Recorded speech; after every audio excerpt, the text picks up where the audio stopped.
Now there ain't nothing to it, go ahead and bring Goliath on. Ain't no giant, I ain't gon' fire on. Catch a fade, you, I'm wrong, I'm gone. Y'all can catch the wave that I am on. I am icon, y'all are wide wrong. Think that I'm a reconcile bond, so ain't nothing to it though. This is on me, ain't got much to do with who you know. Keeping it true to form 10 L's into a milli though. But they already knew that those farewell to your opinions, know that he is so. This is all me, ain't got much to do with who you know. Yeah, keeping it true to form, but they already knew that, yo. Here we go. I'ma show you who I am unbreakable. I don't think you understand. Watch me escape. Welcome to League Night, the show where we cover diplomacy league games from all around the world. And the summer stretch is coming to a close, but League Night never ends. So tonight I am I'd like to welcome all of you. Thank you all for coming and watching. And my name is Brian. I'm the host of tonight's broadcast, and I've got a great group of people here tonight that I'm excited to introduce, several of which have not been here for quite a while. But someone who has been here, our stalwart broadcaster and host of Deadline News. Welcome, David Hood. Hey, Brian, you can't get rid of me just like a bad cold. And I'm here, ready to go. League night. David, I just finished watching. I've been out of town and just finished watching the latest edition of Deadline. Fantastic interviews. I highly recommend, if people have not seen it yet, they check that out. Excellent coverage as always. Thank you very much. It was cool to be able to interview those tournament winners like that. Yeah, really, really good insights about the game and the mindset of the winning players. And I'd also like to welcome, speak of winning players, Michalis Kamaridis. Michalis, welcome. Hi, glad to be back. Been a while since I've been on League Night. Yeah, let's see. Hope you enjoyed your summer holiday, and we will also be welcoming someone that is one of the original League Night analysts, Adam Silverman. Welcome back. So good to be back, Brian. Yeah, really glad to have you.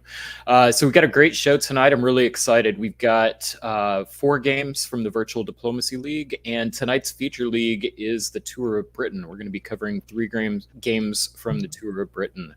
So a couple of really prominent virtual leagues tonight, and we're going to go ahead and get to that pretty quickly. Before we do, though, I'd like to highlight a couple of upcoming events, ways that you can get involved with diplomacy. So first of all, just a couple of upcoming tournaments. Weaselmoot is next weekend, September 29th, October 1st. Many of us on this broadcast are going to be there, and hope to see you there. It's not too late to sign up. Go to moot.windycityweasels.org, or you can check out diplobian.com/schedule for all of these events. Liberty Cup in Philadelphia, October 6th through 8th. Carnage is in Killington, Vermont. I believe it is October 17th to 20th. No, it's the last weekend of October. Last weekend of October. Okay, thank you. And then EuroDipCon is in Paris, France, November 24th to 26th, in the Virtual Winter Classic, the VWDC Discord server. Coming up in December, most of the time it's around the 15th to 17th of December. So stay tuned for more information about that event. And then in League Play, there's a couple of ways that you can get involved. Nexus Press League, if you enjoy playing Extended Deadline, you can get involved with that. They have new waves that start every 2 weeks. French Diplomacy League on the CDF Discord server. Tour of Britain, who we're covering tonight. Obviously, we have the Virtual Diplomacy League, which happens monthly. And then the Olympus Extended Deadline and Nexus Extended Deadline communities both have seasons that are getting off to a start. So definitely check that out. Encourage you to go to diplobian.com, our website, check out the schedule page, and you can find links and events for all of that. Anybody of our analysts want to provide any more info or correct me on anything I misstated? No, I'm looking forward to stabbing you all in person next weekend, though. I can tell you what that's like firsthand.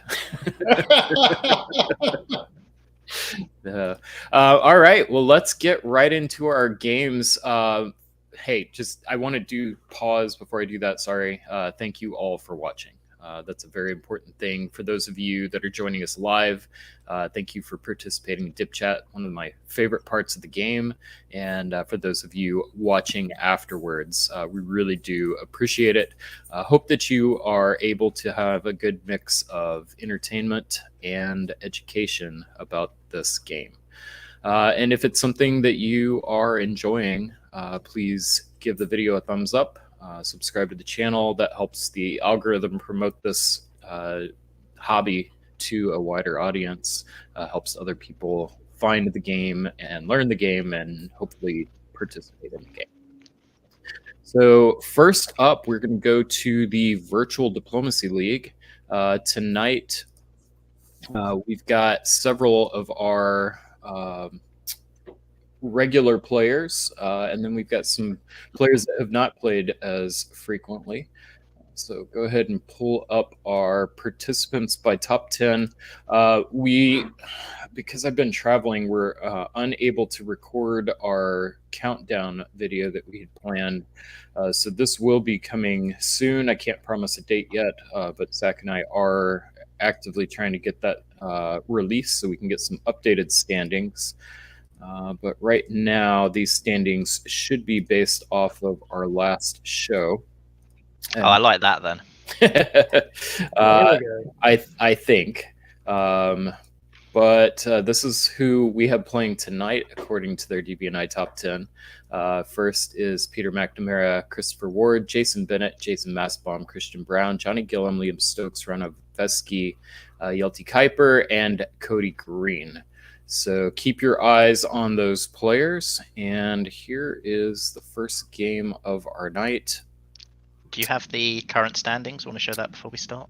I do. That's a good shout out. Let's do Hey, that. McCarlos, why do you want to see the current standings? I'm not that high. It's fine. All right. So yeah, this is a good way to help set the stage. We've got Nicola Taille, Jackson Roberts, Ben Kelman, Brandon Dix, Matthew Tatanchi, Cody Green, and Michalis Kamaridis as your top 7. Right on the bubble, Wes Ketchum, Johnny Gillum, and Jason Bennett. So keep your eyes on this as we progress through our rounds tonight. We'll keep an eye on how the standings adjust. And here's our first game. Marcus Aurelius. Adam, I'm going to go ahead and give you a break here. And I'm going to have Michalis and David take the lead here. Well, remember, he's got to leave, so you could... Maybe I should stick on the first one, Brian, and yeah. That's good. Yeah. So, David, I'm going to give you a break then. Okay. And Michalis, I'll put you on play-by-play. Adam, you can fill in the color. And Adam, Michalis, why don't you introduce our players here? All right. So in Austria, we have Rauno Vesti playing from Tallinn, Estonia. In England, we have, I believe, a new player in Fritz, possibly playing their first ever virtual. I've not recognized the name there. In France, we have Christopher Ward returning. Hasn't played so much over summer, so it's good to see him back again. Germany, we have Wes Ketchum, 8th in the standings and looking for a score to move up into the top 7. In Italy, we have Yelty Kuiper playing from Groningen in the Netherlands. In Russia, we have Marcus Lone, another new face, I believe. And in Turkey, we have Finn Wright, who has definitely played virtual and played in the Summer Classic recently and did pretty well in that, so keep an eye on him as well. Love to see a true international board. We've got at least 4 countries represented, maybe more for the folks we don't know their locations. Yeah, I believe Finn is from Sweden, so that's at least a 5th. That's great. VDL 151, named Marcus Aurelius. I suspect we will be seeing a Roman theme. I wonder if that's based off of the current internet trend. How many times do you think about the Roman Empire every week? We will be adding to that number for many of us tonight. Spring 1901. Michalis, take us away. All right, so we have a very exciting West. Straight away, we have bouncing the English Channel. Not something you see too often. England moving to Yorkshire rather than Wales makes it more interesting because it's not necessarily that anti French and opening. And Germany moving straight into Holland, another opening you don't see too often nowadays. So all excitement in the west and even more excitement in the east with Trieste and Venice bouncing each other, Germany dropping to Tyrolia, and Russia and Turkey bucking the trend and doing something ordinary. Yeah, there's all kinds of interesting stuff on this board. We're so used to seeing Trieste go to Albania as such a default move, but actually that wasn't always the case. This sort of thing with Trieste either holding or Trieste going to Venice was very popular for a period of time. The idea here is if you think the Italian is going to go Venice to Tyrolia, Rome to Venice, it actually stops that unit from getting up there, so you don't have the two units on you there. Of course, you could always order to Tyrolia to bounce them there, but this gives you the option to still go to Galicia and keep the Russians out if you really suspect your enemy, your neighbors are not telling you the truth or being your friends early on. Yeah, I mean the hedgehog is, as you say, it was very common in the past, and also the French opening Picardy and Gascony with the two armies is very interesting. Yeah, we've got some aggressive opening moves in spring of 1901 going into the fall. What's the follow on? Wow. So we have, I cannot remember the last time I've seen Germany take Belgium with a fleet in 1901. That is not something you see every day, any day. Yeah. Also in Piedmont with Tyrolia, so that's a very exciting thing to do if you actually get into Tyrolia as Germany. You look like you're playing for influence in the east. Nope, you're doing a very interesting attack on France, who, because of their opening, only has one build from Spain. Yeah, England takes Norway by convoy, so strong EG vibes from that, and the east all looks pretty standard with the exception of a neutral Serbia. Yeah, I mean, the Tyrolia to Piedmont to me does not smell of friendship between the French and and the Germans for sure. What's really interesting, I wonder if the Picardy hold was a mistake or just ran out of time with the orders, because there's not a lot of reason to do that. If you're working with the Germans, there's no reason for the Germans to take Belgium in this position. And if you're not working with the Germans, why do you want them there, right? So I can only assume that might have been a mistake because, Wardy's a pretty experienced player here.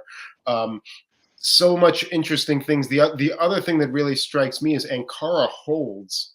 That's a really unusual situation, right? It neither goes to the Black Sea nor what you might expect going to Constantinople with Smyrna going to Ankara to free up Smyrna for the second fleet. No, it just sits there in Ankara. Not a super efficient decision by the Turks, but we'll see how that plays out for them.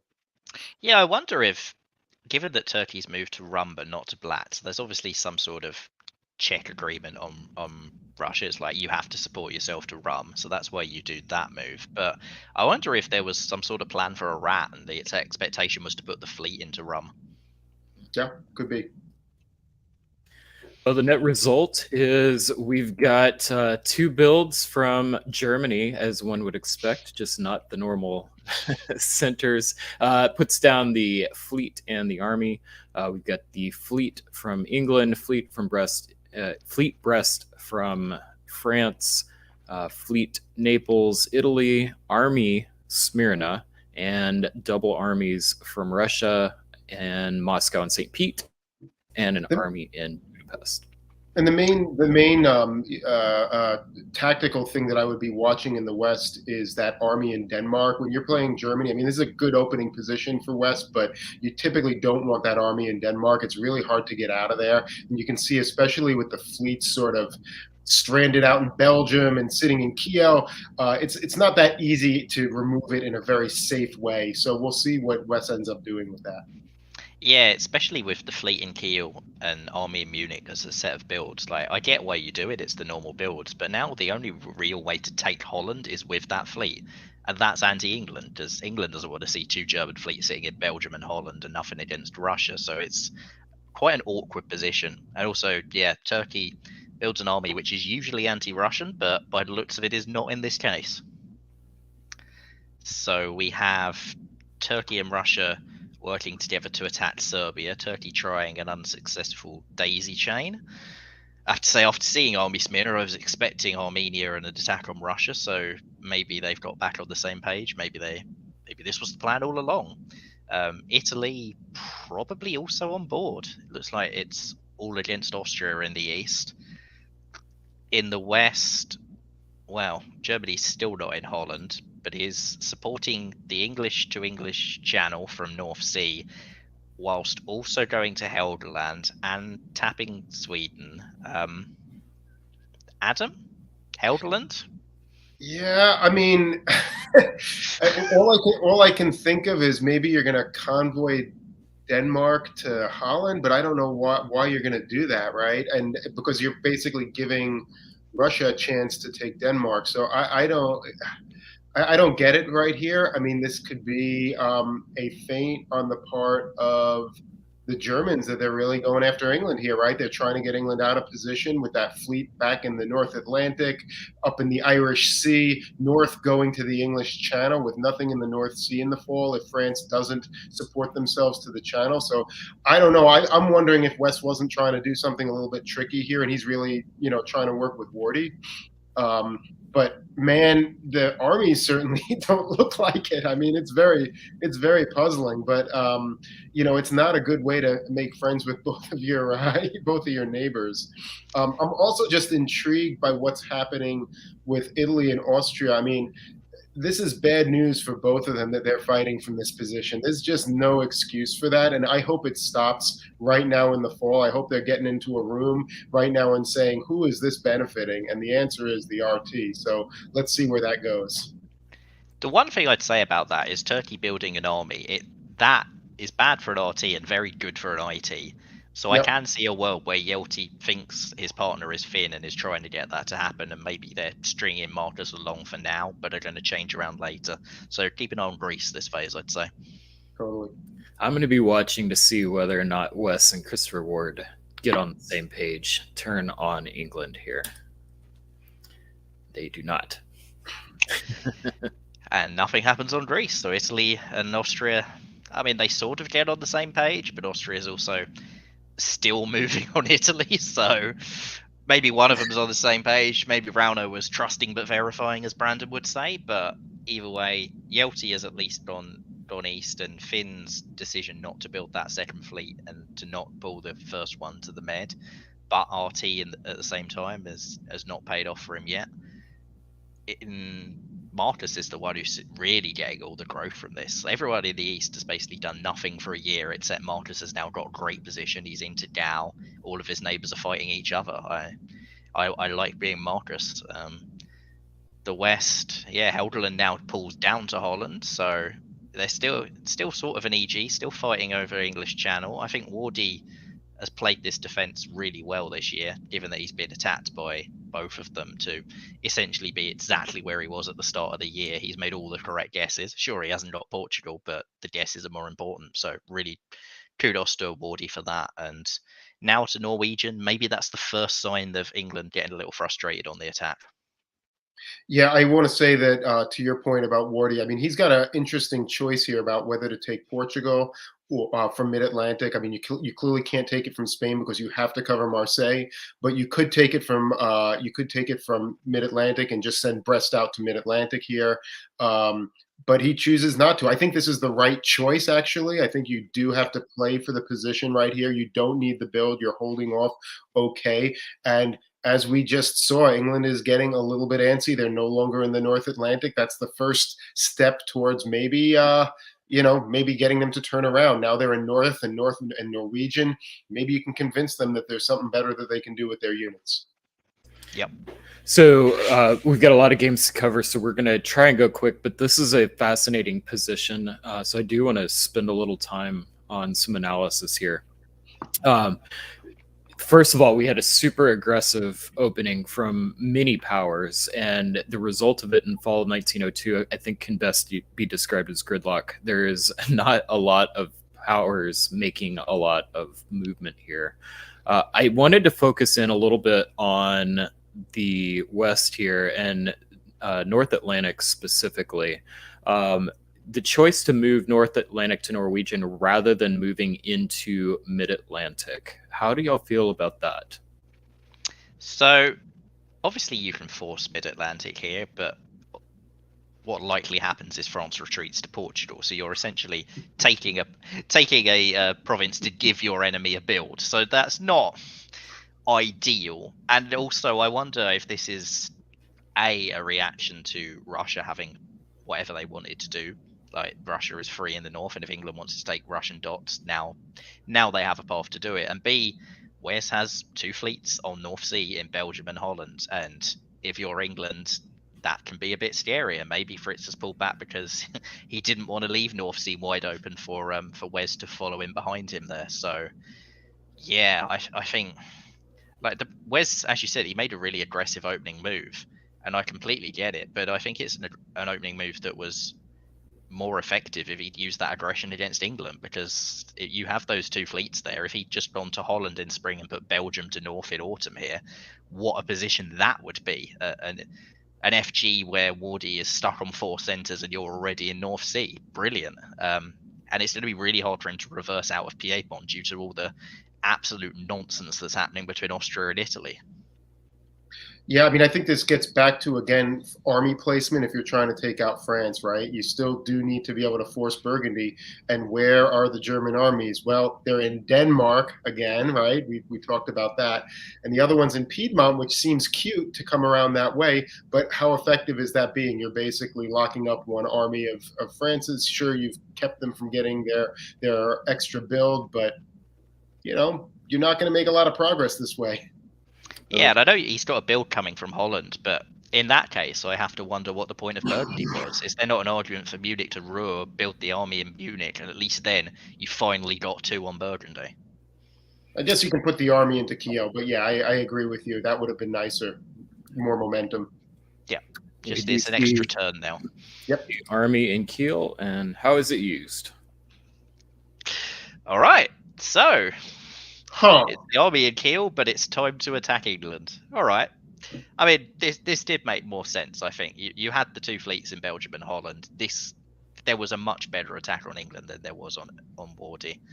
And as I said before, now it's Germany in the North Sea and Wardy still stuck on 4 centres. But the other thing I pointed out, getting Piedmont back from where it is really difficult, and it hasn't happened because, again, Italy and Austria are bouncing in Venice, and so Piedmont is a stranded unit that you'd really want somewhere around Munich right now to cover from that pesky English fleet that's retreated to the Heldel and Bight. In the east, meanwhile, it's still all coming up. Marcus gets into Budapest. Austria does get to retreat into a wide open neutral Serbia, which is not often something that happens in 1903. So it could be worse for Rauno. Not necessarily much worse, but it definitely could be worse. Meanwhile, Yelty tries the traditional Lepanto convoy to Syria, and Finn, finally, for the first time this game, makes the correct guess and blocks it. So good job, Finn. That's pretty huge because Yelty is not in a position to do almost anything else at this stage. So that convoy failing is a real painful setback for Yelty. Yeah, and also I'll point out that Finn moves into the Black Sea, which is the right move, right? If you're working with Russia, you need to be in the Black Sea. If you're not working with Russia, you need to be in the Black Sea. That fleet in Ankara does Zippo for you, right? Now you at least have that unit behind Bulgaria, so you can start moving Bulgaria while having support behind it. It just gives you so many more flexible options, and Russia should not be upset about this. Russia's, there's no reason for Russia to be annoyed about this. There's an Italian fleet in the Eastern Med. This is all good. Yeah. I mean, there might be reason for Russia to be annoyed about this, however. So, Serbia at the end of 1903 is still neutral, because why not? Budapest is piffed because Turkey has attempted to take Rum, but it hasn't worked because, well, Russia still defended it, so it wouldn't have worked either way. But meanwhile, Austria is supporting that German army into Venice because they haven't had enough shenanigans in the AI relationship. So let's go another level. And from Wes's point of view, he wasn't getting anything from being stuck in Piedmont, so why not take it if someone offers it? Fair. Yelty does nothing with his fleets, either anti-Turkish or pro-Turkish in pulling back. But probably quite a big argument for going to Adriatic if you're not going to attack Turkey. So, bit of indecision there, perhaps. And Finn goes from being on 4 centers in a terrible position to still being on 4 centers, but in an incredible position with a pretty good turnaround for him.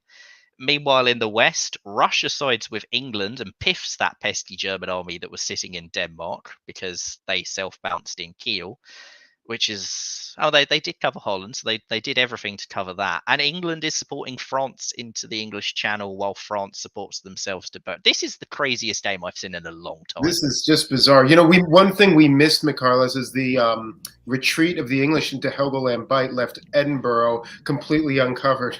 We missed that last turn, and of course West didn't miss that in the fall, and convoys directly in, which is pretty interesting. Yeah. The other thing I'll just point out is that army in Norway held, right? Had that army in Norway just been ordered to Sweden, Denmark. Well, actually, he has no interest in saving Sweden.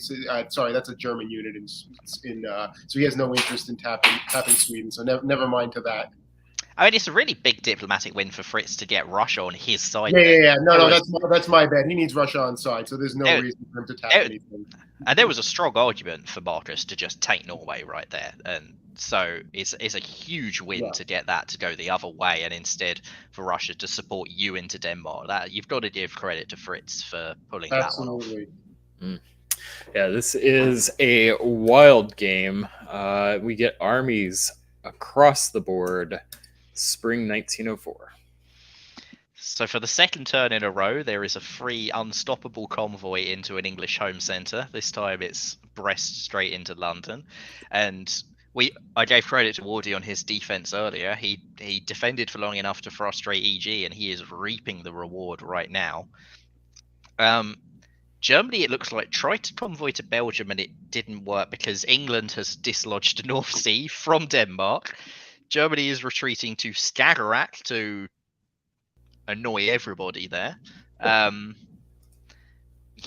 So that is the West. Germany has finally got out of Piedmont. In spring of 1904, that adventure unit has finally got somewhere sort of useful, and with France filling Piedmont behind, there's now an FG attack on Venice before anyone has fully taken Serbia, because why not?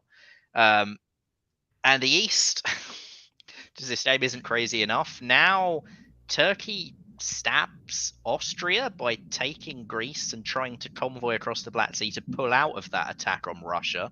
But Russia at the same time blocks Bulgaria so they don't convoy out of Armenia. And Italy goes to Adriatic to attack Austria and goes to Aegean Sea to attack Turkey. So... I don't even know what to say. The weirdest thing to me was that attempted convoy out of Edinburgh. What was the point of that? I'm guessing it was in case Wardy did something with Burgundy. But yeah, as you say, why do it? Why? Yeah. Why not just put Holland into Belgium? That covers it just as well. But here. All right, Russia's now flipped sides again in the West, and now they're supporting Germany into Norway. So they've, for 2 years, they've rejected taking Norway themselves and just helped other people take centres in the West, which is a very diplomatic game. Meanwhile, in the East, just the West, actually nothing else happens for once. Both France and Germany attack North Sea without either supporting the other, so they're not on the same page that effectively. But yeah, in the East, France and Germany do not attack Venice. Germany tries to snipe Vienna. Italy pulls out of Adriatic the turn after going there. And is that Russia and Austria both supporting Italy into Bulgaria, whilst Turkey is still in Greece and so not going down? But Smyrna doesn't cover Con. I guess that's always a 50-50 if you're worried about Aegean, but... But Serbia is finally taken. At the end of fall 1904, somebody has ended Serbian independence in this game. Oh man, this game is wild. Winter of 1904, we've got a French and German army build. England keeps Finland. Of course he does. England keeps Finland, but what? Adam, Army Brest. Army Why? Brest. Why? So Army Brest, which can only really be used against Germany, because you're not dropping into the med or charging further against England with Army Brest, and that's the case even more because Mao is just sitting there as we go through spring of 1905. It's not going up and putting any pressure on Liverpool. I guess Germany has a walk into Liverpool, but yeah. Meanwhile, that army that was in Brest walks to Picardy, but at the same time, France puts Germany back into North Sea at the expense of England, who covers Denmark, whilst Germany daisy chains their units, and Finland supports Russia finally into Norway. 2 years after they first could have taken it, Russia has in spring of 05 decided now's the time to do it and to leave St. Petersburg open for England in the same time. And Russia also goes to Silesia, so it's a big anti-German move. Russia is kicked out of Romania as their price for that big anti-German move, so the air lasted all of one turn, which is good to see. Meanwhile, Italy, having done so well to finally get a build, immediately has it piffed in Bulgaria, as Turkey and Austria presumably back on the same page, but are leaving Greece to do so. Yeah, and Italy is daisy chaining their way back towards Turkey. And Austria, for the first time all game, doesn't do anything anti-Italian. They kindly support the Italian up to Venice. Yeah, so I look at this board and I'm thinking on one hand, Germany has such a nice position, vis-a-vis where their units are, where their centers are. On the other hand, it looks an awful lot like most of the board is anti-German at this point in time, and things could go sour really quickly for West if he is not able to get an ally. And it doesn't look like he has one, right? He's going to lose some stuff here. I mean, the French, and especially if the French and the Russians are both going against him here. So I'm kind of curious to see how he plays this out, because frankly, I really like his position, aside from the fact that everyone's attacking him. And I know that's a weird thing to say, but it's the fact, it's the truth. I mean, his problem is that unit that was in Piedmont, first it attacked France, then it attacked Italy, then it attacked Austria.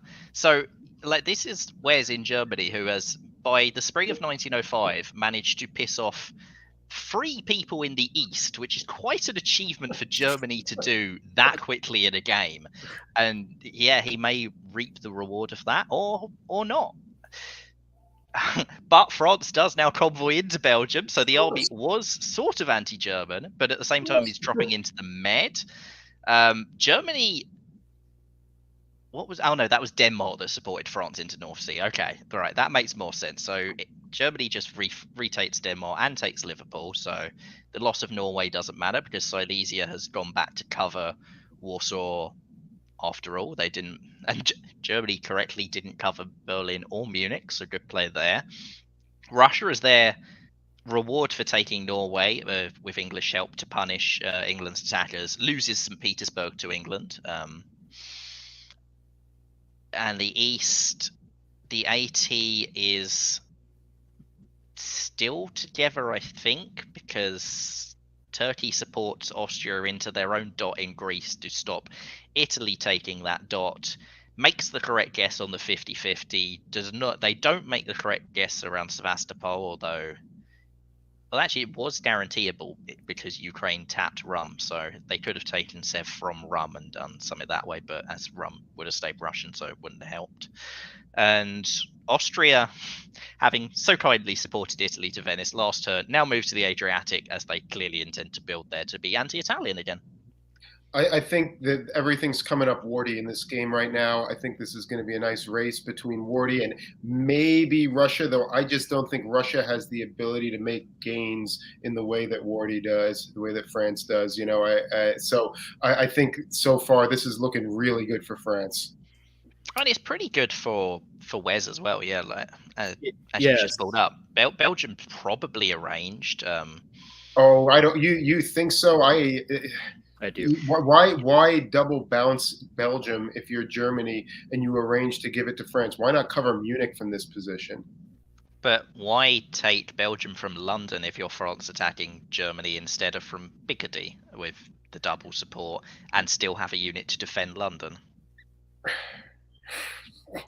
Net result -1 Wes, +1 Chris Wardy, and +2 for Austria. Ranoveski Fleet Marseille, right? Yeah, that's.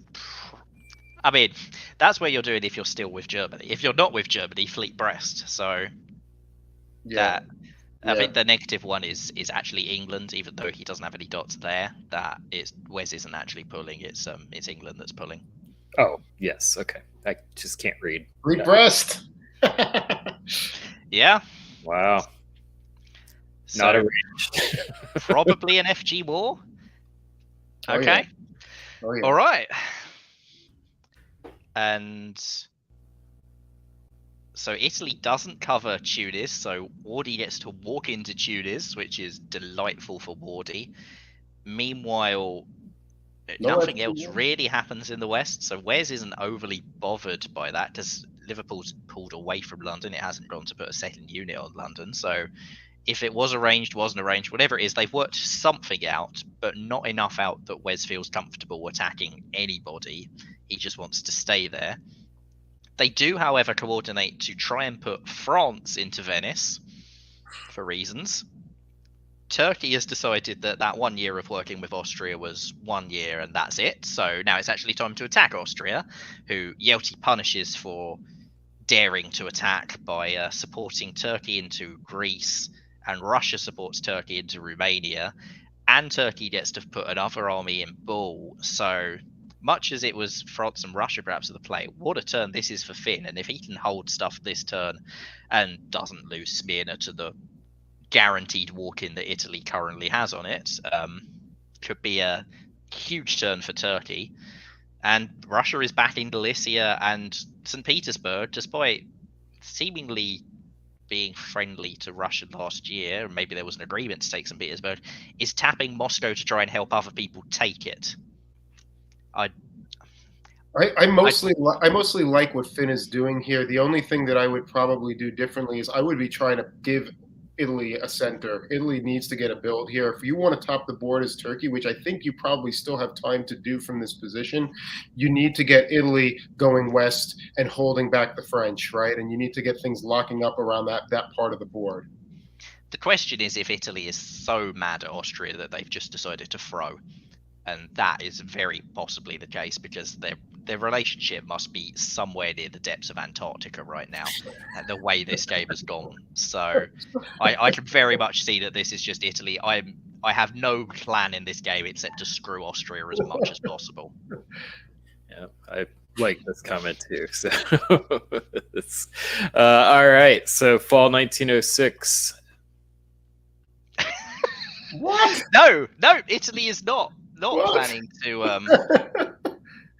Oh no, that is actually supporting the French into the Ionian Sea, so it could be a throw of some kind. But they didn't defend Greece, so Turkey does not get to keep Greece, which gets piffed. But Italy also doesn't take the walk into Smyrna, so they're not that bothered about their own survival. Except they haven't lost Tunis because Wardy's gone there and not taken Tunis. Meanwhile, Wardy is rewarded for that by losing Burgundy to Germany, who breaks through there because why not? We haven't had enough shenanigans in the West. Germany at the same time is actually moving away with every unit except the one that's taken Burgundy because why not? So he attempts to convoy to Norway and moves to Sweden, does successfully get into Sweden, which disrupts the Russian recapture of St. Petersburg. So England survives.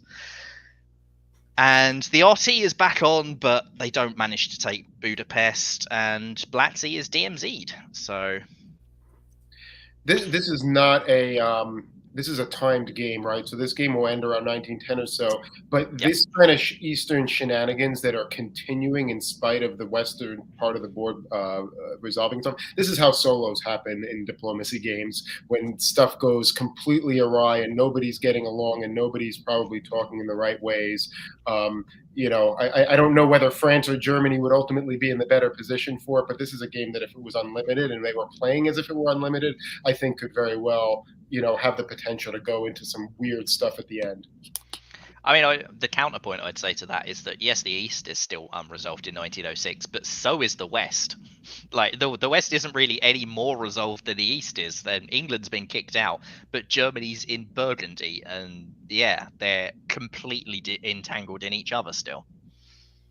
Adam, I think you may need to take a break here. Before you go, do you want to give us a prediction? Who do you like to win this game?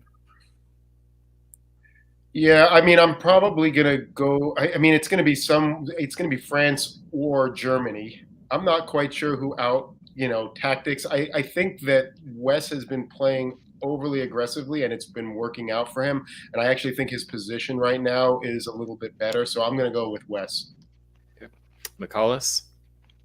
I'm going to go with Wardy because I think that Wes has upset a lot of people in this game at different points, and I actually think Wardy has barely upset anyone. Like the one person other than Wes he's attacked at any point in this game that's relevant is Italy, and that doesn't matter because Italy's helping him into Ionian. So I think Wardy has the diplomatic position that Wes probably lacks. Okay. Well, let's bring in David Hood. David, chat is asking what is going on. Can you explain your perspective here? All right, I have two comments. The first one is I appreciate the picks that McCullough and Adam just made, but they're both wrong. The winner of the game is all of the rest of us.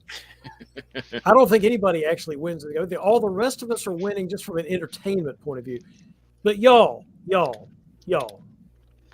if this was 7 North Americans, I would say that explains this game because they would have started at 3 o'clock in the morning Eastern time. This is 7 people, presumably all in Europe.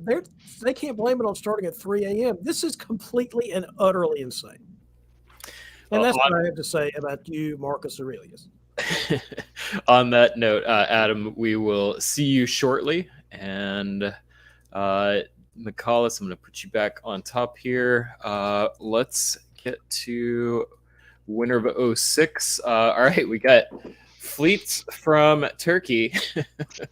You've just walked out of Black Sea, so the natural thing to do is to build fleet Ankara. I don't know why you're surprised. We've had an army Brest here where there wasn't. I mean, I just don't understand. I don't understand your reaction at this point. I mean, yeah, I should have expected this, just as it follows the flow of the game.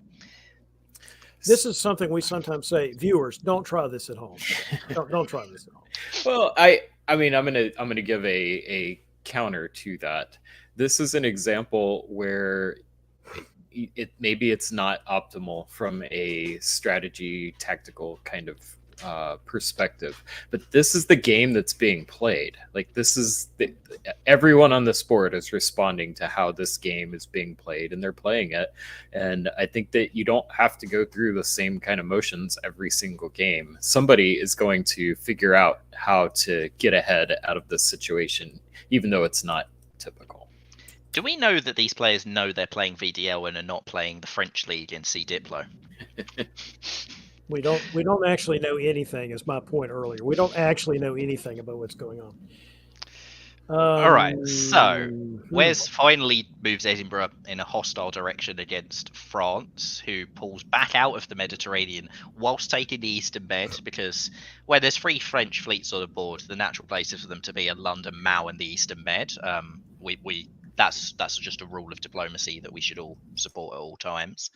France has lost Belgium and will lose London, though. So, well, I say that they'll probably won't the way this game has gone, but they should, if Wes is playing it right, be able to take Belgium and London for Germany, who also gets to walk into Norway because Russia's taken St. Petersburg from the other direction because they're more angry at England than they are worried about Russia. But at the same time, they could now just support the English back into Norway, and there's actually a credible argument for doing it. In the east, the RT is still on despite Turkey building a Black Sea fleet, and Turkey is back an Ankara fleet, and they're back in the Black Sea. I'd love to know what possible justification they have to Russia for that, but at least they have taken the Aegean Sea, but they've lost Bulgaria, so Austria is back, and finally AI are on the same page for the first time all game. So I don't know about you, David, but I fully expect to see Italy support France into Trieste next turn. I refuse to make predictions. Although I do think there's some poetic justice here with the German having, sent their adventure army into Piedmont that accomplished nothing. And so now the French have put an adventure army in Tyrolia, which is probably not going to accomplish very much by itself in this situation. So I think that's poetic justice. As I think about that Turkish fleet build, maybe they knew the Russian fleet had to be disbanded and somebody needed to go in the Black Sea for defensive purposes. And it's still an RT situation. Maybe that's the argument. Yeah, I mean, why is Germany going to Bohemia? That's like my biggest. I wondered question that here. too. I couldn't figure out unless he somehow thought the Russians were going to go there or the Austrians or something. But who cares if they go there? Anyway, I refuse to. I refuse for you to trick me into analyzing this game more deeply. I refuse to do that because that's not appropriate for this game. All right. So England does get Norway. I did call that. They have swapped Norway into St. Petersburg. Wes does not get to keep Norway, but Wes gets London and actually takes him, holds on to it. Yeah, so Wes is still +2. Kicks the French back out of Tyrolia because the actual plan with Tyrolia was to not really do anything, but Italy is trying to follow into Tyrolia. I guess it tapped Munich so that France could force Burgundy, so there was some slight benefit from it being there. And Russia has now come into Silesia, so Russia is back to being anti-German. And for the second time this game, they've moved into Silesia right as someone in the east to stab them, as Turkey walks into Sev. But maybe it's not a stab because Russia walks into Rum. But why would you do it that way? Meanwhile, that French fleet that's sitting in its natural home of Cyprus supports the Italians into the Aegean Sea again, because Italy really didn't like being kicked out of their natural home in the Aegean. So they're back there again. While for the second time this game, Finn attempts to stop a convoy to Syria, but this time guesses wrong. He does not see a convoy from Tuscany all the way to Syria, which it was on, so I can see why he's done it, but oof, that's a big loss of position. Well, maybe he thought he was going to get kicked out of Aegean. Well, of course, I guess he could have supported Aegean, I guess is what he could have done. Yeah. I think he made that to stop Tuscany being convoyed by all three fleets into Syria. I'd say the better way to stop that would be to just support yourself to Eastern Med. Yes. Interestingly, this is the one turn that if RT had stuck together and taken a shot at Budapest, it would have worked. Yep. Yeah, because Serbia was supporting Bull. I mean, they've been trying to take it several times. This is the one time it would have worked. But, we can't have alliances in this game. So what? West Ketchum puts down 2. Wardy's lost all of his Adventure Time units. All right. I think it's going to be difficult to see someone other than Wes topping from here, but we'll see if anyone makes it happen. Wardy does have a guaranteed walk into Liverpool, which he does take. Wes follows to Wales, but that really doesn't matter, and I'm not even sure why you would want to do that. Because now you just have to move back to London anyway. Wes takes Silesia to kick the Russians out, but the Russians move into Bohemia because Wes is in Galicia. Italy is now in Tyrolia with support from both Austrian armies, whilst Burgundy was supporting the Russians to Munich, which would have braced, but it didn't move there. Russia is trying to retake Sevastopol, but Sevastopol falls to Austria as the AT is on for the 20,000th time in this game. See if it lasts any longer this time around. It's probably pretty good for Austria because it means they have 3 armies to face this probable hostile Russian army. And Italy, now they want to be in Eastern Med, and they want to be in Eastern Med so much they want to leave the Aegean Sea to be there for reasons. I mean, we've got Austria and Italy working together, so I can only assume this is the board saying we've got to start working together to stop Germany.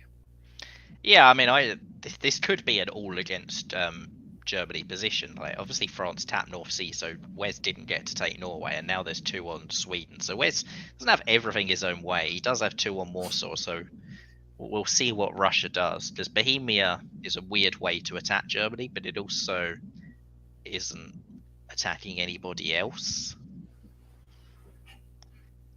Well, there you go. If both those guys get hit, then they can't take Warsaw anyway, even if the Russians hadn't supported themselves in. Yeah. So Austria is back into the list here, and it's in fact Turkey that gets to take Rum, but with a fleet. So you would imagine everybody has agreed to that. Italy does absolutely nothing, despite being supported into Munich by the French. So there's a world where Russia could have actually supported them in there. Oh no! But Carlos, he got the Eastern Med. He got the East. That's what he wanted. Munich's not what he wanted. He wanted the Eastern Med. That's true, and he can convoy from. No, he can't quite convoy from Piedmont. He's slightly out of reach. But Wes, after his brilliant turn, does lose Sweden. So he did go up pretty high, but he hasn't had it all his own way. He's lost Sweden, lost Liverpool.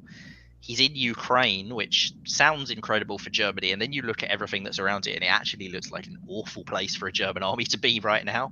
I'd be shocked if that survives another turn, but maybe it will.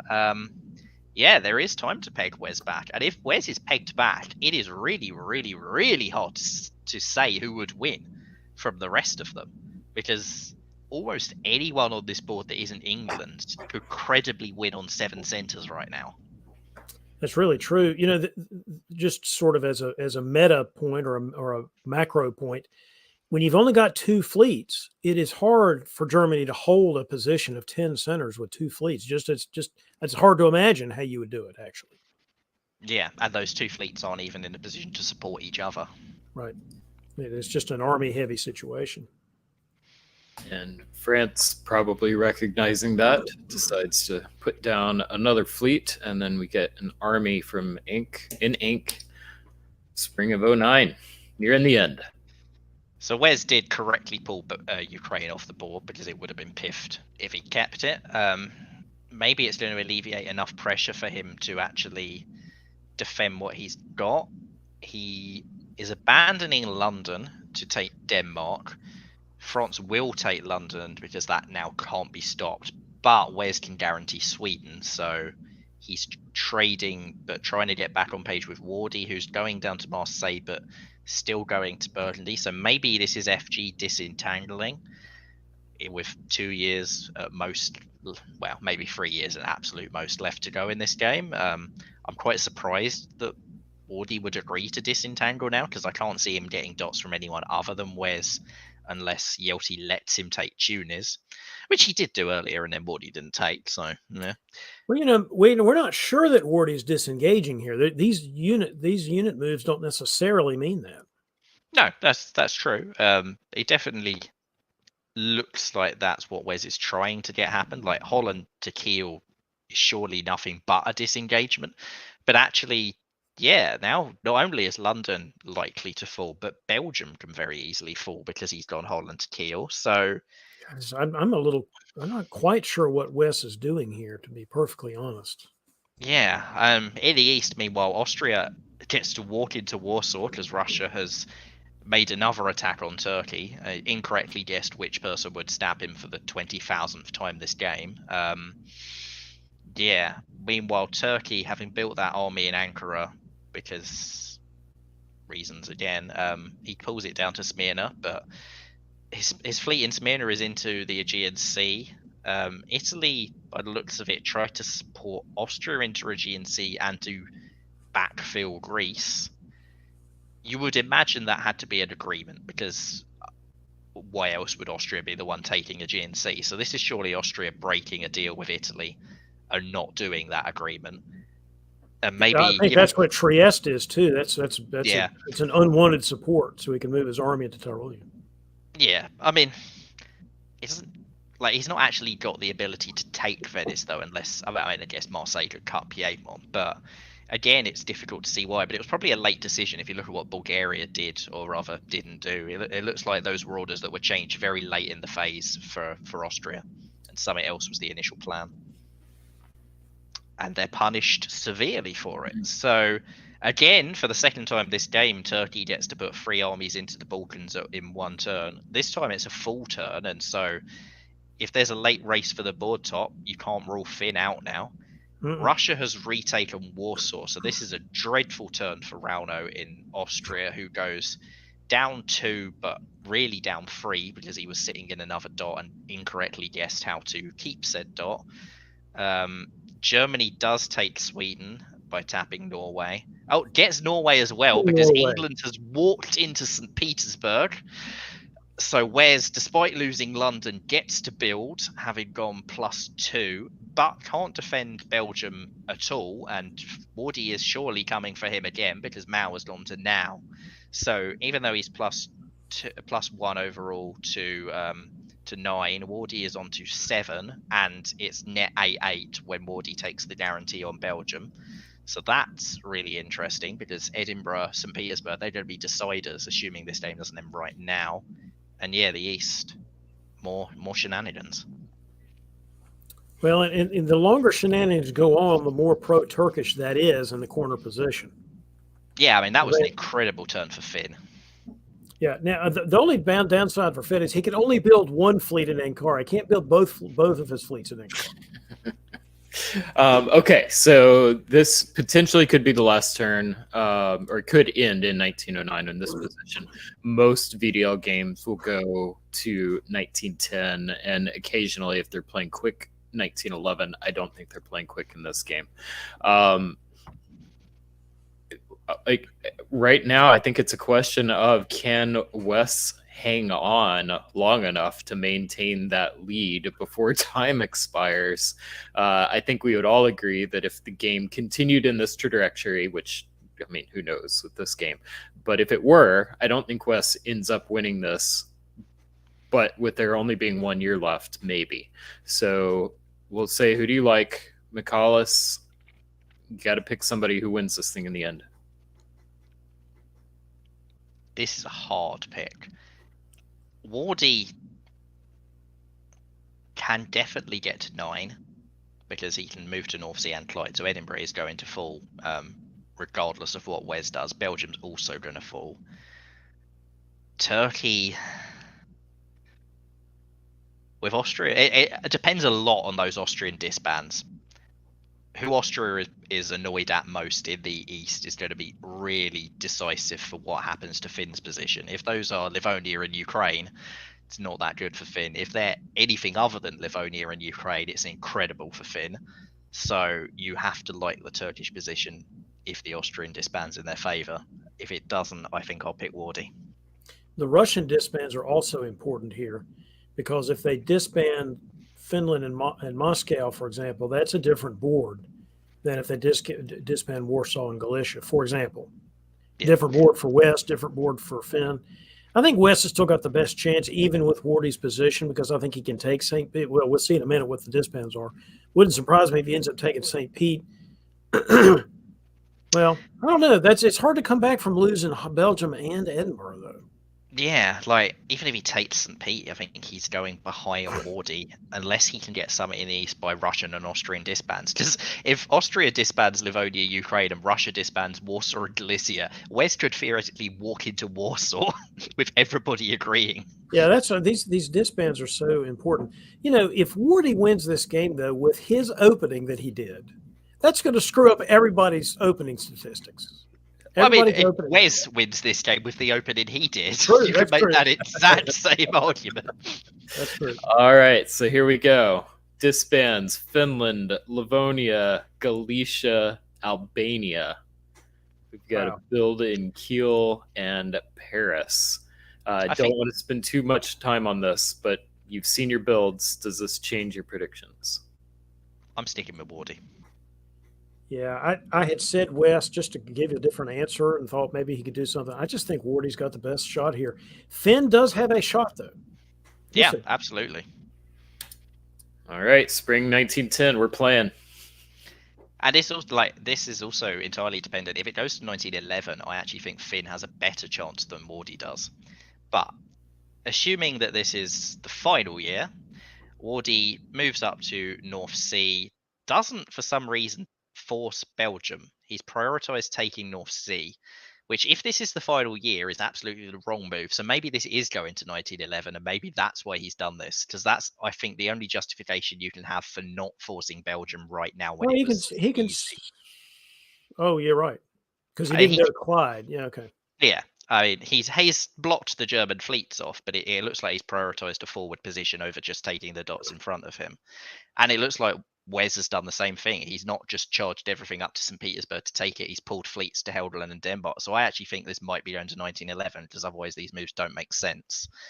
But then again, this game hasn't made sense. So what? I Who don't am I like to say? Sweden. I don't like Sweden to Norway. Why would you? I guess because you could try to make sure the English can't retreat there. I see. Never mind. Yeah, because England has done too many crazy things to not move to be trusted not to move to Norway.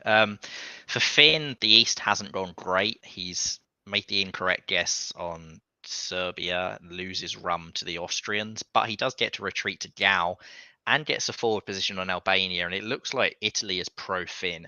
And that means that Finn is the only person playing for this board top who probably has an ally right now, which could be the deciding factor, especially if this goes to 11. Because, as I said, I think Finn has the best position if this game goes to 11. And yeah, Romania may have fallen, but it's not actually holdable for Turkey and for Austria rather.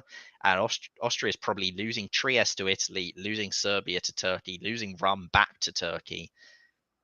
And Russia hasn't done anything either way. Russia's looked like they're just playing for the survive, but maybe they're going to put Wes into St. Petersburg right now. I'm sorry. This just has to be said. Are you saying this game goes to 11? Why don't you just make 10? Don't you just go 10? Make 10 louder, and have the game end at 10. And you're supposed to say, McCallus, but this game goes to 11. You're supposed to say, this game goes to 11. Because we're making Spinal Tap references that you may not understand. Yeah, I've got no idea what that reference is, but I All right. will Many not of smile. our viewing audience, when you said this game goes to 11 in your accent, all of, and I'm speaking for all of Americans here, immediately thought of Spinal Tap. Yes. All right. Fall 19. Alice, do yourself a favor. Go watch Spinal Tap. It's good. It's quite All right, frightening the size. It's quite frightening the size of the German position. All right. I'm going to stop with the Spinal Tap references. Done. So it's fall of 1910. France prioritizes taking Edinburgh, doesn't tap Holland to get the guarantee on Belgium. Not convinced that's the correct decision, because I think this was a sort of one turn or bust to take Belgium now that Germany's got North Seas. So that, I think, may be an error. But Germany does have a disband, and it's going to be a tough disband. Because they haven't got St. Petersburg, because Russia, despite having been stabbed about 5 or 6 times by England this game, defends St. Petersburg for that one turn. So they're not just doing nothing, they are protecting St. Petersburg from the Germans. Turkey does get Serbia and retake Rum, and Italy takes Trieste, as I said. So yeah, Austria, Rauno has played an entertaining game, but their goose has finally been cooked. They're down to Vienna and Budapest. And yeah, as I said before, I said at the start of this year that if it went to 11, I think Finn would win. And I very much now think Finn will win if this goes another year. And it does not. 3-way tie. Wow. Woo! All right. So at the end of it all, this roller coaster of a game, we've got France, Christopher Ward, Germany's Wes Ketchum, and Turkey's Finn Wright splitting a 3-way 8-center top. McCallus, this is your game. Talk us through it. What did we just see? We saw possibly the craziest diplomacy game I've seen in a very, very long time. I kind of actually feel this is perhaps the correct result, because all of them played in such interesting manners, and yeah, it was very entertaining, but all of them made some very suboptimal moves at different points, and they also made great moves at different points. And I think it would have been perhaps hard on any of them to not top the board. I mean, Wes, perhaps he shot his bullet a little too soon when he went up to 10 and did trigger that board-wide response, and it has pulled him down from the top. But Wardy, I mean, 3 years before the end of this game, was 5 centers behind Wes, having had to pull 2 units off the board, and has got a shared top from it. And I think Wardy played a really, really solid game. There were 1 or 2 moves he probably should have done differently, but Yeah, I mean, again, like if he'd done those moves in spring of tapping Holland, forcing Belgium, moving to Clyde, like he actually had 9 centres that would have won him this game, as it turns out. Could he force Belgium and make sure he got to the North Sea at the same time? I'm not sure that was right.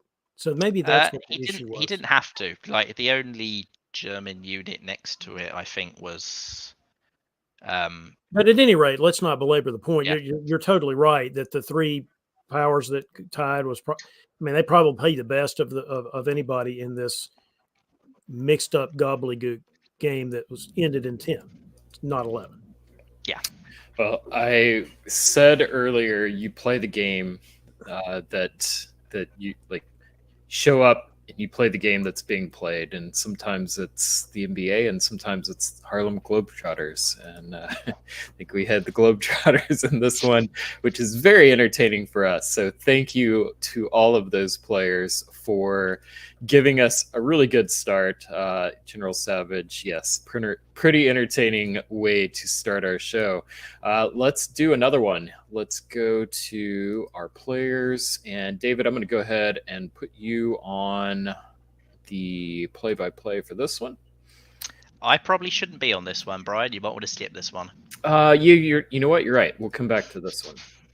So let's go to Constantine. Here we go. Well, let's hope this game is great then. Ha, ha. All right. Micah Bloom playing Austria. Christian Brown, our wonderful Tornado, is England. Hal Shield from Virginia playing France.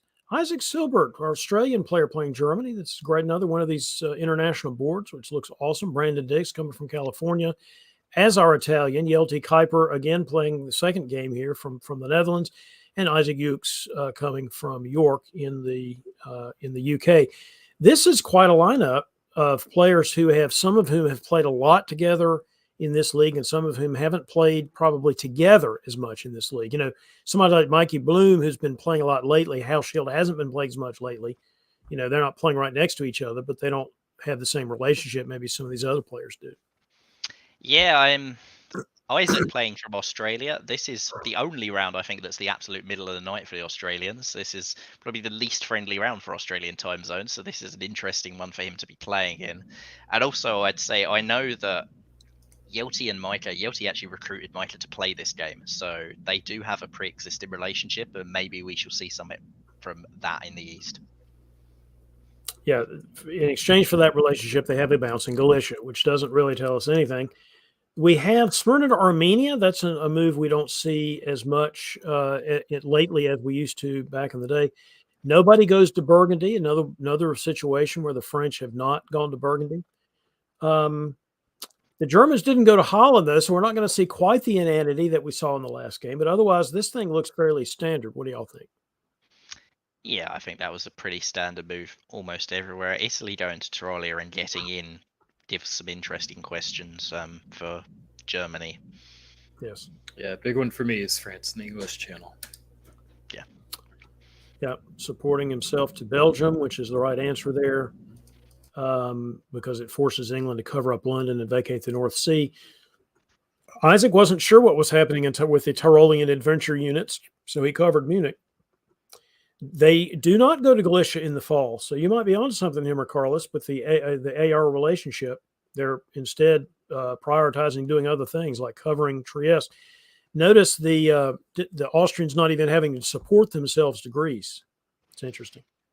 Yeah, I mean, Austria obviously sniffed out that Brandon in Italy was going to try and make a play to sneak into Vienna, so well figured out by Micah, and even more well figured out to get Turkey not to bounce them out of Greece and to actually get the support in. So it's quite interesting that Micah perhaps has the worst position, but also has both Russia and Turkey looking like they're desperate to work with her rather than one of them. Well, they've got that early war, the early Armenian move to cause some war. And Brandon Dix, I believe, 4th place overall. Everyone else well below the bubble on this board. So could be a stop the leader kind of situation as well. At least I'd try to sell it that way. Winner of 1901. I'll let you all look at the adjustments. David, I'll go to you. Anything stand out with these adjustments? The only question I had was whether the English would put their fleet in Edinburgh because of the North Seas Open, or put it in Liverpool to continue with the war with France. And he's obviously done the Liverpool move. I just find that interesting, particularly given the fact that Yelty built in St. Pete, because now that Norway is hanging out there to dry. Also, France building 2 fleets there. That is a lot of trust you're putting in Isaac's Germany right now. Might pay off, but this could go horribly wrong. But it hasn't. Yeah, and you wonder what the point of building Marseille is. You're stranding your Portugal army unless you're going to convoy it out. I think that's the point. But otherwise, let's look at the east for a minute, because the Russians are moving into that little Dutch rapprochement is over, because we've got Galicia and Budapest and Romania, and that's bad for Micah Bloom. Yeah, that's happened. Turkey has come out into Aegean and Eastern Med, so could still go either way, because there's still that continual bouncing around Sevastopol. It's not clear what they're actually planning to do with that. And we saw just last game, Russia got into Budapest and looked like they were in a great position. Then they got kickstrapped back out and got into a terrible position very quickly. So perhaps this is still salvageable for Micah. The AI war is not at all off. That is very much odd. And in fact, if I'm not Trieste, Albania. I mean, that maybe Micah just doesn't care what's happening to her rear. She's just going to deal with Brandon.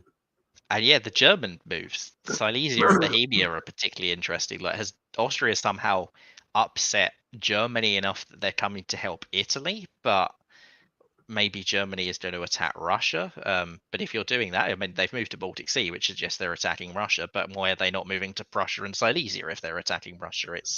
Bohemia is a really weird place for Munich to go. Yeah, I agree with that. Unless the theory is that he's going to work with the Italians or something. Ooh. Or do that. Work with the Russians. Russians support him to Vienna while losing Sweden. But, of course, Sweden's going to Norway. So I guess that's all just sort of a big, thing. Actually, what I'm looking at is Belgium to Holland, English Channel to Belgium. How maybe doesn't have an ally, but he sure got some position here, because he's going to build 2. I know he's lost Burgundy, but he's building 2, and he can have that army come into Gascony to back up the Germans. I don't know. Yeah, I mean, they've both essentially stabbed each other at the same time, which suggests that relations have broken down. They both realized it, but if they both realized it, you have to question why Germany didn't cover Holland instead. England gets to go into Helgoland, but the French aren't that pro-England being in now. But Germany is, at the same time, Germany is still building despite losing Holland. Yeah, the West appears to be the war of all against all, a Hobbesian nightmare. Somehow it's England that's disbanding, despite that term going about as well as it possibly could have done for England. Yes. Well, they lost Norway, that's why. Yeah. I didn't see anything interesting in the builds. Yeah, RT just continues to come, don't they? Although, why are the Turks moving their fleets in that way, I wonder? That doesn't make a lot of sense to me. Makes even less sense when you look that Austria was supporting them into Ionian Sea, and it would have worked. It would have worked, yeah. I'm just puzzled. Unless he's getting ready to switch around, that's the only reason you would move your fleet back to Khan, honestly. But, unless you're worried that the Russians were going to go to the Black Sea here or something. I don't know. Yeah. I mean, the key thing is that Christian Brown disbanded Clyde, put all of his faith in House Shield, that House Shield would not gut him for everything he's worth. And it's paid off by the looks of it. House Shield has not gutted him for everything he's worth. He's moved to Norwegian Sea and is doing a very interestingly shaped EF. Well, this is why Isaac's move from Ruhr to Burgundy may have been a stab, but it was like you're stabbing yourself in the eye, because you're not covering Holland in that situation, and there wasn't anything you could do once you got to Burgundy except enjoy the wine, and then you got to leave. Yeah. Yeah, I mean, I guess it was a gamble that he wouldn't lose Holland, but this is one way to deal with Holland. It's for Christian Brown to reward Hal for not gutting him for all his worth and take 2 of his dots. That'll teach Hal Shield. Yeah, the Turks did go back to to Black Sea. That had to be what that was going on there. They've made some kind of deal with the remnants of Austria-Hungary and Greece. But it's kind of an interesting deal because the Italians aren't leaving. You know, if you're going to make a deal, the Italians need to leave and go west. Yeah, this has to be a deal for an IT rather than like a deal with what's left of Austria, who's down to just the one. I mean, I agree with you, but if that's truly such a deal, then what's this whole holding an Ionian? Who are you expecting to attack? The Libyans are going to attack you? I mean, there's nobody to attack you. What are you doing there? Yeah, and like this, very rare for Italy to have a chance to charge west with 2 fleets and actually get summit straight away. But with how that turn went for Hal Shield, it would have been a huge payoff because the chances of taking Spain are probably quite high because Hal would probably be more angry at the north, given that he sort of went anti-Italian first when he went into the Med in the first place. Yeah. Well, we've got +2 for Christian Brown. I'm assuming Fleet Liverpool. Do you build Army London or do you do it 2 fleets? I think you do fleets. You're England, your fleets. You've got French fleets around you in Norwegian Edinburgh. Now, maybe you build the army defensively. Mm-hmm. I actually think maybe you build Army Edinburgh, Fleet London, and then Edinburgh can cover whichever you need to cover from the French fleets. Doesn't matter if they disband Norwegian. Yeah. Which maybe that was the thought, you know, yeah. for the building the 2 fleets. My impulse was to build fleets because I'm going to go on the offensive here. And if there's some French fleet screwing around in my homeland, I don't care because I've destroyed their position and taken the Mid-Atlantic, you know. I don't believe in chasing down pirates. I believe in destroying the pirates' home country. And then the pirates can kind of wander around if they want to, but they don't have any support. All right, speaking of which, the English have gone into the English Channel with support. That made sense because the French couldn't cover both, couldn't cover Irish Sea and English Channel both. Russian fleet is dead in the north. That's because it didn't retreat to Norway. Must be a deal there. Didn't retreat to North Sea for a guaranteed walk into Edinburgh, which was very much on the cards. Oh, that's true. No, that's the way they, because England, that was a really brave move to take English Channel from north rather than from London there. But I guess the theory is he's made a deal for the north. Yelty's made a deal up there. He's going to rebuild that guy in the south and fight the Turks because the Turks are his evil nemesis now. And the little devil on my shoulder says, if you want to build to fight the Turks, why rebuild it when you can just take Edinburgh for it? Yeah, you are not a good. You're a bad person. Nicholas and I have the same devil on our shoulder. I mean, it's not like Russia and England are the ones working together in this game, really. So, well, you make a deal with the Germans. The Germans are going to go to the North Sea. The Germans are going to go get that stuff themselves, and they're going to leave you alone. Is the theory behind the deal? Which it looks sort of like they're doing, but obviously the Germans don't go to Norway.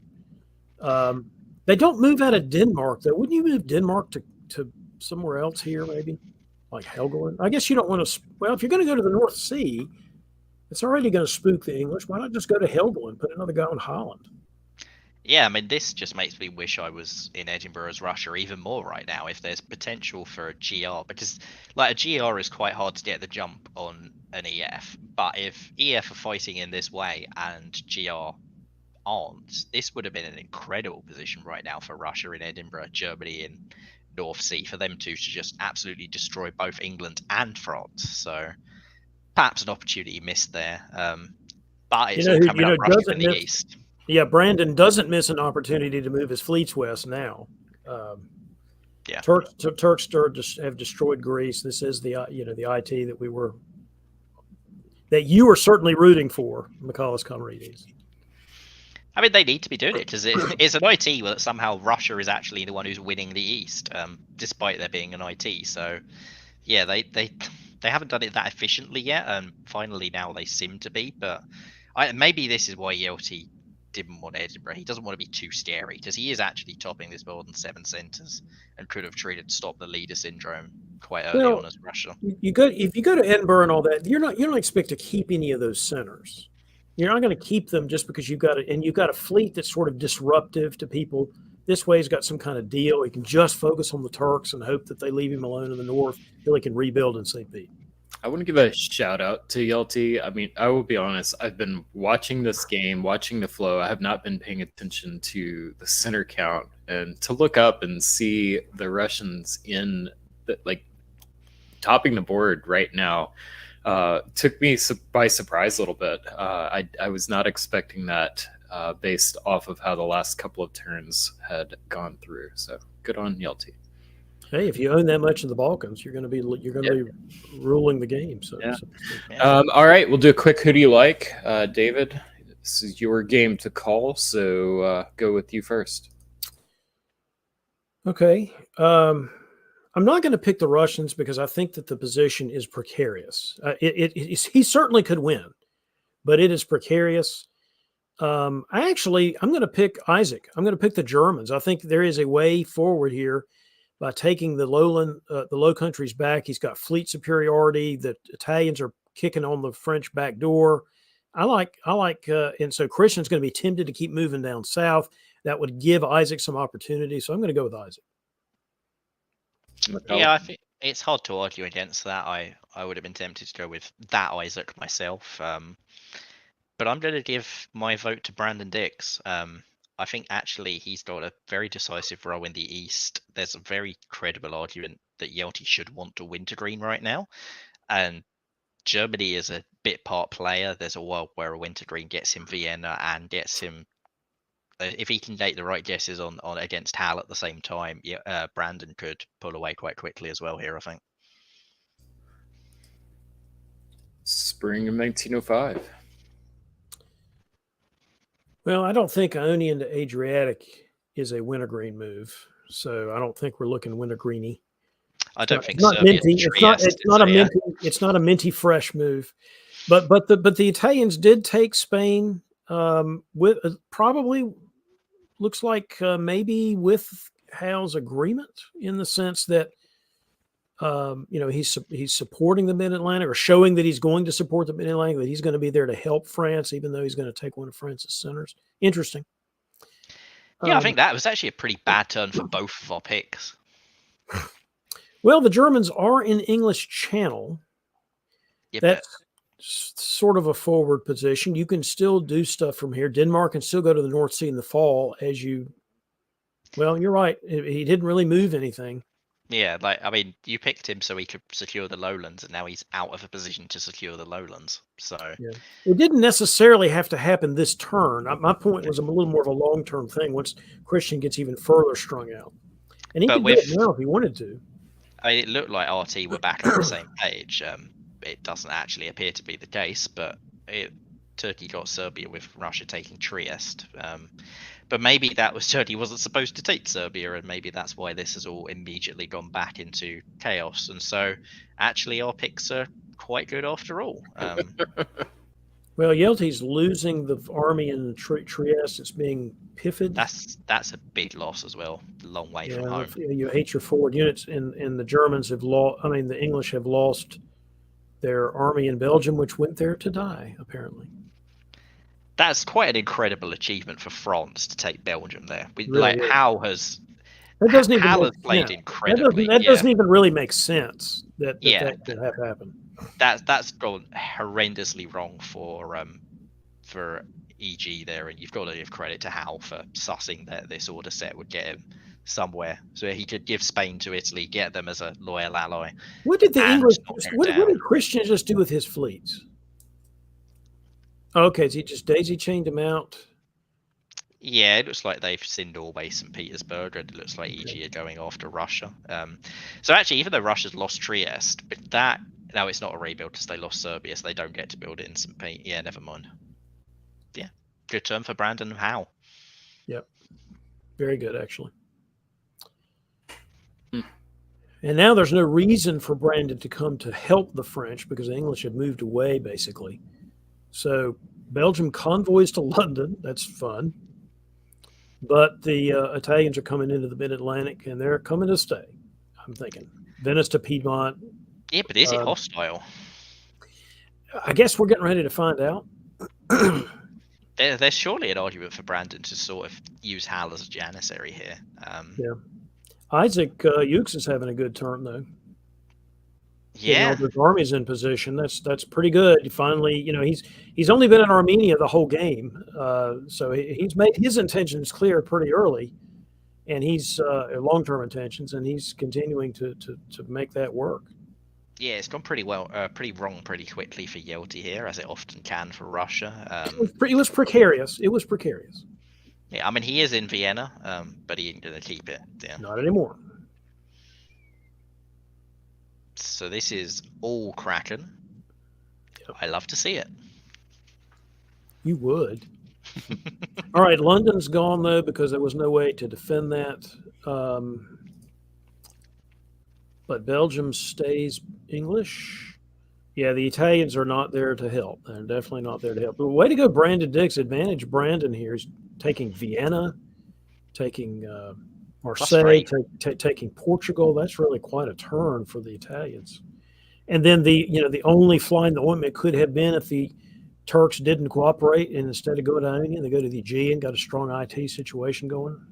Good for them. Good for both of them.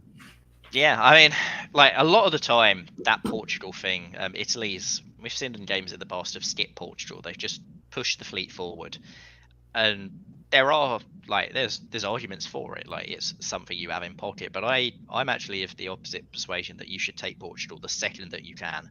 If you're attacking France, just take Portugal because it's such a momentum blocker to have to take it later on. It's a real pain in the arse to be moving to Portugal. So taking it at the first opportunity, sure, he's moved out of MAO and he might not necessarily be able to get back in if EF work together, but he's always going to be going forward with those fleets now. At no point has he got to just reverse course and do something annoying and lose position later on, because those forward units can get your position, but if you have to lose that position to take Portugal for 3-4 years down the line, that's not helped you anyway. So I like what Brandon's done in choosing to take Portugal immediately. It's also a center that is really hard to take for anybody to take back. Yeah. Marseille, not so much. People can somehow figure out a way to take Marseille back. Portugal, hard to take back. So I agree with you, surprisingly. Yep. 2 armies and a fleet. Yeah, you could not see more IT-friendly builds than that. You guys really like the 2 armies from Italy, though? Yes. You yes. do? Yes.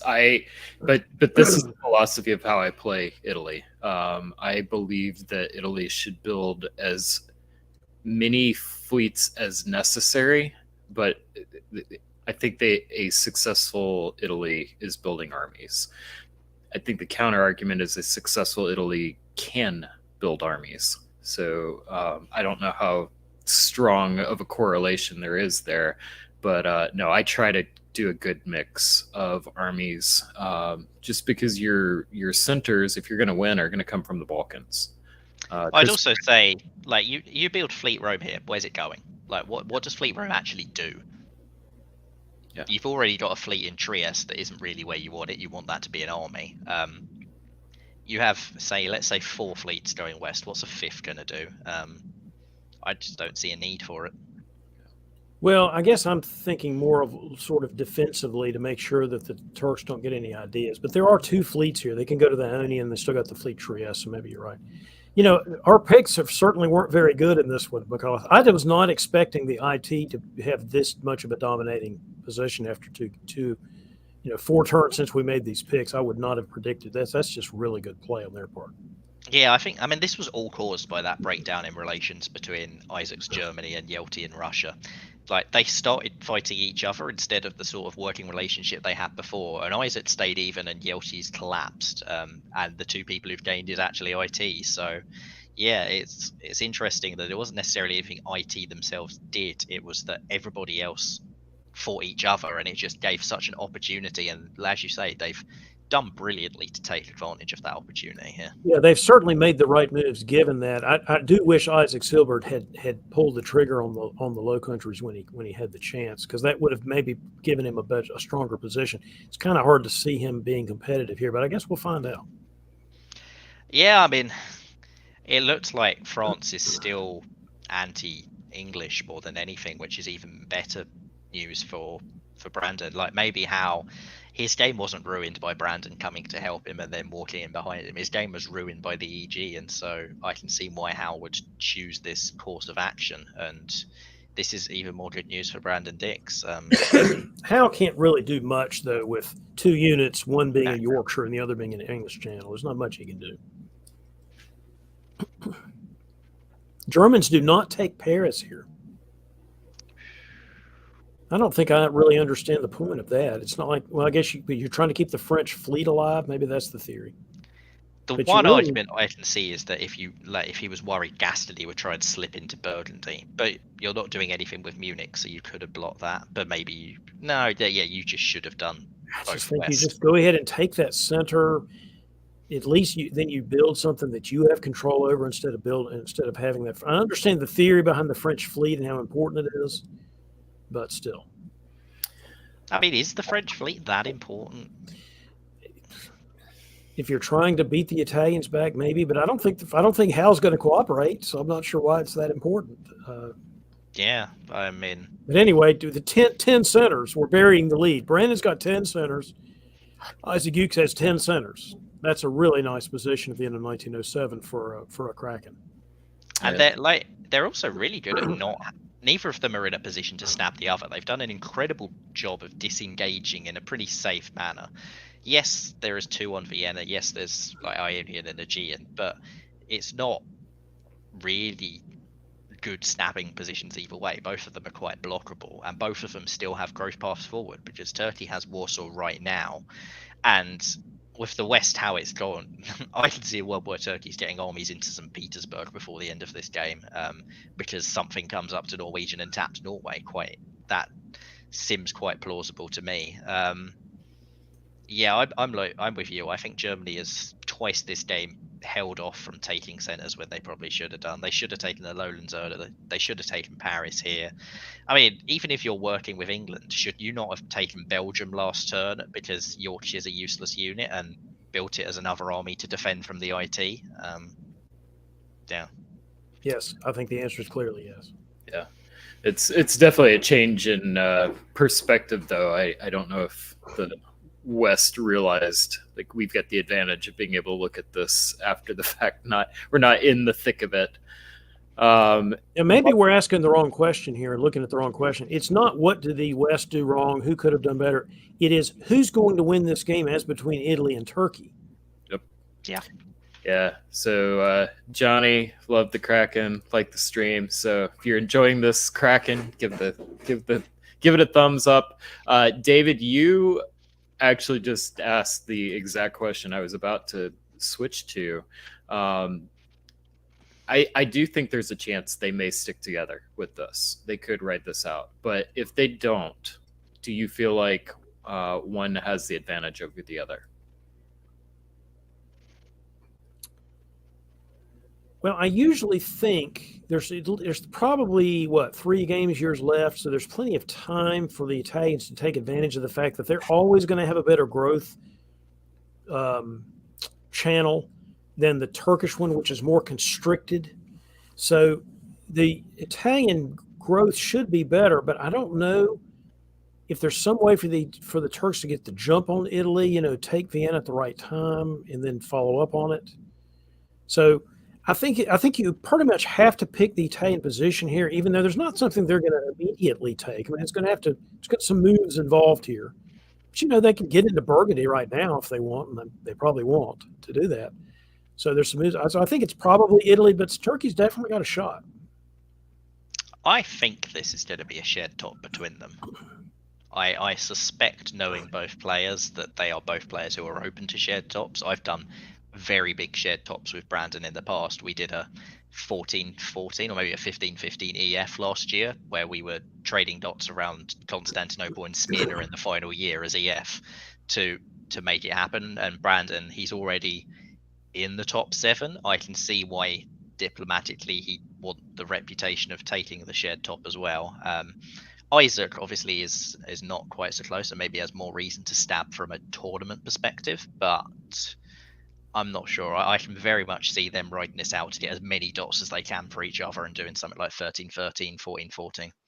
I mean, that makes perfect sense. But if there's going to be a jockey for the end, which way do you go there? Looking at it as the winter 1907. If there's a fight, I actually think Turkey. Okay. I think Warsaw is in the bank, and that means you have all of those Balkan units free to attack Italy, and I don't think Italy has as many units free to fight Turkey.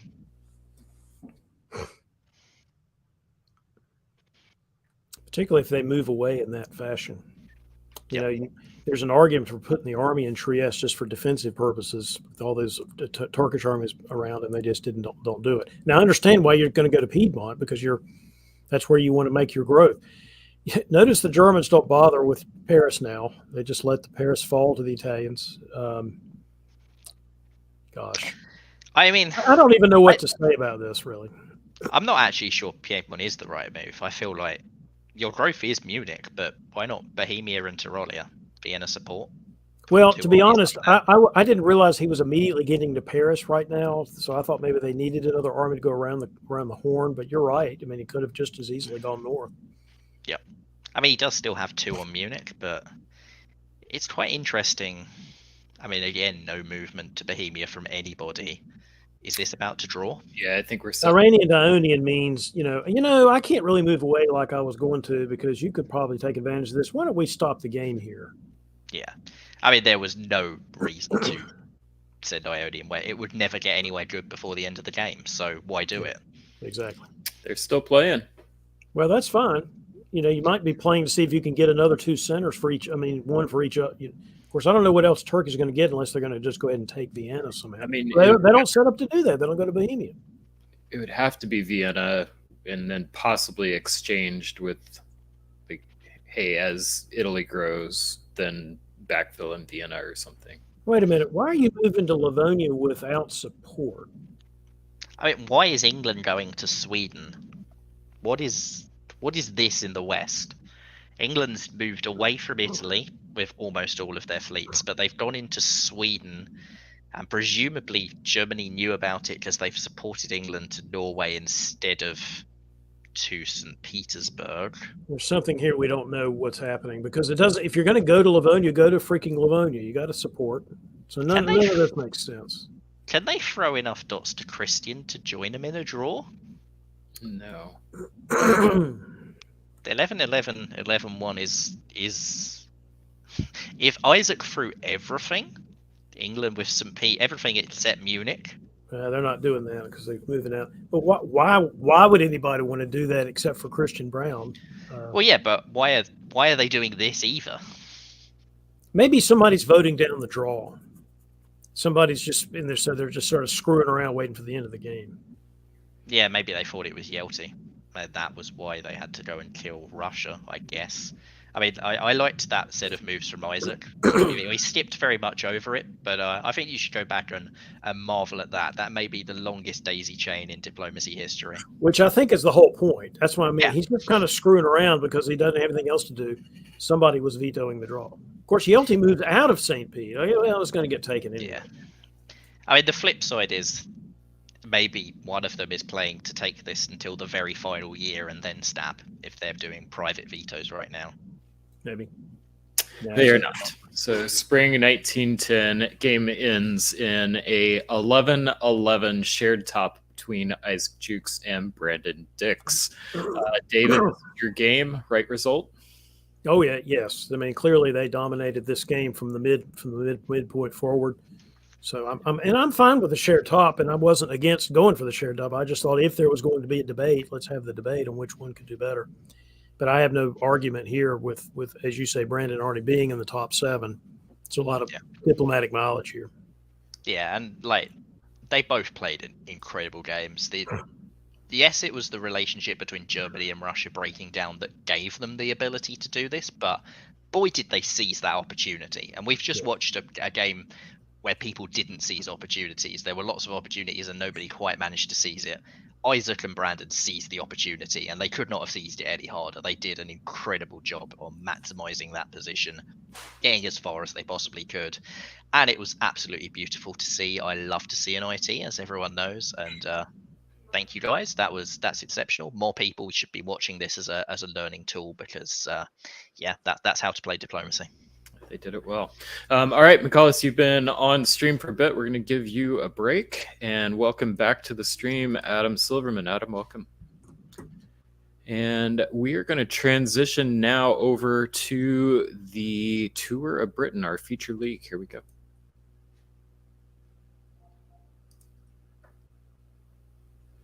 So for our feature league, we're going to go ahead and take a look at 3 games tonight. And the first of which is,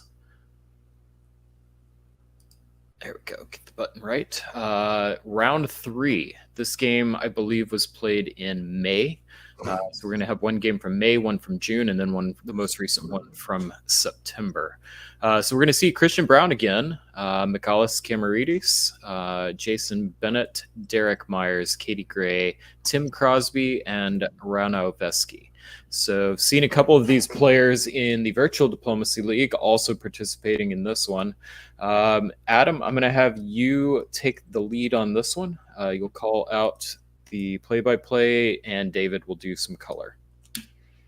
Okay, sure. I think the immediate thing that comes to mind is the French moving to the English channel, which is not covered by the English. We have the Germans doing some pretty standard stuff. The Italians walking straight into Trieste, as has become their thing to do these days. Bounce in Galicia, no bounce in the Black Sea, but Turkey pulling that fleet out to Constantinople while the Russians are holding. So some interesting things here, actually. Very, very much not what we're seeing day to day. It'd be interesting to see where this plays. Yeah, the empty Black Sea is the big story for me, I think. Okay, so that continues with Khan going out to Aegean, as one does in this case, and Italy responding by convoying the army out to Tunis, which is often what you do in this position when you're expecting the Turks to already be out in the in the Aegean. We have what looks like a attempted key Lepanto, with Serbia being supported into Greece instead of Albania going in, and the Italians try to move back down into Serbia, but the Turks sniff that out and bounce them out of Serbia, so they're stuck in Trieste. So we have another game with Serbia unowned at the end of 1901. The Russians put the army into Romania, which is very pro-Turkey and anti-Austrian. No bounce in Sweden, and the French just get lots of support from the Germans and from the English Channel into Belgium. So they get their 2 builds. Another interesting move is the English move from Yorkshire to Wales. This is something we see all the time. We're basically blocking that potential convoy into Wales, and also saying to France, yeah, you're not coming that way. Of course, they leave London open, but it actually is fairly uncommon in my experience to see France take a shot at London from this position. So I think it's probably a good calculated decision on Michalis' part. You know, a lot of times if the Italians are going to be in Trieste, then you know the Turks are coming out because of the open Black Sea, you would have expected Ionian into the Eastern there just to slow the Turks down. So it's interesting that Katie didn't do that, prioritizing the center build. Maybe Katie is trying to work out something with Rauno here for another Kraken. Yeah, the other possibility here is that that she's pitching a key Lepanto to Christian, but she's also pitching something else to Rauno in Turkey. No, Katie wouldn't do that. Never.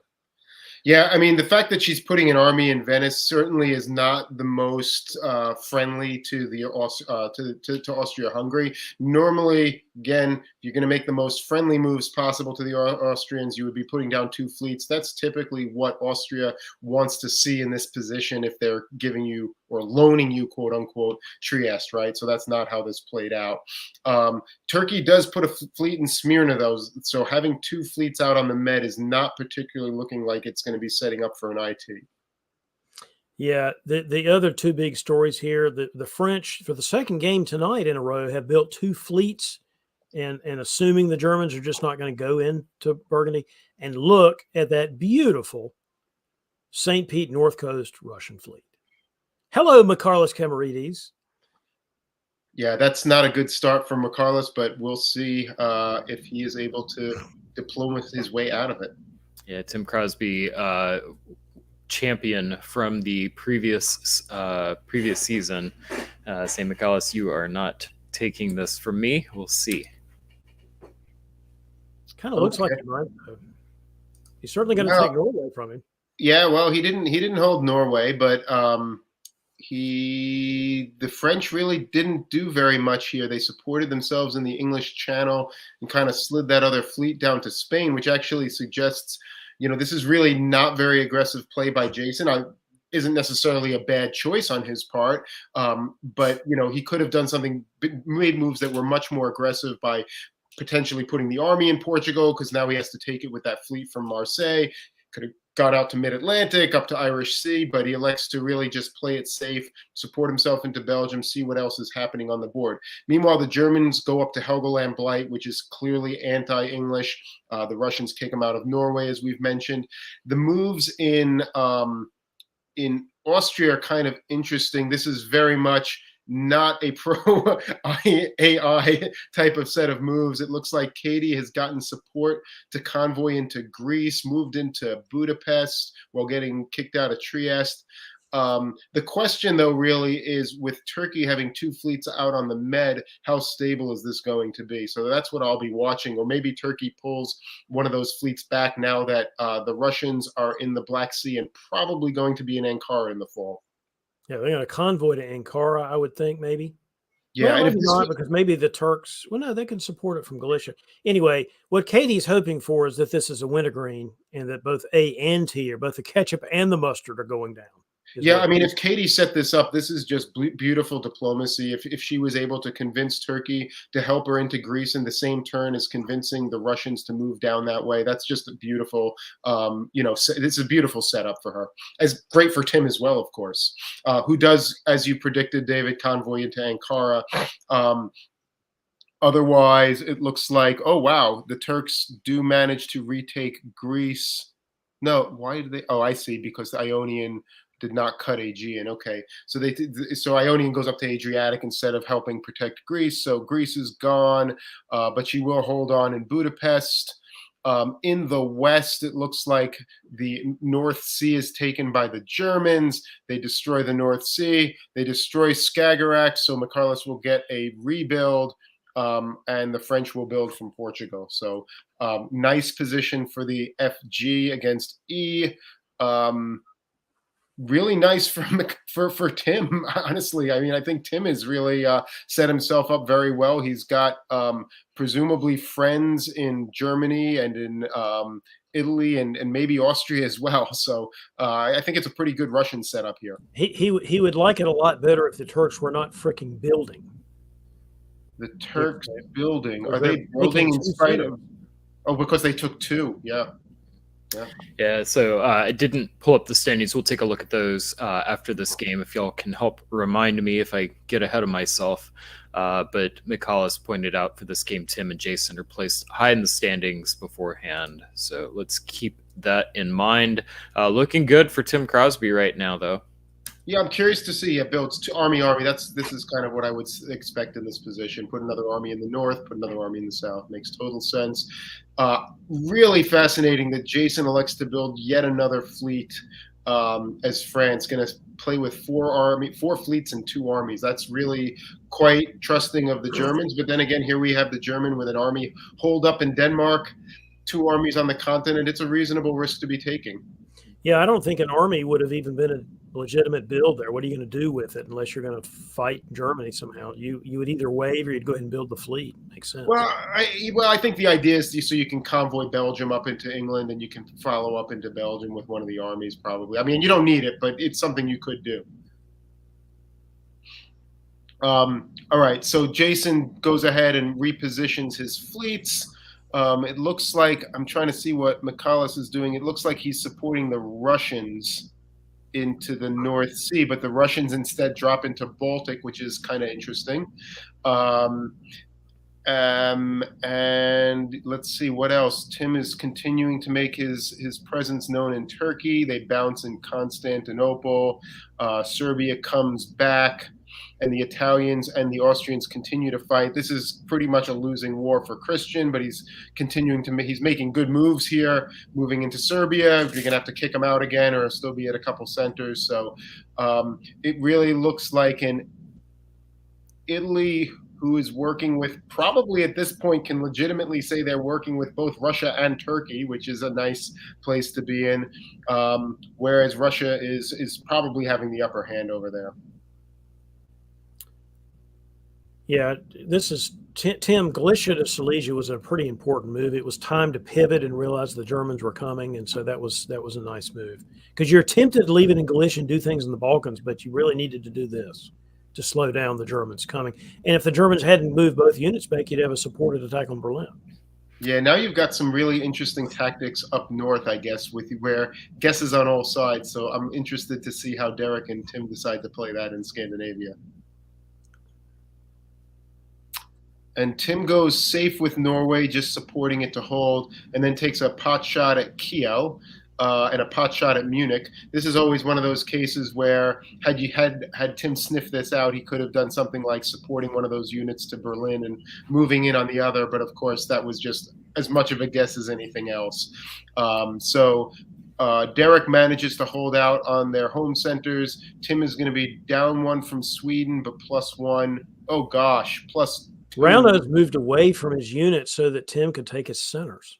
Is that what he did, or do you think he just took a? Well, yeah, he must have done that. Why would you go to Syria? Turning to Syria makes no sense. So Yeah, that's just got to be giving in to Tim. Maybe Rauno was frustrated because Katie wouldn't do something, and so he's just going to throw to Tim. Who knows? Yeah, I suspect it's frustration at Italy. That's what would be most likely here. Otherwise, Jason continues to surround England with fleets. McCallus is making good defensive moves here, but ultimately, it's not going to matter if Jason continues to circle England with units. So what do we have? We have Turkey is down to 2 and keeps the 2 fleets, which is definitely smells like anger at Katie for whatever reason. So Katie built a survival mechanism or something. I don't know. Yeah, I mean, maybe. I don't know how that works, because even if Tim has an incentive to keep Rano alive, I don't think Katie does. So he's still got to move into those positions. Yeah, so that's true. Yeah, so he builds 2 armies. Presumably Warsaw is going after Germany. Sev is going to fill into Romania and do that whole thing. Okay, what do we have? So we have the Italians continuing their push into Austria. I mean, this is interesting, right? So we've got, well, why is she pulling back to Tunis? That's kind of the interesting move here. That I'm not quite sure of, but look at this. Rauno is really going all in on Tim. He's convoying Tim into Greece. Tim is getting those armies into play. On the other side of the board, we've got the convoy from Gascony into London, which actually works, even though it's not supported, because Michaelis gets out into the North Sea. But look at this. Jason is now in the Norwegian Sea. I mean, this is really nice position long-term for Jason. And actually, it doesn't spell good news for Derek. I think this is going to be a FRI game. I couldn't predict at this point who's going to top it. I'd probably give a slight edge to Timothy, but not quite sure. Yeah, it's really just sort of a face crush here. This is Yeah, I mean, it's like everybody. It's like the 3 of them versus everybody, and they are just England's being smushed. Turkey smushed themselves. Austria's basically smushed, and Germany's constrained. So Germany just lost Denmark. It's fall of 1904. We will go ahead and take some predictions here. We've got Tim Crosby, league leader, 2 center lead over the other 2 powers. Adam, you were liking Jason Bennett's position, making you pick one. Who do you choose here? I'm still probably I'm gonna probably. Oh man, it's hard, right? A lot of this is going to rest on which way Katie decides to go. I think she's probably more likely to have to push against the Russians. So maybe that gives Jason the advantage here. I don't think she can turn around and get anything going the other way. So I'm going to put my money on Jason. I think Jason's got a very clear advantage here. That Yeah. I don't see any way that Jason does not top this board. That's a strong statement to make in winter 1904, given the kind of game we just got finished watching a few minutes. David, I can see all kinds of ways that Jason doesn't top this board. Jason's going to top this board. I'm going to put some actual cash on the All right, winter 1904. I'm gonna move through these at a decent pace. So Adam, you can go ahead and call it out, but Okay. Yeah, no problem. So Jason drops the two armies, which makes sense because they've got to go against the Germans right now, and that's about what we're going to see. McCullough leaves England open and is going to keep their units on the other side. And so, this is what we expect to see here with Jason pushing into the North Sea, sending some units south. And I just was wrong, and everything. I just lost my cash. And David owes me a cheeseburger, which I do owe you a cheeseburger. I do. And everything Katie sends. I mean, this is like whole hog. This isn't even like I'm not even going to keep anything in the Ionian. Boom! Everything's going the other way, and Tim is up in Galicia and Bohemia, and Katie just don't care. She just does He took not Berlin. care. He took Munich. Good Lord. Goodness gracious! That is quite a wintergreen disentanglement too. But is that disentanglement, David, or is that Timothy? Well, I mean, okay. Katie's taking Greece. It's probably by consent here. Yeah, we're trading some dots here. That's fine. Nice. That's right. Although Jason's position is still not terrible if he can build. Oh, it's pretty terrible. It's pretty terrible. He's got to bring his fleets back now. We'll see. He's going to lose all of Iberia and Marseille. He can't get that stuff back. It's. I guess I don't know. Do you bring your fleets back, or do you just lock up that line and then try to? I think you're right. Looking at it a second time, I think you're right here. So, devil on the shoulder time. If you are Tim Crosby, do you go ahead and reward that Italian trust by taking those Balkan centers now? It's 1905. I don't know that you. Well, it's a good question. Where are you at? You're at 11 right now. I mean, that is your fastest path to getting a big result here, is to be sending some units down that way. The question is, how convinced are you that Katie is going to continue to move in that direction? I mean, I guess she's going to go into Piedmont now. She might drop something into Ionian just to be safe. The problem is, the minute you do that, if she actually drops Ionian instead of Tyrrhenian Sea, that stuff in Turkey is hanging in the breeze. So I'm not sure you can afford to do it until you have some units down there to protect Turkey. David, same question. Yeah, let's just give the counter argument is, what else is Tim supposed to do? Again, you've got a very constricted way to get any more centers. Yes, you could rearrange, put the army to St. Pete, with the fleet to Barents, but you got to make guesses to actually take anything going forward. Whereas if you redeploy to the south, you might be able to do something. I don't know. I think I'm with you. I'm just trying to make a counter argument. No, I mean, and that's what he does. I mean, look, and he even sends the unit down. I mean, this can't be agreed upon. The forced attack on Budapest, and Katie seems to sniff it out because she goes to Trieste instead of Piedmont. So, and goes to Ionian. So this sounds like the two of them just kind of. Both of them looked at the board and said, "Yeah, this has got to happen right now." So it's going to happen. I mean, the French have come back here. They did all move their fleets back, and well, that's what happens when the other two powers start fighting in a game that's three ways, right? The power who's no longer the main target is going to get to the advantage, and here they are.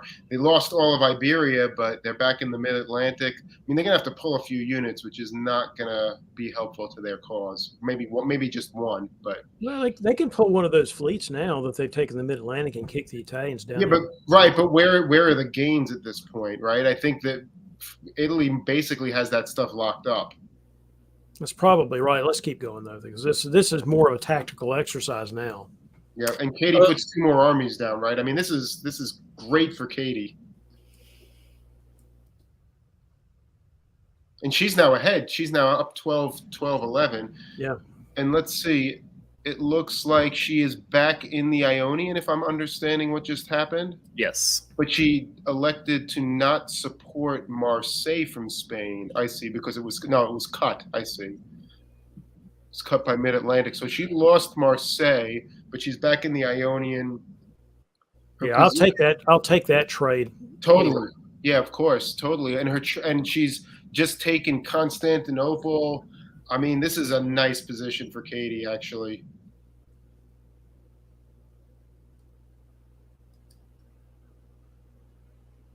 Yeah, I mean, she holds out to everything and takes 2 Turkish dots here. This was my concern about the 2 of them fighting. If I'm on Tins, if I'm playing Russia. No, she's lost Budapest and Trieste to the Russians. I mean, there's a lot of Russian units. Oh, she lost Trieste too. Okay, well, in Budapest. Yeah. So now we're 11-11. Yeah, it's quite a fight. It's quite a fight. It's remarkable that Russia still has Munich too.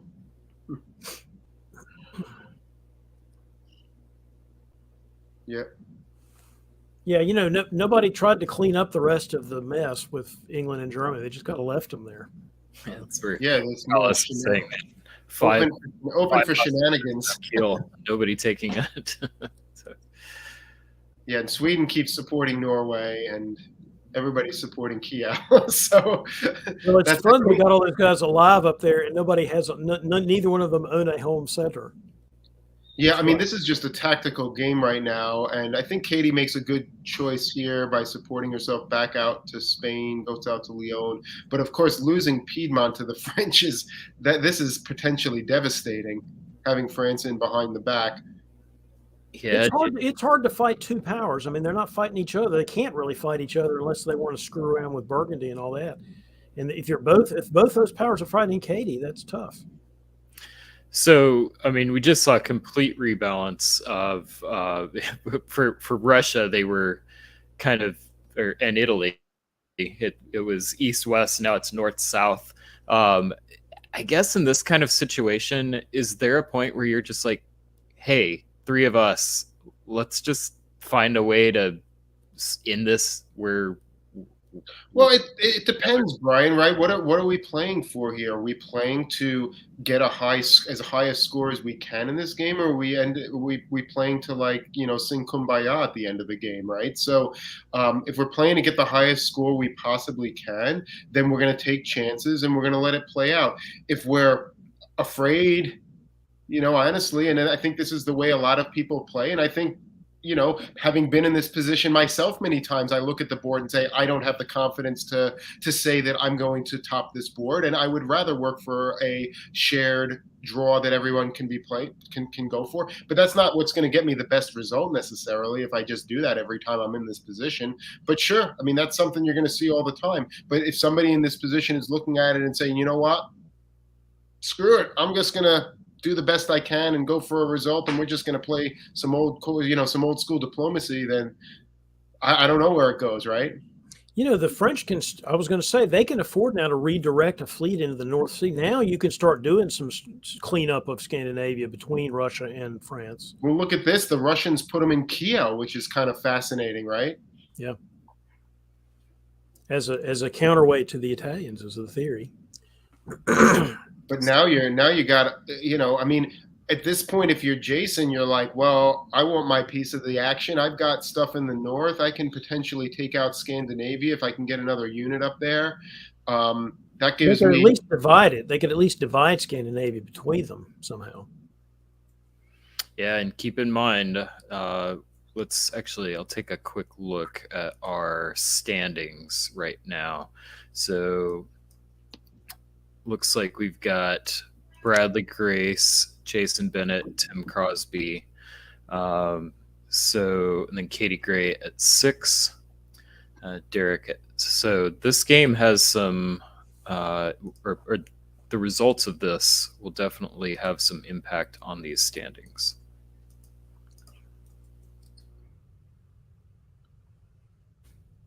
Yeah, Jason puts an army down, which makes sense because he wants to make sure that no shenanigans by Russia, which Russia does right now, goes to Ruhr, which is not the best, not the best for Jason for sure, but certainly makes sense. I love the Venice to Apulia move with Rome to Venice. This is, I mean, this is just, it's tactical guesses, and tactics games are hard to play. They're as hard as everything else in this, and man, Well, it is hard, and it's really hard when you're facing two powers attacking you, which only now are going to start fighting each other. So Katie had a difficult assignment. man, and there's so many guesses here. This is just really rough. Oi. And she pulls back, and look at Jason. I mean, she's more angry at Tim than she is at Jason. So this is a lot of things coming up, Jason. Hey, maybe I'm getting my money back here. Hold on. Yeah, you might get your Hold cheeseburger after all. Maybe McCallus is buying me food. We'll see.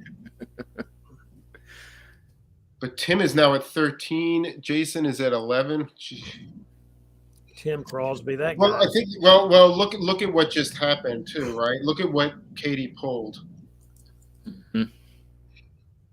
Yeah.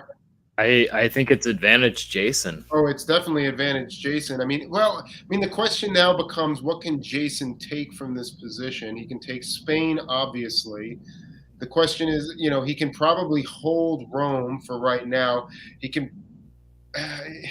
Beyond that, can he get Scandinavia? Yeah, maybe he can. He's got 1 year, two. If he's got 2 years, maybe he can get a Scandinavian dot. Well, I think the question is, can Katie throw him dots fast enough?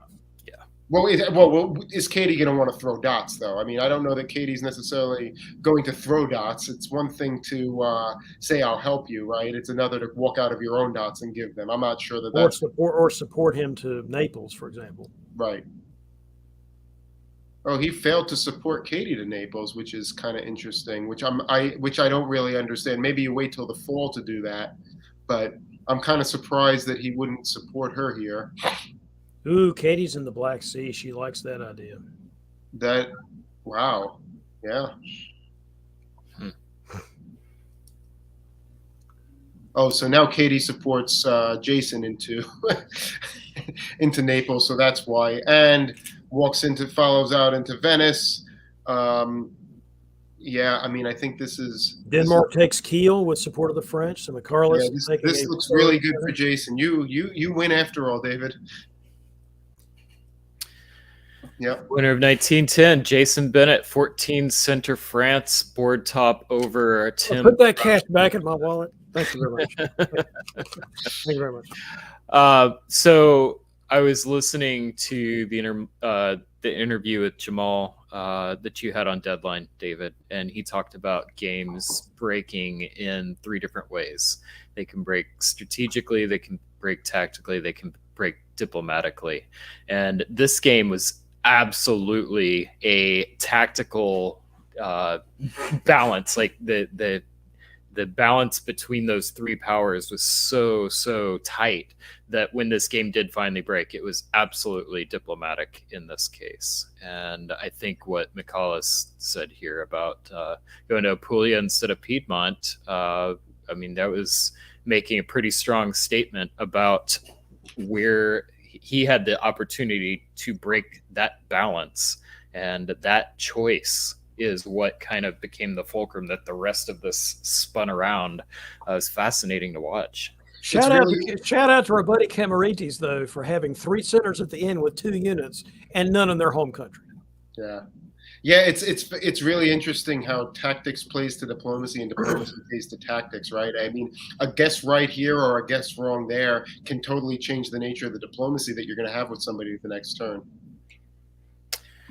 All right. Well, David, I think I'm going to give you a break, and we're going to welcome McCallus back. McCallus, welcome. Hello again. And let's get to our second game of the Tour of Britain. This would be our June games. And let's take a quick look at our standings before we do this. So coming into this game, Jason Bennett now first place, Bradley Grayson second, tied with Tim Crosby at 19, Derek Myers fourth, Zach Moore fifth, Isaac and Micah in sixth. So let's see if any of those players are playing tonight. McCullis, I'll give you the call for this one. Go ahead and talk us through our players. All right, so in Austria we have Tom de Grief playing his first game in quite a while, coming to us from Groningen in the Netherlands. Excellent player who made the VDL top board, not this year but last year. And yeah, he hasn't been around for a while, so it's good to see him back in the hobby. In England we have Micah Blom, also from Groningen in the Netherlands, although I'm not sure if they know each other, like she did with Yelty. Yeah, in France we have Finn Wright again. He's I know somewhere in Sweden. In Germany we have Jason Bennett, leader of the league overall, coming to us from Laurelwyn, Maryland. In Italy we have Rauno Vesti coming to us from Tallinn, Estonia. In Russia we have Bradley Grace coming to us from Warrington, Great Britain. So 1 and 2 in the league, both on the same board. That's always exciting to see. And in Turkey we have Cody Green coming to us from Fort Wayne, Indiana. Right, and let's go ahead and see how we open up this game. All right, so we have pretty standard openings in the West, although Liverpool to Edinburgh is a slightly more hostile move against Russia and a pro-French move. France is pretty standard. Germany's pretty standard. Everyone's pretty standard, really. Yeah, I'm not sure I necessarily would say that the move to Eddie is anti-Russia, right? Because I mean, it certainly gives you the option to convoy over either fleet, right? So it actually is just about optionality, and it's pro-France in the sense that it's showing trust that you don't think France is going to go to the Channel because you're not moving to Yorkshire, but it actually just gives you more options because you can convoy it over either fleet. Yeah, I mean, it makes the convoy a bit more realistic, but instead you can do this and convoy it into an unblocked Belgium because France is walking into Munich. So that is delightful to see for everyone that's not Jason Bennett. Yeah, Russia, Bradley, seeing as Jason is his rival for the top of the league, will be absolutely delighted to see an EF here rather. But he'll be less delighted to see Cody going to Black Sea in Armenia. Did somebody say that Bradley and Jason were our number 1 and number 2 seeds going into this game? Because I'm sort of seeing something going on this board there with the rest of the players saying maybe that's a trend we're going to kind of deal with, and maybe these guys are really good for a reason. But let's see what happens there. Yeah, I mean, Bradley also didn't mention he didn't get Romania because AT worked together. So this is aggressive opening moves from the AT in the East.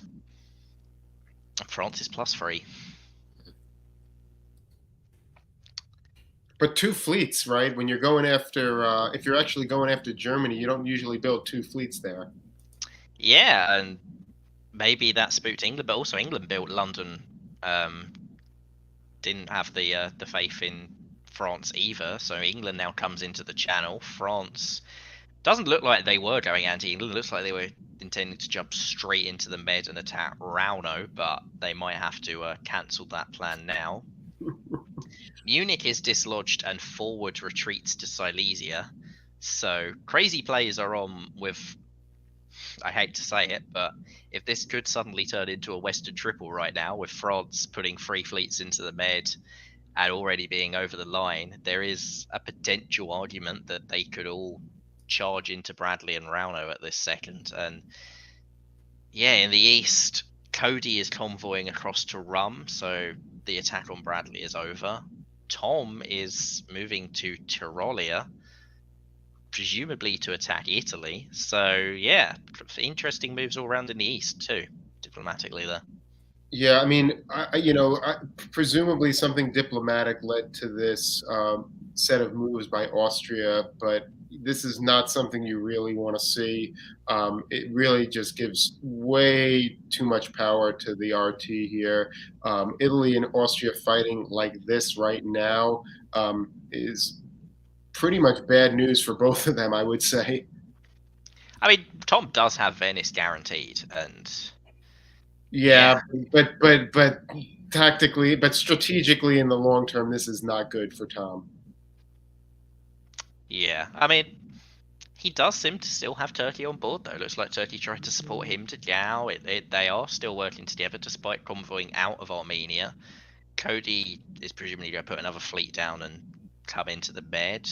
Italy, because they're in Eastern Med, even though they're now in Ionian, they don't actually threaten Greece.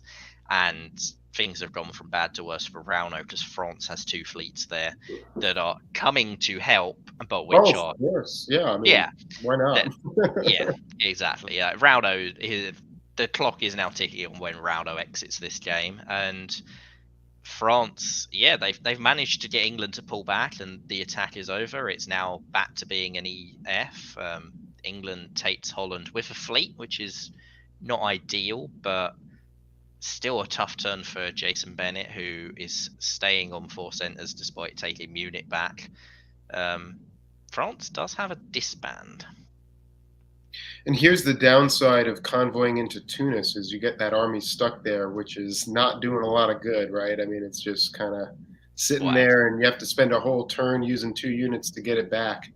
I assume it's coming off the map right now. One would think, yeah. Or maybe Eastern Med, but hopefully Tunis. Yeah. Hopefully Tunis. Is there an argument for France keeping the army in Silesia?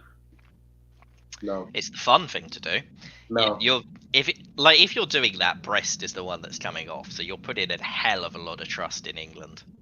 But yeah, I think this is right. I don't think you get clever here. I am fascinated by the choice of. I mean, I guess you maybe as a diplomatic move, you don't want to put a fleet in London right here, but I actually probably want another fleet here as England. I'm looking at this and seeing, hey, Bradley is going to be anti-Jason because they're at the top of the league, and maybe Bradley is offering all sorts to England right now to keep attacking Germany, so maybe you don't want the extra fleet to piss Bradley off. And yeah, here we see Bradley supports England straight into Denmark, which from a game perspective makes no sense whatsoever, but from a league perspective makes a hell of a lot of sense. So that, I would imagine, is why you do that. England also gets into Ruhr because Jason has... Well, maybe Jason has realised that Bradley is the reason he's being attacked like this, and is saying, all right, Bradley, I'm going to screw you in return, and is moving to Prussia and Silesia. Again, moves that only makes sense from a league perspective rather than from the individual game perspective, because why else would you go Prussia and Silesia here? England gets into Ruhr, France is into Tunis, because even though Rauno kept it, he has successfully convoyed back. The AT is back on, and now they're trying to convoy back to Armenia across Black Sea again. But this time Bradley sniffs it out and blocks that and gets into Gao, which would be great if Germany wasn't in Prussia and Silesia. And Tom, we didn't mention anything, but Tom de Grief built Fleet Trieste as Austria. Love to see it, and it's getting somewhere quite useful, and there's a credible case for it to have been built in the first place. So as long as Turkey doesn't stab for Greece right now, which you can't rule out, this is actually a rare case where we get to see an Austrian fleet in Trieste built and used usefully.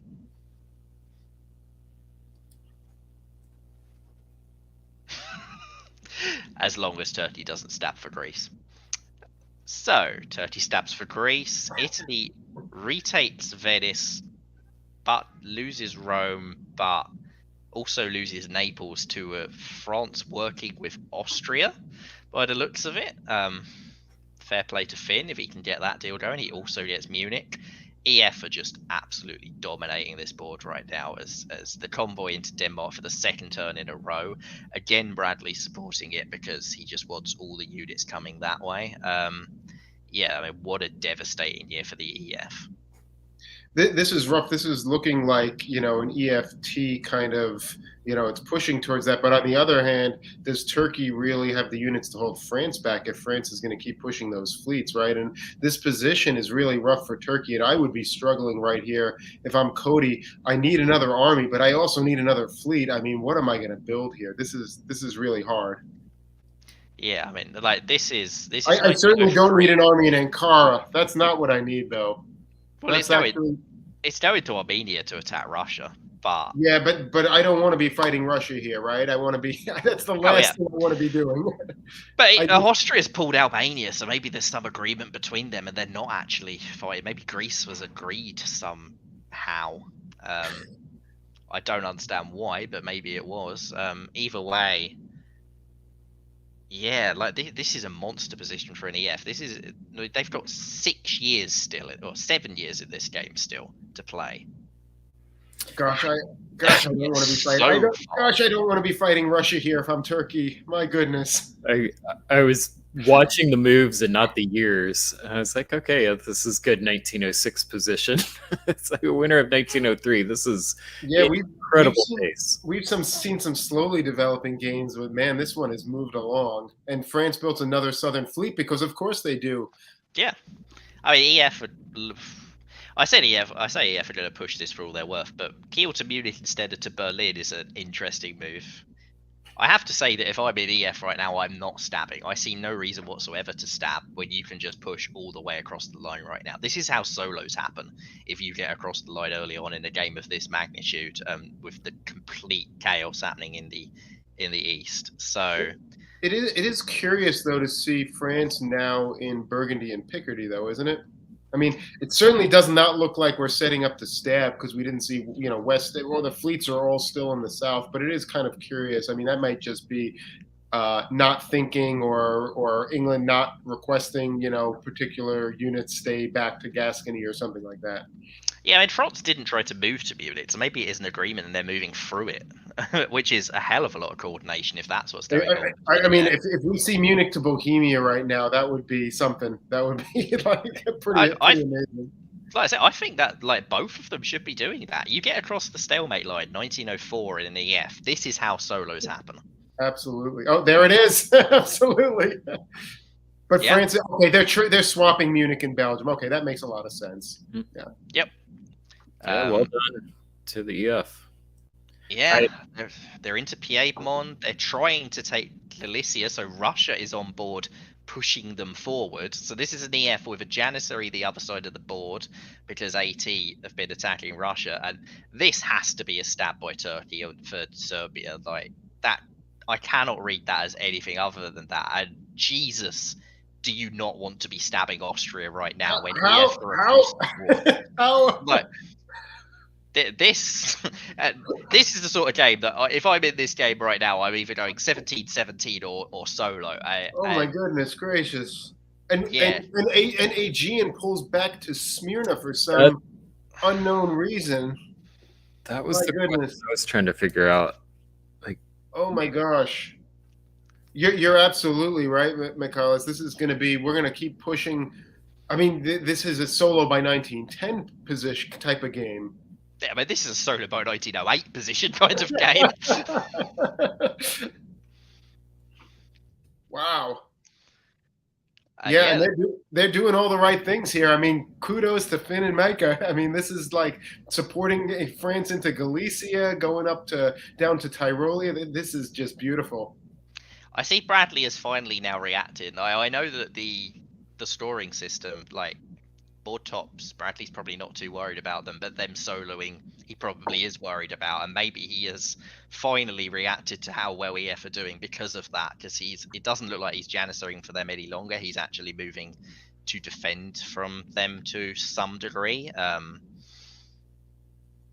Maybe Serbia wasn't a stab because Austria hasn't reacted as if it was a stab, but Trieste. Yeah, I mean, if that's agreed, it's just this is an agreement where you just keep killing Tom, and how is that actually going to help you? I know they have managed to take Naples in a way that's going to be really hard to be retaken, but I don't think it matters. So we don't get to talk about this very often. There are some defensive positions around here where the East can keep the West from soloing. Yep. What are the key positions? Like once the main stalemate line has been breached, what are the main things you're looking for to try and stop that solo if you're the East facing a West like this?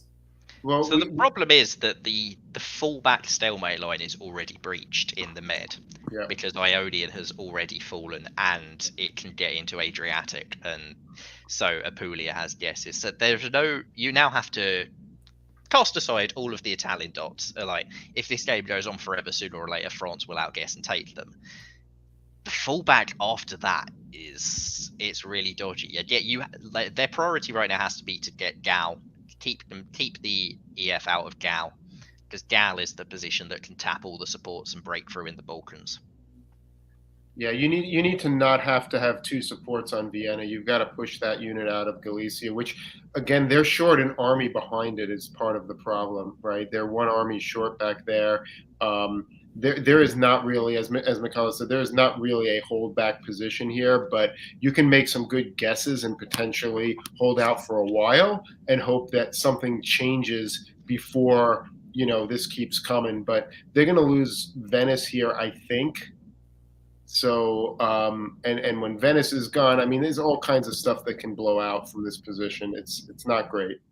Well, Rome is the one that's guaranteed to fall, right? And yeah, that's what Yeah, they've done. Rome. I mean, Sorry. Yeah, okay, Rome. Well, and, you could, and yeah, it is key that they've probably got Russia on board, because if Russia was still against them, then this is so much worse. But Bradley is going back to Sweden with English support, so maybe this, like, it seems like Bradley is playing both sides of the arrangement here.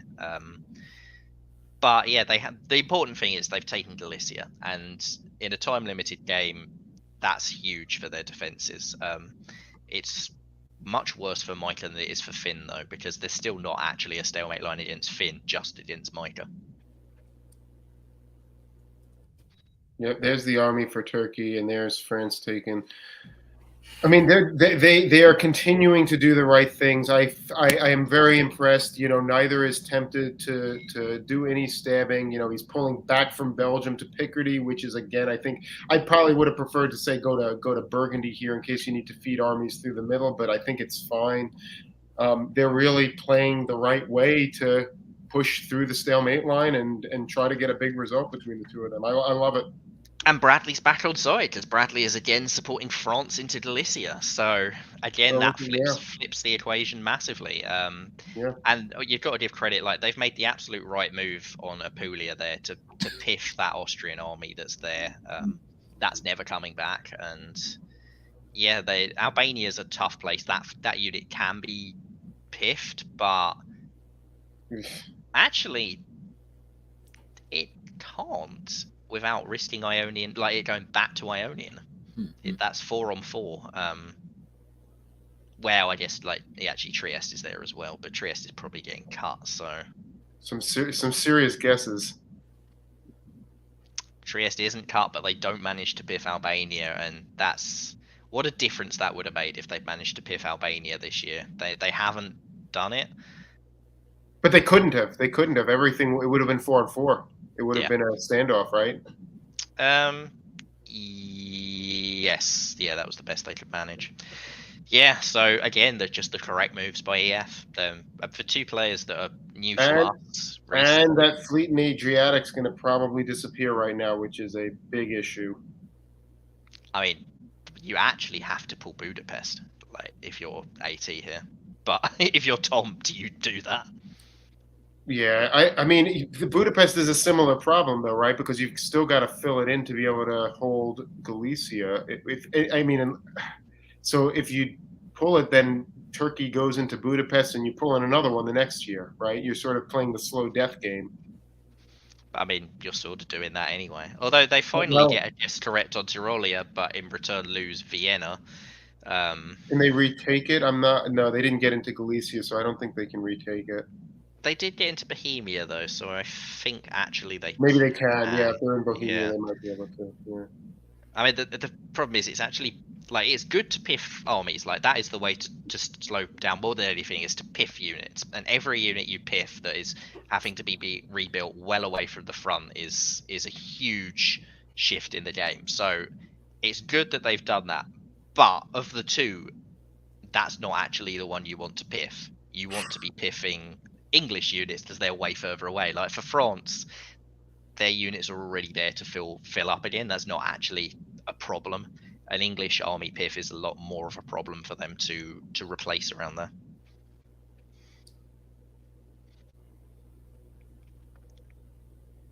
And in return, Austria's unit is piffed, but it doesn't matter because they do get to rebuild it. So actually, this year nothing has happened either way, which is better for the East than for the EF. Well, actually, I would say plenty has happened, right? Because we now have Turkey and Bohemia, not only and Galicia is empty. So that's actually a much better position for the East than it was at the beginning of the year, where they had an enemy. Dal isn't empty. The England got there from Vienna. Oh, I'm sorry. Okay, well, that's not optimal. Yeah, like the only thing that's changed is Bow and Gal have flipped positions, basically. Okay, yeah, no, you'd rather be in Gal than Bow. I'm sorry. The tactical knife fight continues. This is a huge piff. Like, you get into Vienna in spring. Oof. They had to pull out of Bohemia because that Turkish army could have been piffed, and that is a unit that can't get near the front again for a long time. But yeah, that's brutal. Well, look at this. They have Russia off sides. I mean, with Bradley helping the West, I mean, this is just a losing. It's a losing proposition for Cody and Tom. That's the problem here. Yep. Their savior is the time limit now, and that's all that is their savior. And because they can't hold anything, like Trieste is gone, Vienna's gone. This position is about to crumble, but they're lucky there's only 2 more years in this game. Yeah. Yeah, and I don't think there's any incentive for England and France to attack each other unless somebody wants to dot at the end of the game or something. But I would imagine that's not going to happen in this kind of situation. So do you get a fun little convoy from Apulia into Trieste? Sorry, go ahead. Nicholas, you were commenting on what I said about them dotting each other. Yeah, the scoring system is rank based. There's bonuses for centers above 11, but it is rank based for everything else. So actually, there is like who tops it changes quite significantly based on rank.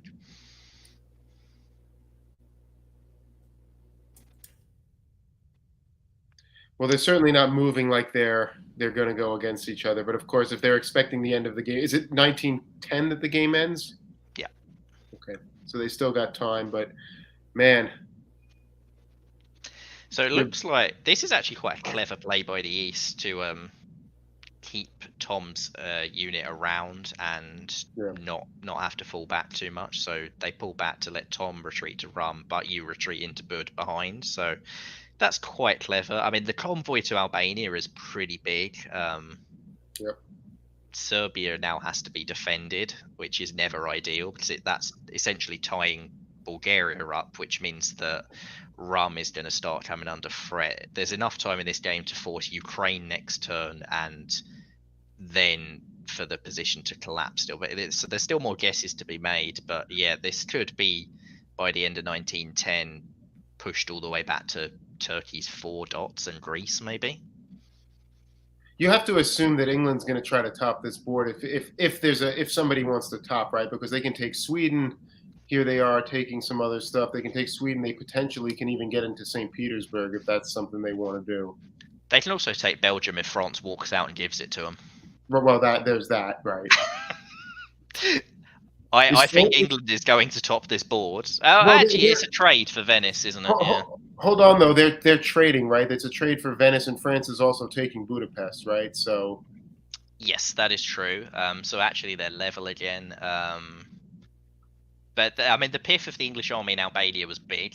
That's a huge thing for not losing stuff in the final year. But it's still really hard to hold Serbia. Fleet London.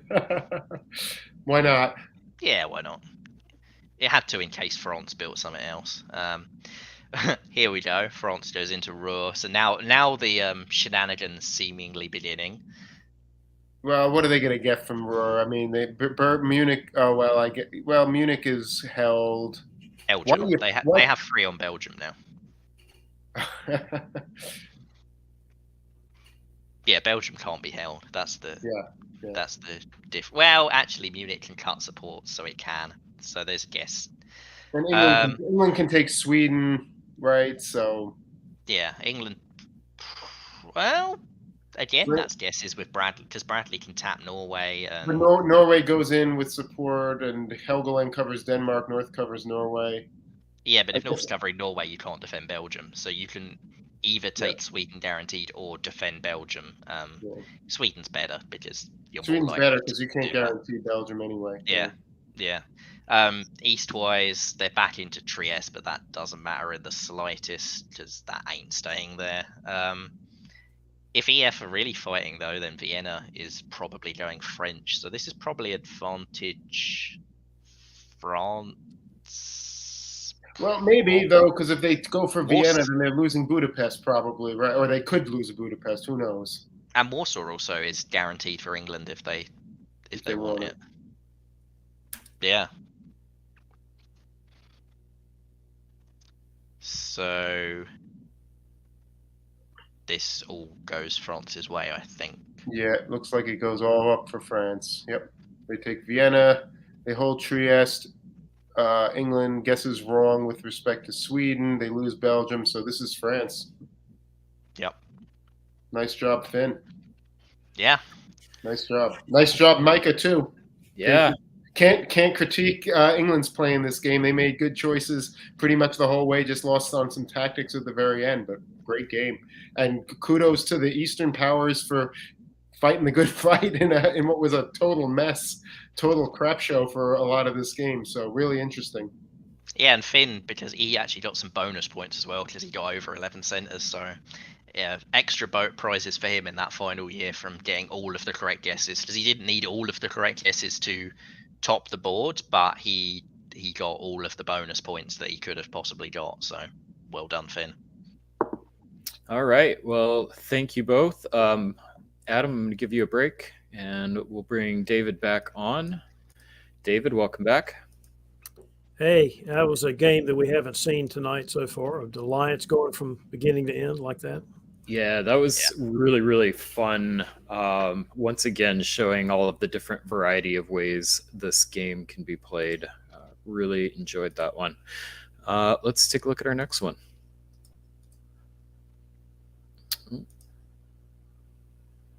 There we go. So before we do this game, let's take a look at our standings. This is the last game of the Tour of Britain that we'll be covering tonight. So going into our September game, this round 5 game, this is what our league looked like. Bradley Grace, Jason Bennett, Tim Crosby, Mike Blom, Derek Myers, Zach Moore, Finn Wright. So coming into this game, David, I'm going to let you call this one out. Who do we have and what kind of stories are you expecting? Well, Ed Sullivan, what's he doing in the Tour of Britain? What's that guy doing in here? But you've got essentially at this point in September, you've got 3 people in contention, and then you've got Micah that's going to have some really strong play from the last 3 rounds to have a chance. The rest of these folks, the Isaac Ukes of the world, Ed Sullivan, Simon, even Wardy. You wonder if, considering they can't win the thing, what is going to be their reason for playing? What's going to be their goals in the game? I mean, the people play differently depending on scoring systems and whether they have a chance of winning the tournament. So it'll be interesting to see how that happens. But we can all see that these are names that we've already seen tonight. Jason, who's in contention, Bradley, who's in contention. Micah is a dark horse. The rest of them, we'll see how they play. I like that French opening from Ed. I love that. Put some armies on put 2 guys on Belgium and send 1 guy to Iberia. We've got the Italian move into Trieste that we've seen. Is that with Austrian consent or not? Is that going to be along with a bounce in the Aegean? Because we got the Turks again not going to the Black Sea, trying to get their fleet out. So they're probably not going to like the Black Sea Russian. But we'll see diplomatically. Does that mean that the Italians go into the Aegean in the fall? We're going to find out. Yeah, I mean, that probably reads as Russia breaking a Black Sea DMZ. We'll see what effects that has on this game. Not much. The Turks still go to the Aegean, but again, as we saw Katie do in the other game, the Italians don't prioritize bouncing the Aegean, but instead take that second bill. Germans are making sure they take Holland because they're not sure what England's doing.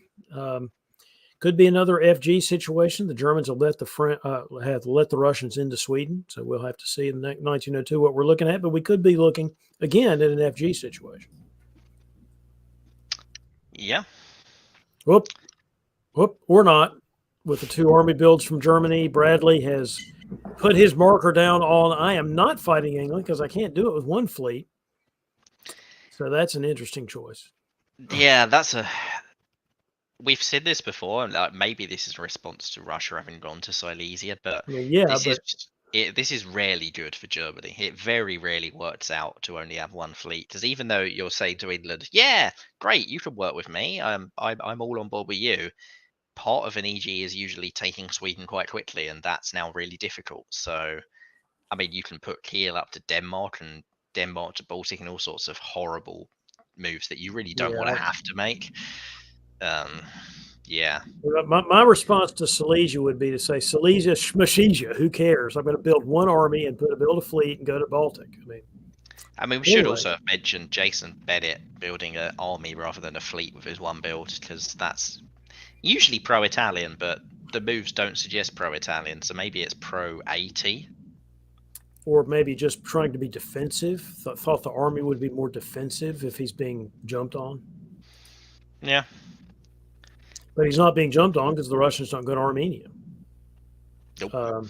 But the Italians do go to the Eastern Med. So the Italians did try to do the switcheroo, set up the Lepanto, and the Turks have prevented that for the short term. Yeah. We also saw there was disengagement there with the French going backwards. At the same time, the Germans were supporting into Ruhr. So, but it was an EG as soon as the 2 armies went down from Germany, or at least that's what Germany was hoping. Yep. And it could still turn around diplomatically. Like, this may be Ed saying, "Hey, Bradley, you can take Belgium and build a fleet now, and I'll do what you want." Like, Ed won't go down because he's just taking Spain instead. So this is probably a diplomatic pitch by Ed Sullivan to give Belgium to Germany and say, "Hey, I know you seem to be all on board in an EG, but please turn around. Look, I'm giving you dots that you could have forced anyway, but I'm giving you dots. I'm full of wonders and gifts." Isaac had gone back to Silesia in the spring, and then from Silesia, and goes back to Silesia in the fall. So we'll see what that means in terms of the German build. He also gets a build because somehow he's negotiated his way into Bulgaria. So that's a big diplomatic win for Isaac. Oh, yeah. Oh, Bradley does build the fleet, though, which is the right answer, by the way. Yes. It's the right answer even if you're EG, right? It's the right answer because you're EG. It's also the right answer if you're FG. It's the right answer if you don't know which one you're doing. It's the right answer in almost every situation. Even if you're GR, it's the right answer. It's also the right answer for GR, yes. Yeah. 5 armies, 1 fleet is just not what Germany needs. All right, so Russia is also taking Khan because, Russia is making progress here. Yeah, I mean, this is a good set of moves from Air. 2 turns in a row. Yep. Although, is it necessary for I guess it is, because in theory, Aegean could have gone to Ionian. I was just going to wonder whether Micah really needed to send all of her fleets east at this point or not. Because there's an argument for sending something over to the west and tell the French, I'm here to help, tell me what to do. Maybe Ed is on board because it's an EG. You've probably got Ed on side anyway, and he doesn't necessarily need units to help him yet. Not yet. I know he's lost Burgundy, but so what? You're France. It's still okay-ish. He's got to walk into Liverpool as well because he's outguessed Simon on that front. And you've got the airheads that have 3 units now on Munich. Yep. Yeah. So this is pretty bad for EG actually. Oh, they don't order it correctly. The Russians thought the Italians were going. Because it's hard to imagine that would be the Italians were going. That couldn't possibly be an intentional thing because that wouldn't make any sense. So I think that's just a screw up. Probably. So good job, Bradley Grace, to not lose Munich. Yeah, and he gets Sweden as well for his efforts. So he's actually Mhm. building. And this time it probably is Army Berlin as the correct build. But Ed Sullivan is building, and England's like this EG is not an EG anymore. It's just a G. England has just collapsed. Well, Yeah, it's the issue with defending England. It is an island, but it is an island that's a spine, and it's hard for fleets to defend on both sides. It's so easy to get around. It's hard to defend yourself. yep. McCallus, I'll ask you this one. Any of these adjustments stand out to you? Well, Bradley built 2 armies when we said he should have built a fleet earlier, and now he's built a fleet when we said he should have built an army. I guess this means he's actually now going to flip to working with Ed, and that makes sense when Ed had to build in Marseille, and Ed probably had to build a fleet. So probably a diplomatic pitch by Bradley, I'd say, to do this, even though they've been fighting all game up until now. He probably knew that Ed had to build Fleet Marseille and went, I'll build Fleet Berlin and I'll show some goodwill towards Ed that way. Micah is making very pro-ally builds. That's basically what that is. Yes.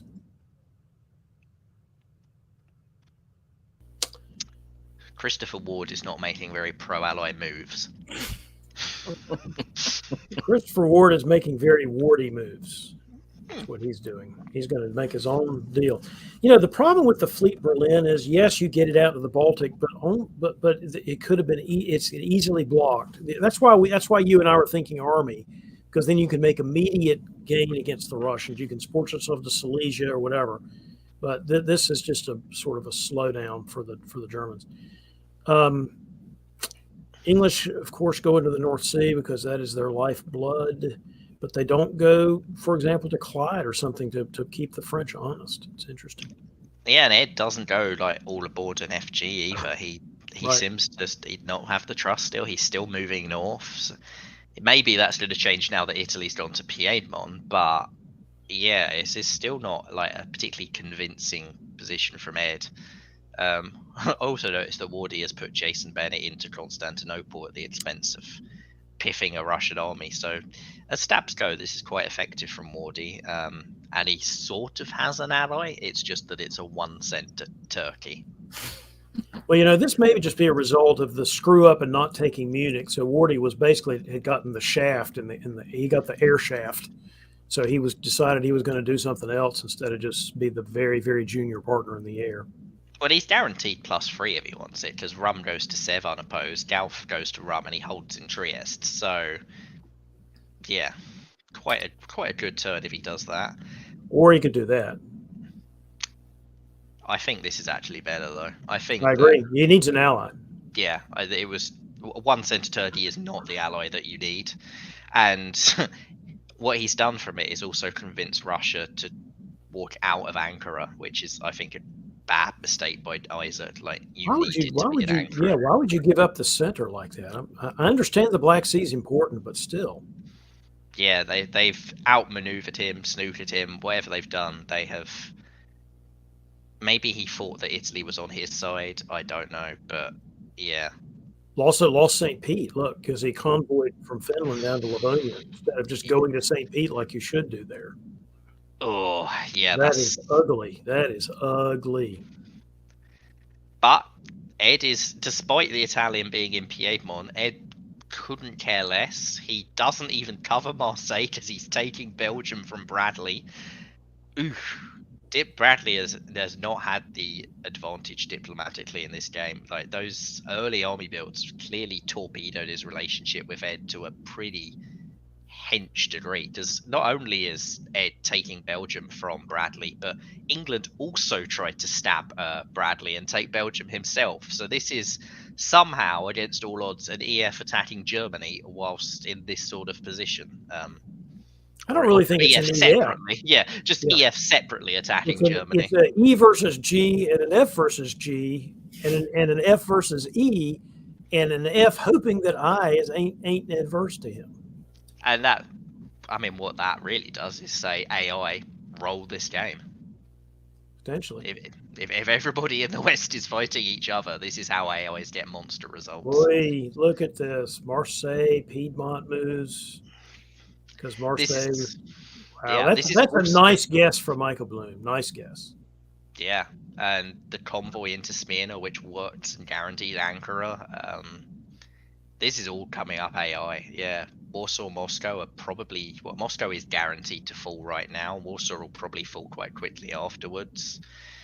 Looks like the West is finally sort of getting on the same page, or at least F and G are, but England takes Liverpool whilst France takes London, so it's not resolving quickly. St. Petersburg to Barents Sea is a weird. Simon. Why would you go to Norwegian in this situation? I'm puzzled.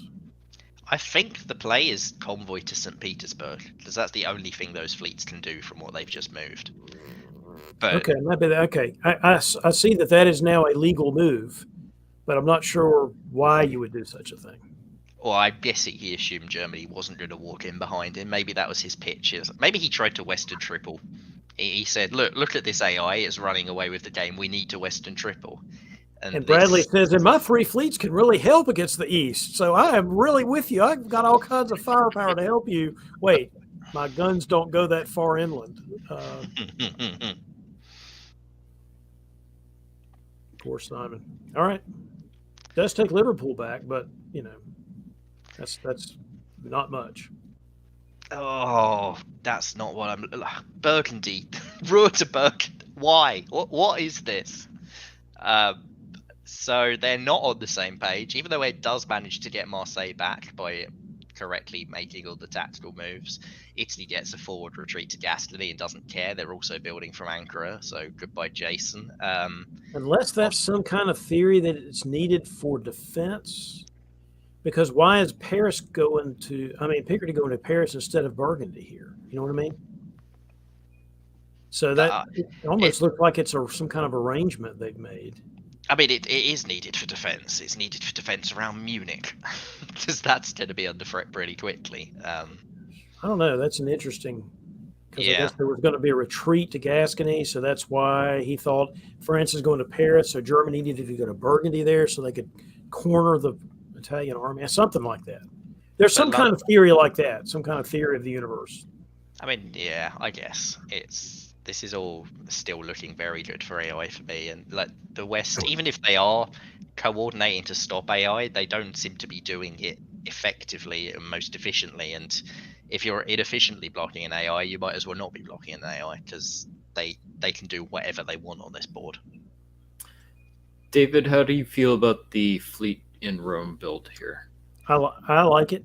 You do? Because you don't really need another army in this situation. But the fleet in Tuscany, you go from Lyon to Western Med with support, and then you move your fleet to Tuscany. Regardless of what the French do on defense, you could put yourself in a pretty good situation that way. Yeah, I think. Or that's okay too. Either one. Yeah, this time it's 4 versus 3 because of that fleet, so you actually do want the extra fleet there. They get into Brest because they've prioritized taking Gascony from Mao. I know they've got a retreat to Mao and they can easily dislodge Brest, but covering Picardy at the same time is annoying without risking Marseille. So I mean, I kind of feel like FG should have convoyed England to Belgium, possibly, but I'm guessing they can probably figure something out. They could go English Channel to Picardy. Well, I say you could lose the Mid-Atlantic that way. I mean, actually, what they should have done is convoy Yorkshire to Belgium to defend everything and get that unit up. But I guess you can also say I don't care about losing Brest for a year. Yeah, that's no big deal. I'll track it and kill them later. Let's prioritize getting rid of those pesky English units. Yeah, I mean, they guessed wrong on Liverpool Edinburgh if that was the case. Like Yorkshire was probably trying to take the 50-50. All right. They do. Yeah, because the Italians chose not to retreat to Picardy, right? Probably because Austria's just taken Trieste. Like that. Oh, yes, I see that now. Yes. The fact that that happened and then Brest wasn't retreated makes me think that must have been without agreement.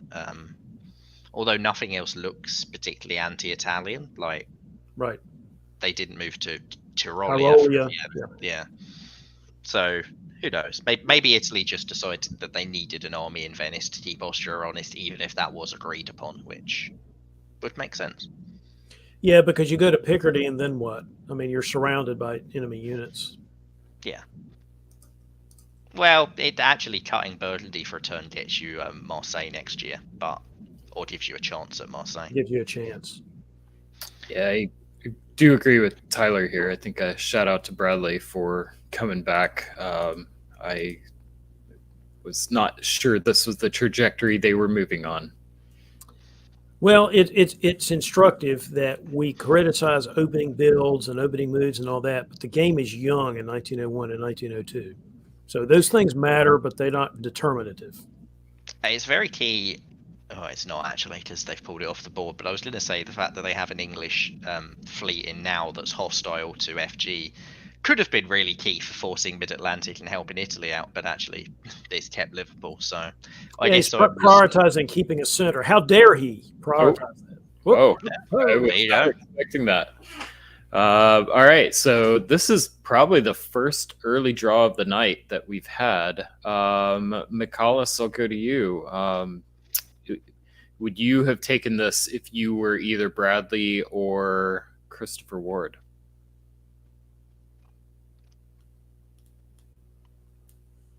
I think I would as Bradley, because I just don't see him actually being able to top this game.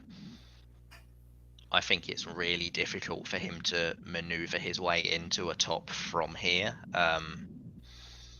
And he's currently second place from this game, and that's a pretty good score league-wise. Like the change in points probably isn't worth it going on and suddenly dropping below it or whatever. So I see why he's taking it. Wardy, now that Italy's rebuilt that army, does Wardy actually have any centers to take in this game? No. Can he lose Bulgaria straight away? Yes. So yeah, I think I take it as both of them, and I probably take it as Ed. I agree. I totally agree. I think Micah's got herself in a position where it makes sense for everybody to just say, yes, you win. Yep. Yeah. I was impressed with Micah's play this game for sure. Not just with the top. I mean, obviously that helps, but yeah, really, really well played. Liked the relationship. David, you talk about this a lot. Like a lot of times when you've got a situation where one theater resolves before the other, the theater that's able to come to its diplomatic arrangement first has an advantage. We did see that play out in this game, I feel like. Absolutely. And also, to play Italy correctly, you have to have a good sense of timing. Timing is important for any power, but particularly Italy, because the pacing for Italy is so different from everybody else. You have to know when to be patient, got to know when to pounce on opportunities, and I thought Micah did a good job with that. Well, let's take a quick look and see what the results of those games were. We are now current. We've shown every Tour of Britain game. So as of that September game, Bradley Grace, first place with a pretty sizable 29-point lead, 7 points over their competition, Jason Bennett. Micah Bloom moves up to third place in the league, 20 points. Will be difficult to catch Bradley, but it's possible. And Tim Crosby still has an outside chance as well. Everyone else, I think, would be pretty much out of the running at this point. But this was a good set of games. I really enjoyed the variety of styles that we saw, both in these games and in the VDL games. So thank you all for covering. We should also give a shout. I believe that's Micah's first ever board top since they started playing. So is that congratulations right? on that front. Yeah, they're pretty new to the game. So yeah, big congrats to Micah. Well, and also, way to go, Micah. Yeah, and also standing wise, Tour of Britain's best 4 games. So Tim Crosby's actually in a better position than he looks on that. Okay. Thank you for clarifying that. All right. Well, I believe, Michalis, we're going to give you a break, and we're going to welcome Adam back on. Adam, welcome. Great to be here again. And let's go ahead and transition us over to the Virtual Diplomacy League. While I'm doing that, were you able to catch any of those games, Adam? Yeah, I mean, the last one was really fascinating, a lot of back and forth. I mean, I don't know what to say. You guys covered it really well. Okay, let's pull up our game. And We got to cover that game with McCarless in it, right? yes, we do. All right. Video 152. David, I'll let you call this one out. The Emperor Vespasian brings us Johnny Gillum playing from New York. Jason Bennett, we've seen him all over the place tonight, playing from Lower Maryland. Teague has been in the comments tonight, so Teague will get to comment on one of Teague's games. Liam Stokes, our old buddy from British Columbia, back in this game. Cody Green, the Iron Man of VDL, playing as many rounds as anybody should be allowed to play. We just saw Simon in the Tour of Britain, so here's Simon coming into, I think that was the same Simon. We're seeing Simon coming in VDL, and then some guy playing the Turks. All right, let's pull up our map. And spring of 1901. Adam, I'm going to put you on the play-by-play for this one. Okay, so we have in the East, we have the Armenian fist bump with Sev and Smyrna both bouncing in Armenia, allowing the Turks to move Ankara safely out to Constantinople.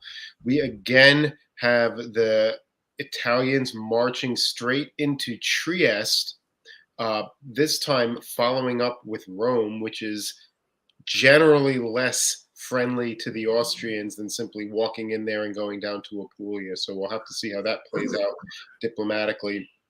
Otherwise, we got the bounce in Galicia, no action in the English Channel, France holding in Marseille, but still setting themselves up to potentially go for 3 builds.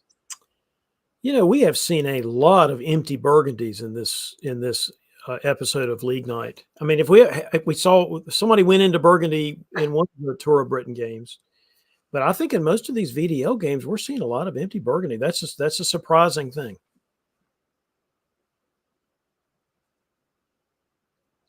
All right, so here we do. So France indeed does go for 3 centers, but is bounced out of Belgium by the English.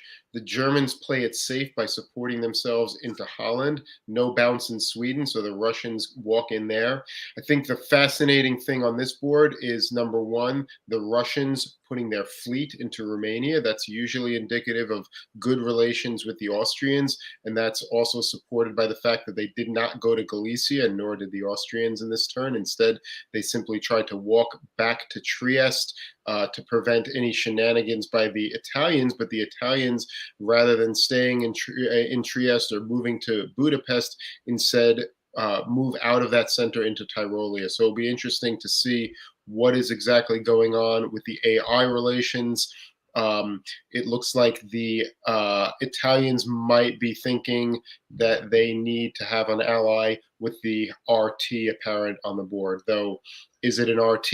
Is it an RAT? Is it something else entirely? Hard to say from the position we're in right now.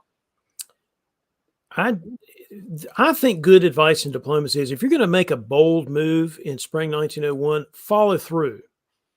You might as well. If you've already angered somebody by putting 2 armies up against Trieste, you might as well support it there or retreat it to Budapest if they kick you out or something. You might as well just play it through.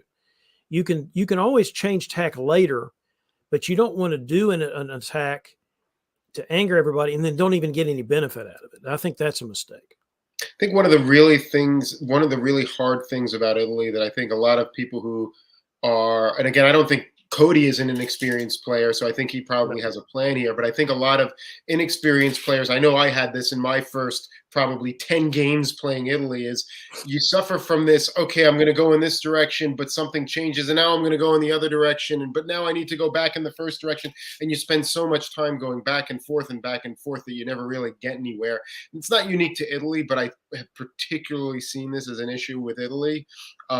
And I don't know what Cody's doing here. Let's see. He's probably got a plan because Cody's pretty experienced. But I've seen this so many times, so it's really something to think about if you're a newer player. Pick a direction and go for it. It might not be right, but it's going to be more productive than back and forth and back and forth.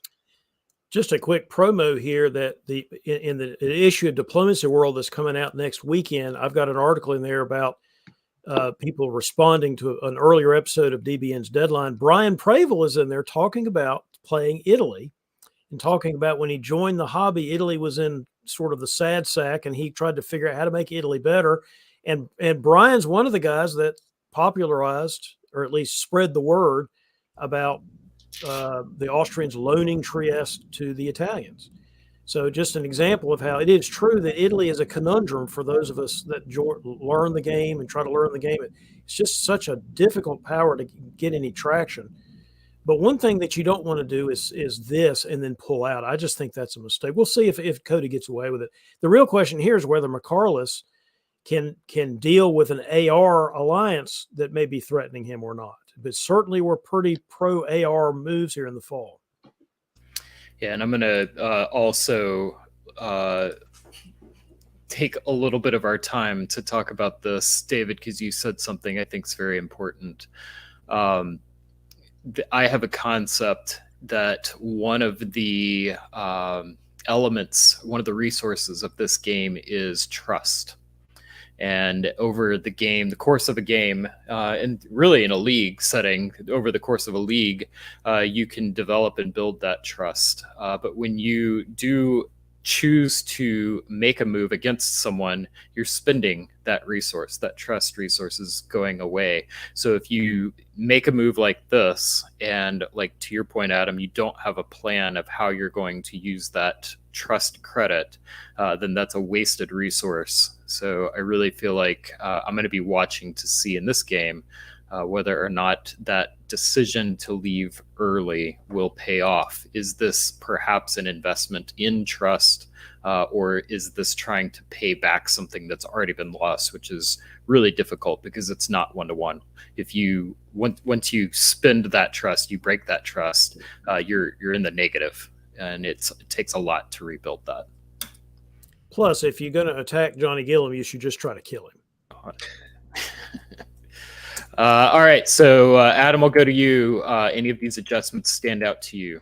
Not at all. We see this is pretty typical. The fleet in London, the fleet in Brest are, again, pretty typical for this kind of position. Doesn't mean they're going to be fighting over the channel, but this is normally what you see. The two armies for Russia, Moscow, St. Petersburg, again, I think that's pretty common in this position. Fleet and army for Germany. Yeah, this is all stuff that you would probably expect to see in most positions.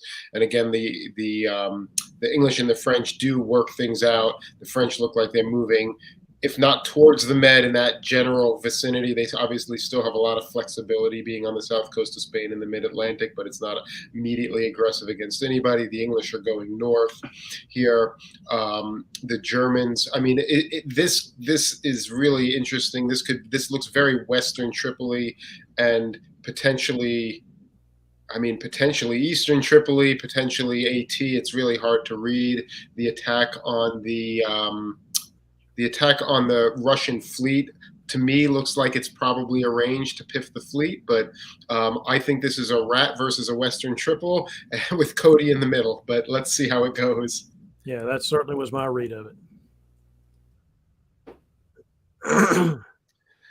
Wow. I mean, it doesn't get more ratty than this, right? I mean, Romania walks out into Galicia. We got that attempted force on Tyrolia, and then the western side is certainly making very Tripoli moves with putting England, of all things, into Sweden and Germany into Belgium. This is quite interesting. I mean, we see plenty of Western triples. We don't see a ton of rats, so that's cool. The one thing I will point out about the French moves is France goes Spain to Western Med and Mid-Atlantic to Spain. I don't know that you necessarily want to make that conga line kind of moves here because you can get bounced out of the Western Med here. Probably better to go to North Africa if your plan is to go down into the Med. Or go to Lyon in Western Med. Or go to Lyon and Western Med. Either one would have been better than this, although this may work out okay in the long run, and maybe Teague didn't really want to go full bore. I don't know. I'll just say Johnny Gilliam, running the New York face-to-face club, knows a thing or two about rats. and Chris Kelly making the same joke. Welcome, Chris. And then General Savage, I do agree with you. I don't tend to like the early conflict between Austria and Italy, but I did think the conversation about if you do make the choice, what do you do with it, was worth discussing. Moving back to this game, winner of 1902, David. I know you like fleets for those English builds. How do you feel about this army Well, build? if you are serious about the Western Triple, then you do build armies. You don't build fleets if you're serious about the Western Triple, or if you're serious about making people think you're serious about the East or Western Triple. You still build armies. So you got to do it here. Got to build an army. Yeah, if you're on board with the triple, you're not going to build a fleet there. And this is exactly what you do. You go out to Finland, you get the other army up into Norway.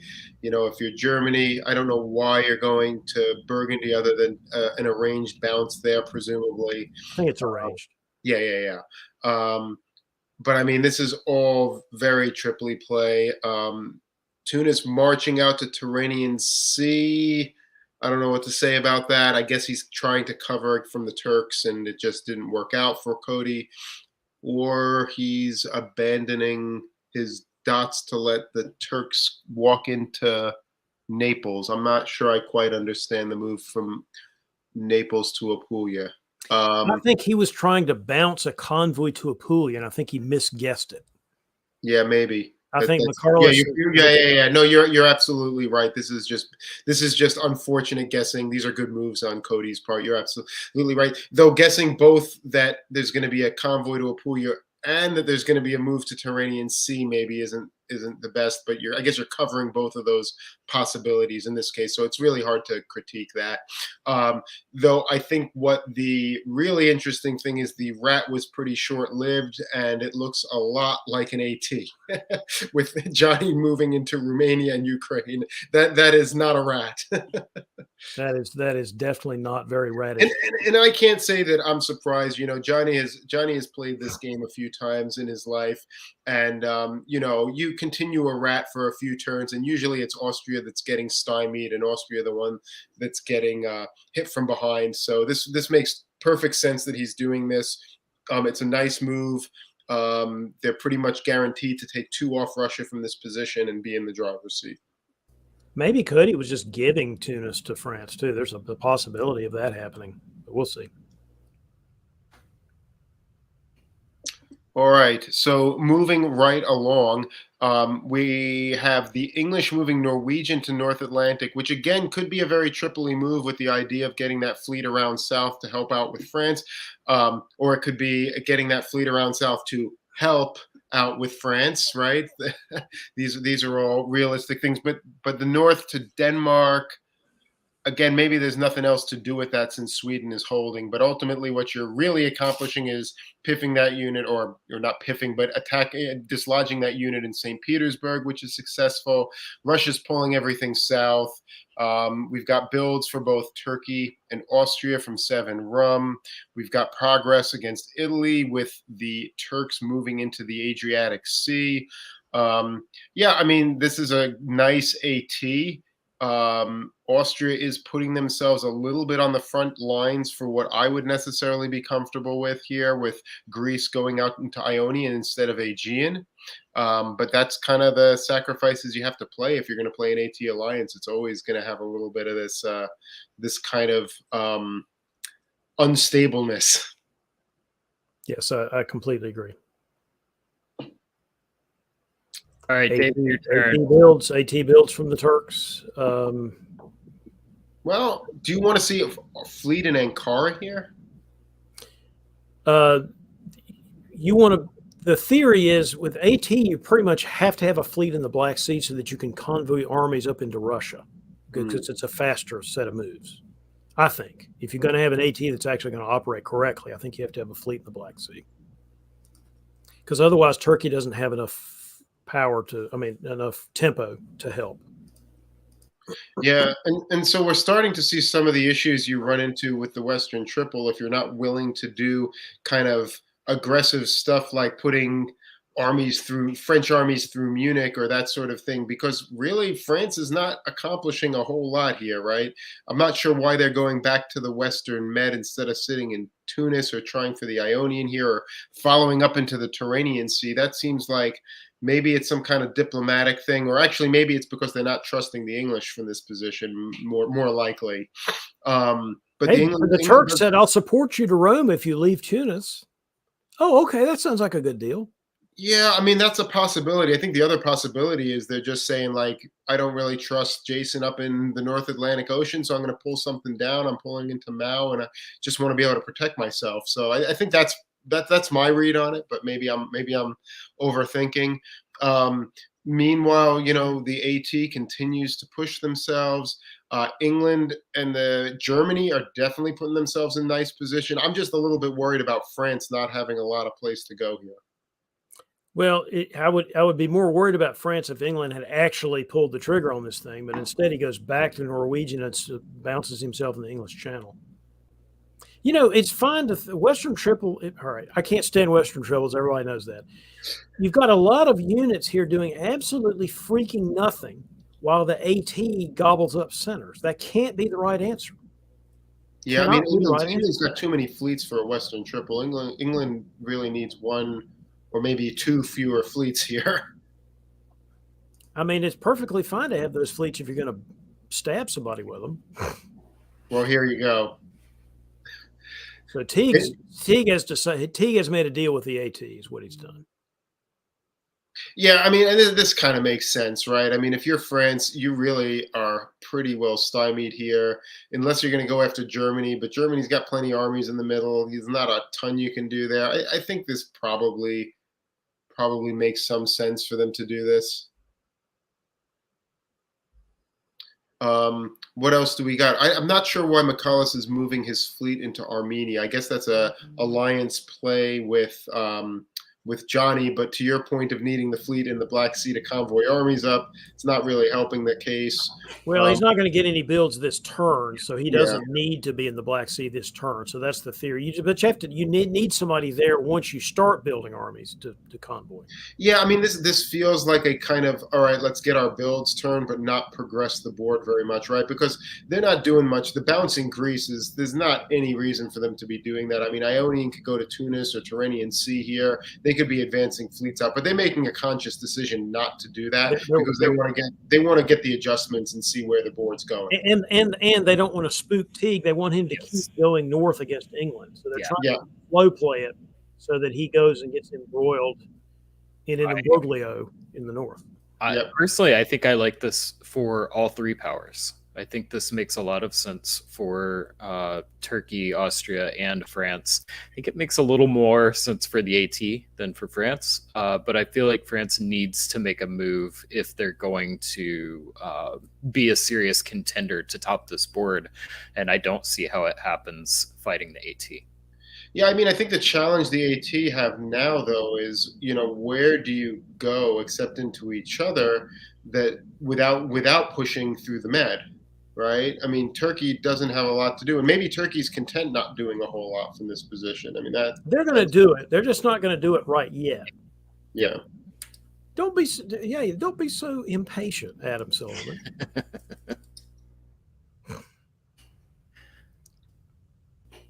I mean, this is something you can do, I guess. You can go Vienna to Budapest. That is something you can do, Johnny, and it's something you do, so to speak. I don't think we're in a rush to do very much here, and so we are taking advantage of our lack of being in a rush, and that's what we're doing here. But we do have we're letting Teague go up and attack Jason. That's basically what we're doing here, and we're doing nothing else. That's all that's happening, basically. We've got Liam Stokes. First time I feel like I'm calling him out this game, making a move back into the English homelands. Kind of interesting to see Jason and Liam working together here. Looks like they are choosing to punish Teague rather than defend against the East, but the East isn't moving anywhere, so maybe. Liam will look for a chance to get a center, like covering it like he just did.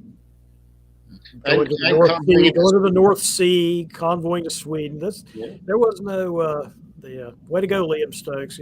That's a very Liam. I just want to comment on the amount of love that Russia has been getting the past few seasons. I mean, everybody just wants to support those Russian centers. That's just a lot of love for you, Simon. Well done.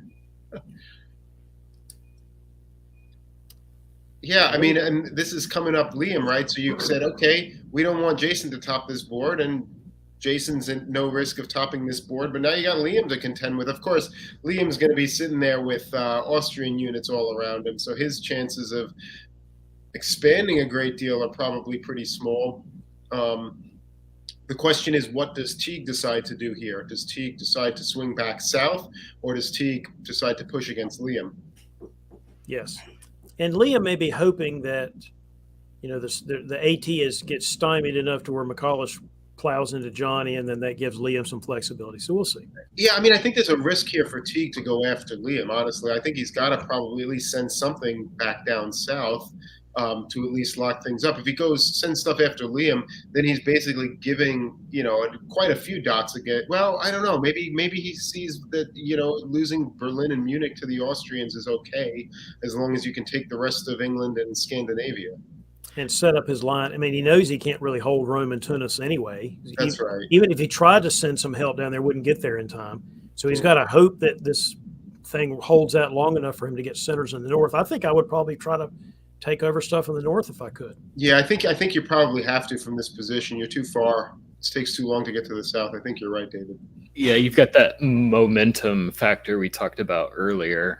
All of the units are pushing in that direction. It takes a lot of energy to turn that back around, and especially when while it's not particularly strong, the AT definitely still has the advantage in that space. Right, and I mean, I think the other point is the minute you send something into Mao right now, Austria and Turkey say, okay, you're no longer doing the thing we asked you to do, and so you're done in terms of, we're going to take Rome and Tunis immediately as opposed to having some diplomatic play right now. Yep. Which is, I mean, I think, and okay, he goes to Mao. We'll see what happens in the fall based on that. But at least he is seemingly setting up to take London. He's taking Belgium. So he's doing all that. He's putting Austria into Munich. So it looks like he's still on side with the AT. Aegean to Greece. We'll see what that means, but Aegean to Greece. That's got to be agreed. Yeah, Aegean to Greece while Austria's picking up Munich. Yeah, that's got to be agreed. I didn't say it wasn't agreed. I'm just saying we'll see what that means in the long run. Yeah. Yep. So France is gonna. I guess they keep Rome. I'm assuming that this is all arranged for them to keep Rome. They do take London. They take Belgium, so they're +2. They take Ruhr. I mean, I'm trying to figure out what actually happens in Russia. It looks like Austria is walking into Warsaw because the English support Warsaw into Moscow, and so we're just doing a little switcheroo here. Correct. Less love for Simon than we saw last time. Maybe they keep Ukraine. Of course you keep Ukraine there. Well done. Well chosen, Simon. So the question here is, have AT? It had to happen now because Teague, here it is. Yeah, because Teague's too big. But again, Teague knew this was going to happen. He knew that he was borrowed time on those southern centers. I'm sure he knew that. Yeah, it's interesting. So they got Clyde up to Norwegian.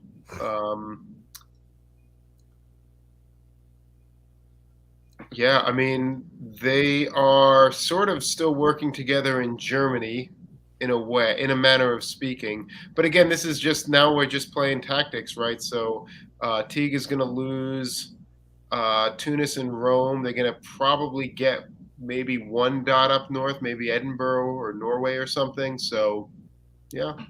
They're definitely going to get Edinburgh. Yeah. I like Teague's play here, honestly. I think that he was able to parlay that long enough to get significant progress in the north. I actually like this play a lot. Why are we self-bouncing Spain here? I don't like that. Shouldn't we be putting our fleet in the south coast of Spain? Yes. Yeah. And if you really wanted to set up defensive lines, you put the fleet in North Africa, put the army in Spain. You know, there's some things you could do here that you could argue back and forth, but this is not something you could make a good argument. The other thing I really don't like is Ruhr supporting Munich into Kiel. There is no reason to be supporting Austria into Kiel right here. Maybe they're making an in game deal here, and they're just going to figure it out. Yeah, that's what. Yeah, I mean, if you've got some deal to share board top, I guess that's something you can do. Yeah. Let's see what the center count here is now. 10-9-8. Okay. But again, I mean, the reality is you lose Tunis, but you still have pretty good play on Holland, Denmark, Norway, Sweden, St. Petersburg, and you got a couple years to do it. I mean, maybe you can't get all of that, but can you top the board on your own if Austria and Turkey don't fight each other?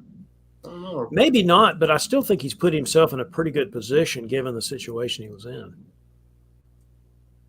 With Jason kind of spooking him, you know, bringing that fleet back, it spooked him, and he was able to get the advantage. Yeah. Well, here you go. He's basically seeding Tunis, which is probably what you do here to make sure you get. He's helping Holland get killed. Yeah, I mean, it's a lot of support for the other side of the board. I mean, I guess you're putting yourself in a position here to get maybe 2 Scandinavian centers, so you'll be up to 11, which is, I guess, it's a good place to be. It's one better. It's one better than 10. Yeah, that's right. You don't want to stop at 10. You want to go to 11. My center count goes to 11. It does. All right, so Norway and Denmark fall. Yep. This has a lot. This very much looks like all this is arranged to come up with a final center count. We'll see in a minute what that. But I mean, if you're Teague, I mean, maybe he's being offered the board top, but I mean, I certainly would not be playing for an 11-11-11 as France here. I mean, let's assume that this is expectation as it goes to time. I still feel like the opportunity's there for a 1-dot stab at the end to steal the top. Well, who's going to stab who here, though? I mean, I guess if you are France, you don't need to. You can take Holland, right? You can take Sweden. I don't know that you can get St. Petersburg, depending on how England and Austria defend it. But you can certainly take 2 here. And by 1910, can you protect Marseille in Spain? I think you can. Right? Another game where we have remnants of England and Germany hanging out in the north. That's right. From their home. It's the second game we've seen that tonight.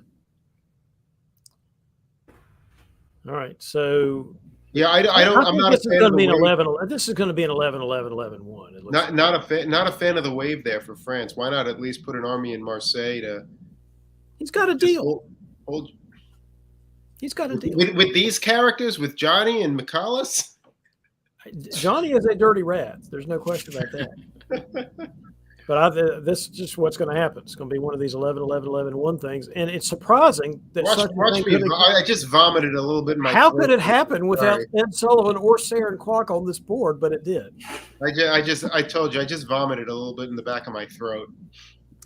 You'll get through it. We have seen fewer of this style of game this season. We've seen a few of them. But this, I feel like, was a 3-way competition that felt very different than the other one that we saw to me. David, why do you agree with that? And if so, why?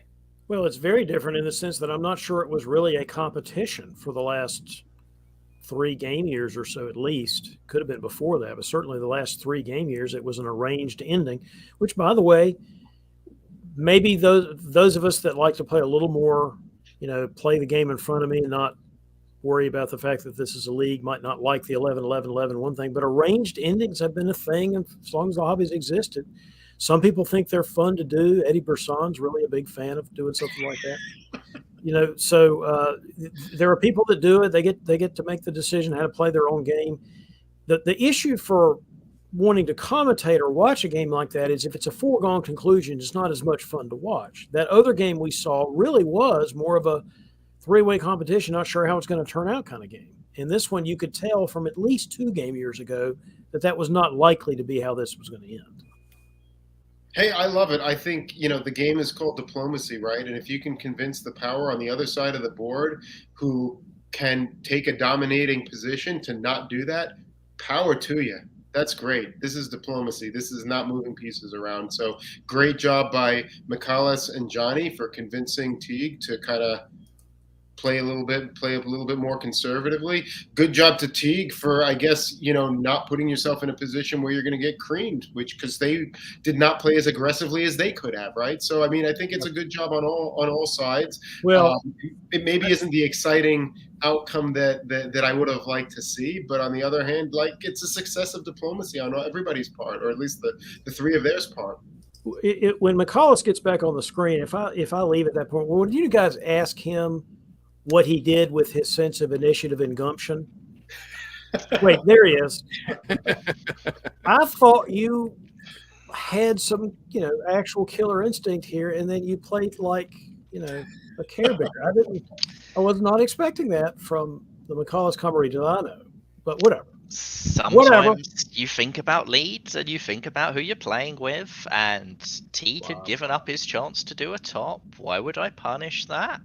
I could have stabbed Johnny for a top, but And let's face it, everybody else in that situation would want to stab Johnny Gillum just because it's Johnny Gillum. So I'm just wondering what has happened to you. look, I'm an alliance player. I've always been an alliance player. Here we go. That's exactly what you were trying to accomplish, was that line right there. Exactly. Very nice. All right. Good job, McCallus. On that note, David, I believe we are saying goodnight to you. Thank you so much as always. And we're going to leave the three of us for our final game of the night. Yes, this is the goal. And hi, Katie. Welcome. Before we get to our final game of the night, let's take a quick look at our standings. So going into the final game for tonight, the VDL standings, Nicola Taillet in first, only 2 points ahead of Jackson Roberts. I will be honest, earlier in the season, I was not confident that it would be that close. Ben Kelman, 368, is pretty close also. McCallus, with that game we just saw, you are within striking distance. Brandon Dix, Wes Ketchum, Matthew Tatanchi rounding out your top 7. Cody Green, Johnny Gillum, Christopher Ward on the bubble, fighting to make it for the VDL top board. So let's go ahead and switch over now to our final game of the night.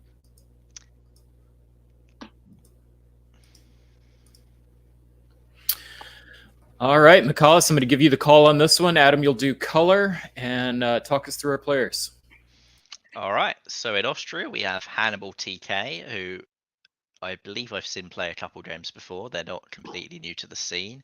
England, we have Jason Massbomb, who we all know and love, but we haven't seen him play a lot of virtual this season. So it's good to see him back in the featured big time, and let's see how he does on his return. France, we have Marcus Lone, who we saw earlier tonight, playing Russia in that very crazy game.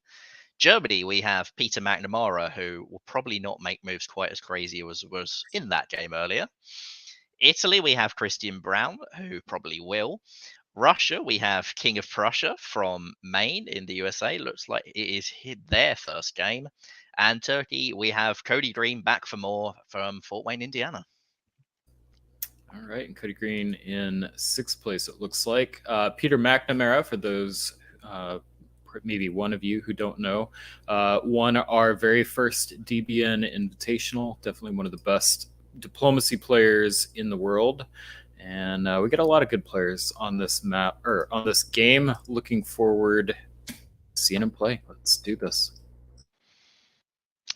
All right. So Spring of 01 in the West, we have, not the craziness we saw earlier on. We have Jason Massbomb making standard moves. Same from Marcus, same from Peter. The one fly in the ointment in terms of the West is that Italy is open to Piedmont, which is not something we see very often nowadays. Interesting to see how Christian does with this. Obviously, if he thought England and Germany were making aggressive anti-French moves, he thought wrong, but maybe he just wanted to do something different to put some Italian pressure on France early on. that's something that hasn't been very popular lately, and France has been doing very well lately. So those two things are probably related. And for the second time tonight, we see Trieste holding, Trieste not going towards Greece. Yeah, not a hedgehog this time. It hasn't gone to Venice, but either way, yeah, Austria not going down for Greece. That's definitely unusual. And we've got another Armenian fist bump. Cody bringing the fleet out, obviously inspired by the game we played before. Yeah, I think the other thing we haven't seen too many times tonight is the supported move to Burgundy by the French, and that's always interesting. It's it's not necessarily aggressive, but it's a good optionality for the French. They have some play against Munich and Belgium guaranteed. So we'll see how that is reacted to by the Germans. Well, Christian took the guess on Marseille, and Marcus moved in such a way to make sure that it wasn't a guess. He could still take Spain and cover it from Burgundy. So good play by Marcus to make sure that he doesn't actually have any risk involved. Gets his 2 dots banked. Peter moves to cover Munich.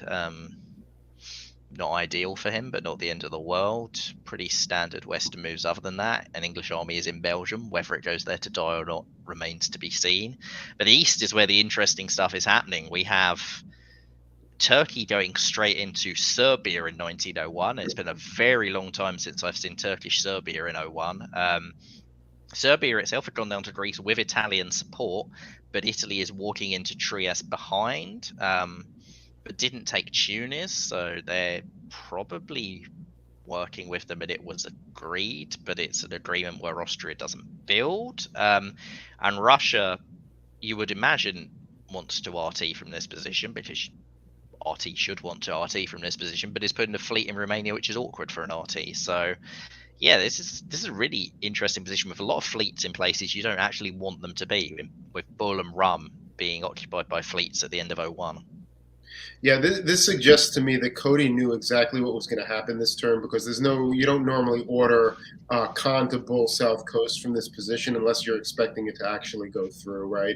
So I think that's really interesting, which means he's got the ear of both Austria and Italy in this position. It's set up really nice for a potential RT, except as you point out, Michaelis, the units are not in the right positions to do that, but they could get in the position very quickly. Wow. What are you seeing, Adam? Well, the St. Pete North Coast is really interesting, right? It's actually not super RT. Well, it's certainly not looking like RT are going to fight, but it also doesn't necessarily look like there's some massive attack on Austria necessarily planned. I would have probably expected to see either an army in Sever or an army in Warsaw if that were the case. Moscow is a nice equivocating build. It gives a lot of optionality, but on the other hand, it's not as aggressive as some other things we might be able to see. The army in Ankara, Fleet Smyrna, that's definitely very pro-Russia here. Could be anti-Austria, could be more anti-Italy, so we'll have to see on that. Also fascinating is the double fleet build by Jason in Liverpool and London. Clearly, Marcus was not sniffing that out because they built down in the south. So it looks like in spring of 1902, staying in the West, we've got a pretty hard adjustment from France to move up in towards England. We've got probably in response to the double fleet builds by Jason. Jason responding in kind and supporting Germany into Burgundy. So it looks like we've got some EG coordination against France and France reacting. Over in the East, looks like we've got more chaos, which is always fun for us. My read on it is that Turkey's got most of the advantage here. Christian kind of moving into defensive position as Italy, and just a lot of positioning. What are you seeing, Adam? Yeah, I mean, this is just terrible, terrible news for Hannibal and Austria. Thank you. It was nice having you in this game, but you've got RT and I all attacking you. There's not a lot you can do from this position. RT are just getting their units into position to really lay the hammer down in the fall. The only thing, I think Cody is in great position. I probably, if I probably would have preferred to see Smyrna just going out into Eastern Med, especially if he had sniffed out what the Italian was doing. This suggests to me that maybe he wasn't sure whether he was going to get a bounce in the Aegean Sea. But again, this is just really strong position for Turkey. It's not too bad for Russia either, but the fact that there's an EG is not good for Russia in the north, and I think that's really what you don't want. And I worry a little bit that fleet in the north coast might have contributed to the fact that this EG is formed here, and that's not going to be great for them. I'd say there's a diplomatic argument for not going straight to Eastern Med as well. I know it hasn't happened here, but maybe it was a pitch to Italy, like keep attacking Austria, maybe we can work together. Yeah. Yeah, and what you end up seeing here is Italy is taking Trieste with a fleet, which is not overly helpful from the perspective of for Italy. I'm sure if you're Turkey, that's a great thing to see, though. Yeah, I mean, like Turkey gets into Greece, retakes Serbia, Russia gets Budapest behind. That's all logical, good moves. Italy takes Trieste with a fleet, as you say. That's not ideal, not the way to do it, really. But I guess they had to do it because Austria was in Tyrolia, so this was the only way to safely take it. Russia slides Sevastopol to Armenia for interesting reasons. Maybe it's so it can be piffed next year. That's sort of the only thing I can think of why you would do that. Yeah, other than that, in the west, rather, England takes Picardy. Just standard EG moves, really. They take Sweden. It's all pretty straightforward. Yeah, and Russia, because they pulled Sweden off the board, they do get to actually rebuild that because they've got Budapest. So that is important. They've maybe decided they don't need the two fleets up there. Yeah, I mean, I think it's probably the right choice. They're going to lose the North if it's against an EG. I think what they need to just do is convince it to stop once they take St. Petersburg, probably next year, and enable Russia to really be a force and a counter to Turkey in the south. Yep.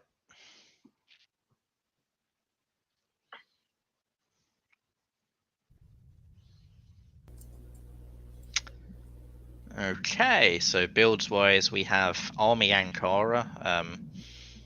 I guess Russia's in Armenia, you have to do that. Something has to go in Ankara to stop it going there, going anywhere. Russia gets to rebuild that in Moscow, solidifies their position. I think that was definitely the correct play for them to make. Germany builds in Munich. Slightly surprising. I think that there was a credible argument for building in Kiel or Berlin and trying a convoy to Livonia.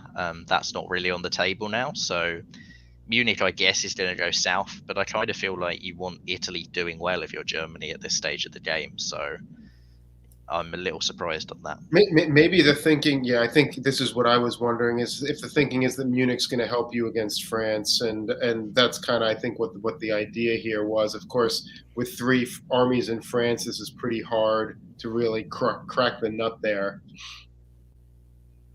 So, Adam, I'll pause on that one because this is a point in my games where I tend to experience angst. If I am Germany in this position, do you prefer, or if you are Germany, do you prefer to go ahead and try and make some progress against Russia? Or yeah, I think in that position, I'm going to build Army Berlin, and I'm going to go that way. I'm going to keep some units against France and try to get England to either give me a dot when I can, whether that's him giving me Belgium when they take Brest or something like that, if I can't get something out of Russia. But I'm probably not going to be committing a huge number of units at this stage of the game over there. I don't think that's, this is exactly what happens. I mean, I don't have an ability to really get anywhere, right? I'm hitting the log jam of armies. Yep. All right. Fall of 1903. So we'll start out in the West. We've got, looks like Germany and England coordinating against Russia, putting Norway into St. Pete. We've got continued coordination in France. So it looks like England's going to pick up Brest as well, moving the fleet into North Atlantic, setting up for future moves against Mid Atlantic that could be big in the long run, particularly with Christian Brown's Italy moving west. In the east, we've got continued coordination between Turkey and Italy. So it looks like Trieste moving into Budapest. We've got Romania moving up into Sev, but looks like there's a bounce in Romania, so that's just going to be net +1 for Turkey. Warsaw manages to, Germany manages to hold on to Warsaw. That could end up being pretty significant.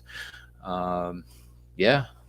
Yeah, I mean, certainly Germany holding Warsaw is a big deal, right? Russia had to make a choice there as to whether to retake Warsaw or try to make this, move to protect Romania, and they made their choice, and they do hold on to Romania. But I think what's most interesting here is, we were kind of looking at this as some kind of RT with Italy likely to be the odd person out, but that's entirely not what's happened here, right?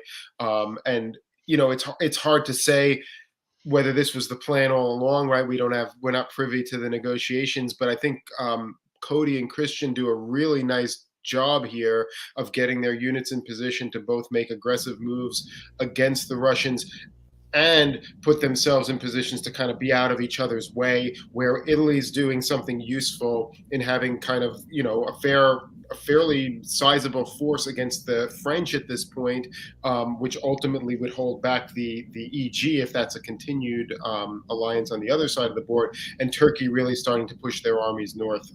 So I think they've done a really nice job with that here.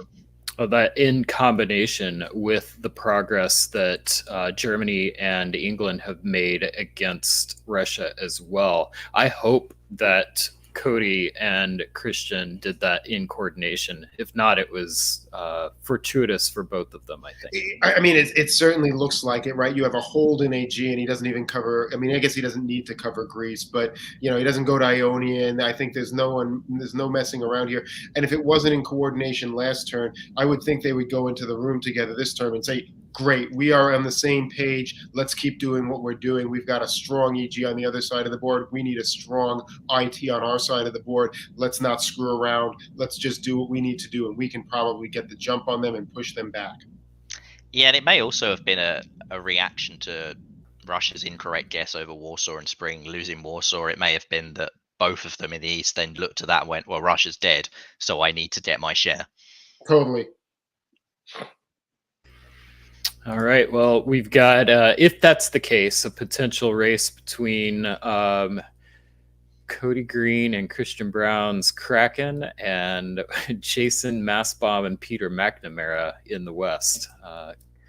Fleet Edinburgh? Oh, man. What is this Congo line that Turkey's doing here?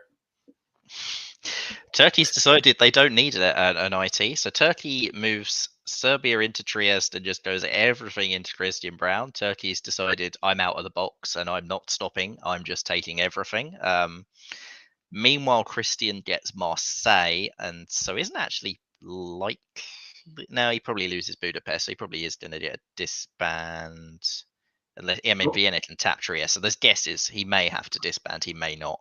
I don't think he can retake Trieste because he'll retreat to Venice.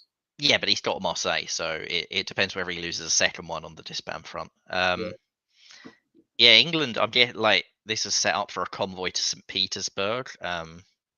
It makes some sense, I guess.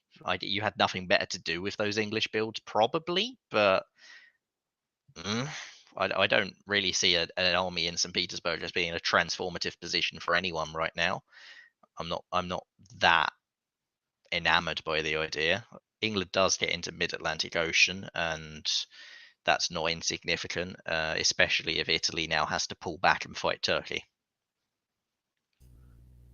Sorry, I'm shaking my head at this. Oof. Well, I think that the Turkish stab against Italy gives EG a lot less incentive to fight at this point. So let's see.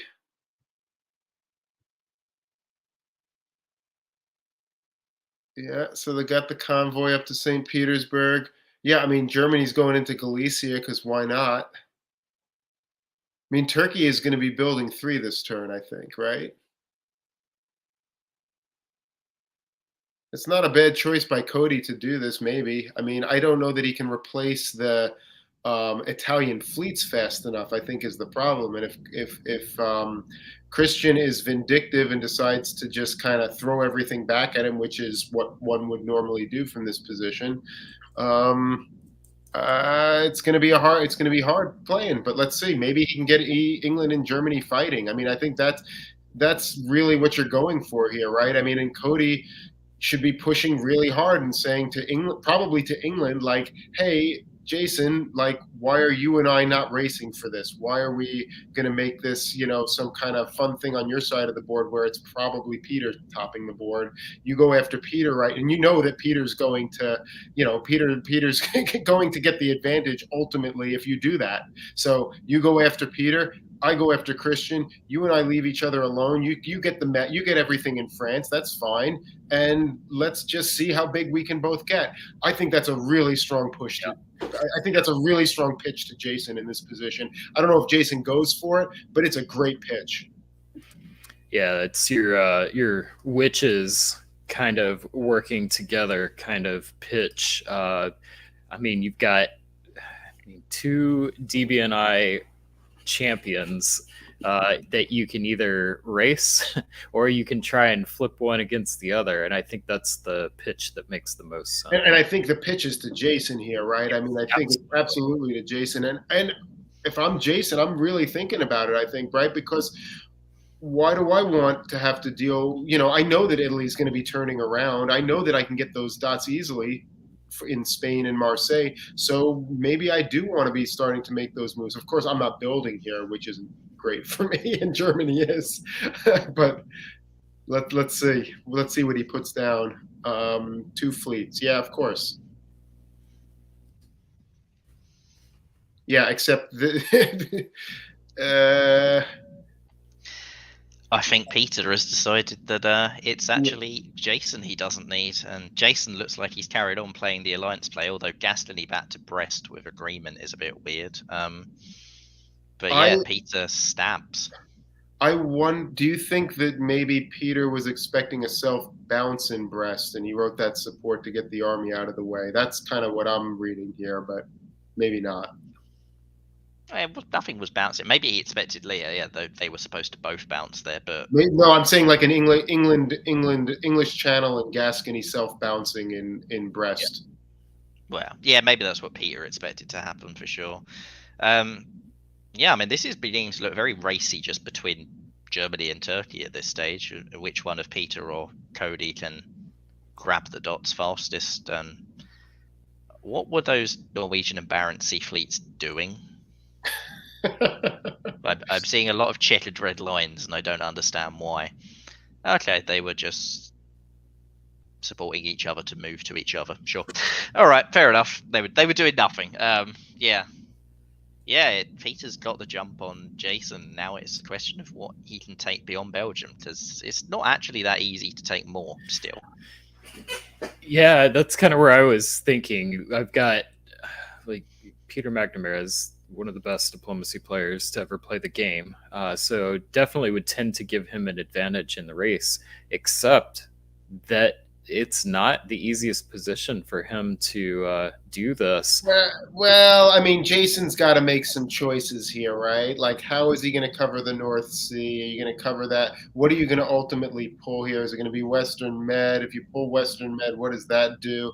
I mean, there's going to be some hard choices for Jason to make, and Peter is one who will take advantage of whatever decisions Jason makes. So I am not, Gascony is there, Picardy is there, so. Or you could stab Jason Massbomb and he could build anyway, because he gets the Italian support into Portugal, which made sense, but then sneaks into Tunis behind because he's Jason Massbomb. Yep. I think getting the deal on Portugal was the right deal for and Christian. It made sense for him to do it. He's very unfortunate to have been punished for it like that. But at the same time, Christian actually supports Peter into Budapest. So Christian is supporting all sides into everywhere, just anything to punish Cody, I guess. Christian, if he hadn't lost Tunis, might actually, you could argue, have been in pretty good position here, but the disband is going to be really painful. Peter's attack's not going anywhere now. Like, he's got Belgium, but he's not going to get anything more, most likely. Jason's not out of this.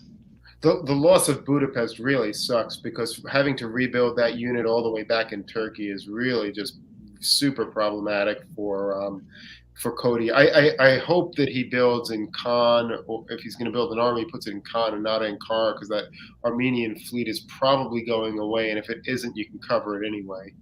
Yep. All right, these builds are interesting to me, so let's do some predictions. Adam, I'm going to start with you. Jason Massbaum. I think it's got to be a fleet in London, or it could be Eddie, but I think it's probably London. Yeah.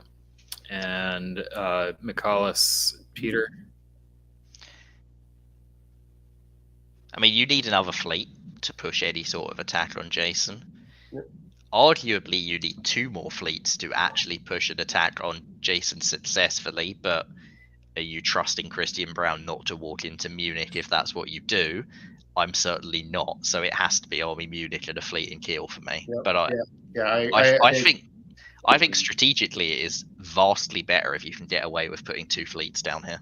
Mm-hmm. And then the disband for Christian.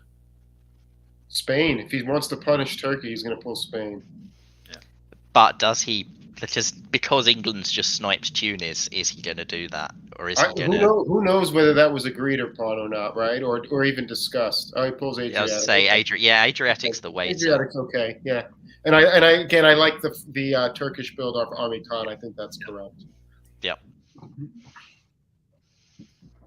And yeah, like Adriatic was superfluous. That's why I didn't think pulling Spain was necessarily the right move anyway, because you get Trieste now.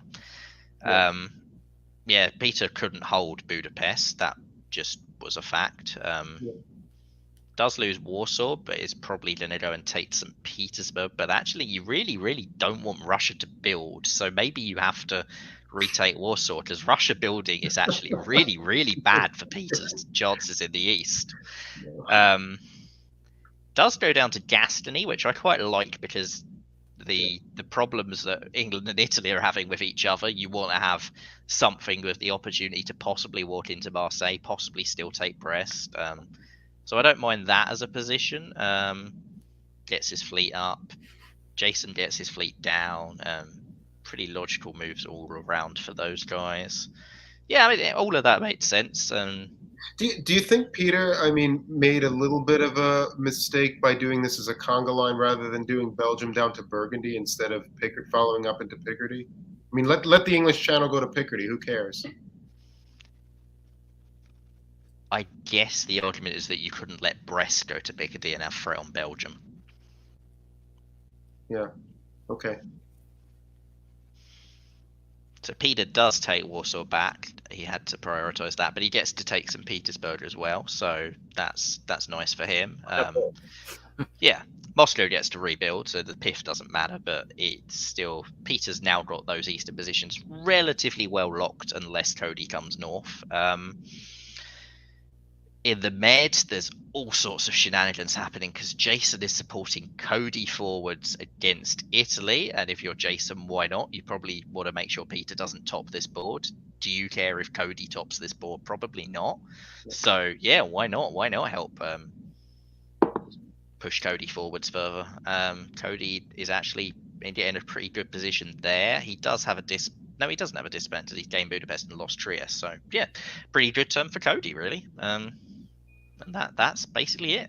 Peter's, he does get another build. He's probably got Moscow in his pocket to some degree, but he's lost Budapest. So Peter is looking very capped at 11 centres. And the question is going to be, can anyone get more than 11 centres, I think? Well, I think Christian building here is really going to make things a lot harder for Cody, right? I mean, I think Cody and Jason being natural allies in this position makes sense to me. I don't think there's any reason for them to be fighting over Tunis or whatever. I think that makes a lot of sense. But I am definitely concerned about Cody's ability to make it very far from the position he's in right now.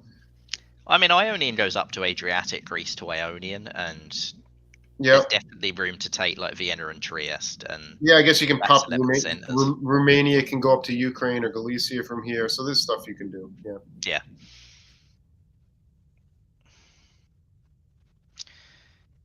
But you But go that way. Peter gets the correct guess on Brest. That's pretty huge. Big win Yeah. for Peter there. Yeah. Yeah. Other than that, And the fleet in Heldrel and Bite is really bad for him. So he's got. Wow. He can defend Holland because he can tap both Hell and North, but He's got to take a guess over Kiel now. can he defend Belgium? I don't think he can defend Belgium. English Channel and North Sea to Belgium, supported by the Channel and tapping Holland. Yeah, no, Yeah. he can't defend it. He Unless gets Mid-Atlantic. Norway. Unless Mid-Atlantic taps English Channel. But I mean, there's a whole lot of stuff that can happen in this position. Mid-Atlantic's taking Portugal. There is nothing other than that. What Mid-Atlantic Sea is about. Yeah, to do. you would think so. You would think so. Yeah, but in the east, yeah, Cody does the natural thing, goes up to Adriatic, gets himself a chance at more. I like this Sevastopol and Romania thing to be able to hold Moscow and potentially help Russia out, because if Cody wants to top this board, he doesn't want Peter to get Moscow. So I really like that move. But is that what you want to do rather than going to Galicia supported by Budapest?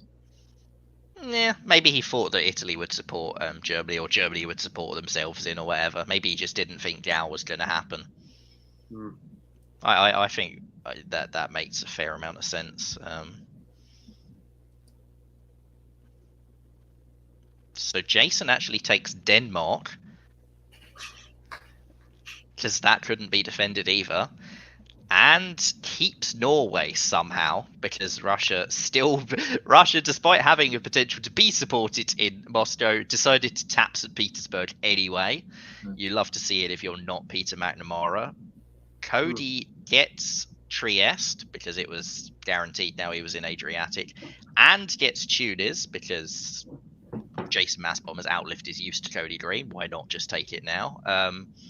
Great turn for Cody. Decent-ish turn for Christian. He gets Portugal. Trieste was lost anyway. I guess he can't really hold Vienna, but at least he's not got instant threat on Naples. He does have to defend. Oh, he can't defend Marseille. It's a terrible turn for Christian. Yeah. It's not good. It's not good. Yeah. Jason is not pulling. How is Jason not pulling that turn? He lost Tunis. Oh, because he took Denmark. Mm-hmm. Yeah, he took Denmark, and because Portugal was piffed when it was lost. It's still looking sort of back advantage Cody, though.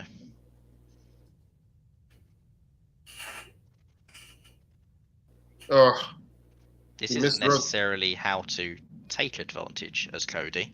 He miswrote the order. He miswrote the order to Rome. It didn't matter, but yeah, the convoy wouldn't have worked anyway. Yeah, Peter McNamara, as we've said before, in a 50-50 guess, Peter McNamara wins 99% of the time, and he gets the correct guess on Ukraine because he's Peter, and yeah, Gao is left wide open and nobody moves into it. Meanwhile, Christian Brown is just sailing straight into Liverpool because why not? I'm Christian, I'm going to take stuff. At least he's in Spain and has a 50-50 guess himself against Peter, which he'll probably lose over Spain and Marseille this turn. But actually, Peter also has to consider defending Brest. And if you're Jason Massbom, you probably do move to Brest here because... Oh. Okay. All right. So obviously surprising. Did not expect. I thought we might be heading towards a draw, but I didn't think it would be this turn. Adam, I'll ask you. Right result. I don't know. Um, clearly, if you're Cody, you're going to take this draw every day of the week. Yeah. I mean, there's no question there.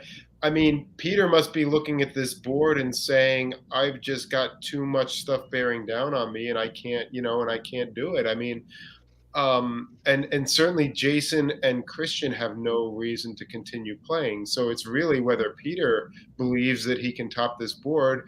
And if I have Peter accepting this draw, I'm pretty sure he's convinced he can't top this board because otherwise he's not taking it. So I'm not going to I'm not going to counter that. I mean, from this position, what can Peter potentially take? Maybe Moscow, but maybe Norway, but he's also in threat of losing a whole bunch of stuff like Holland and Belgium and Kiel. There's guesses all around up there. And, maybe he thinks this is the best result he's going to get from this position. Maybe the deciding factor was Christian being in Tyrolia, because Christian being able to walk into Munich and Peter's position just implodes immediately. And given that Peter's been making vaguely hostile moves against Christian in France, maybe he expects that that Christian rather has no reason not to move into Munich. And if Christian is moving to Munich, then Peter has no defense on anything here.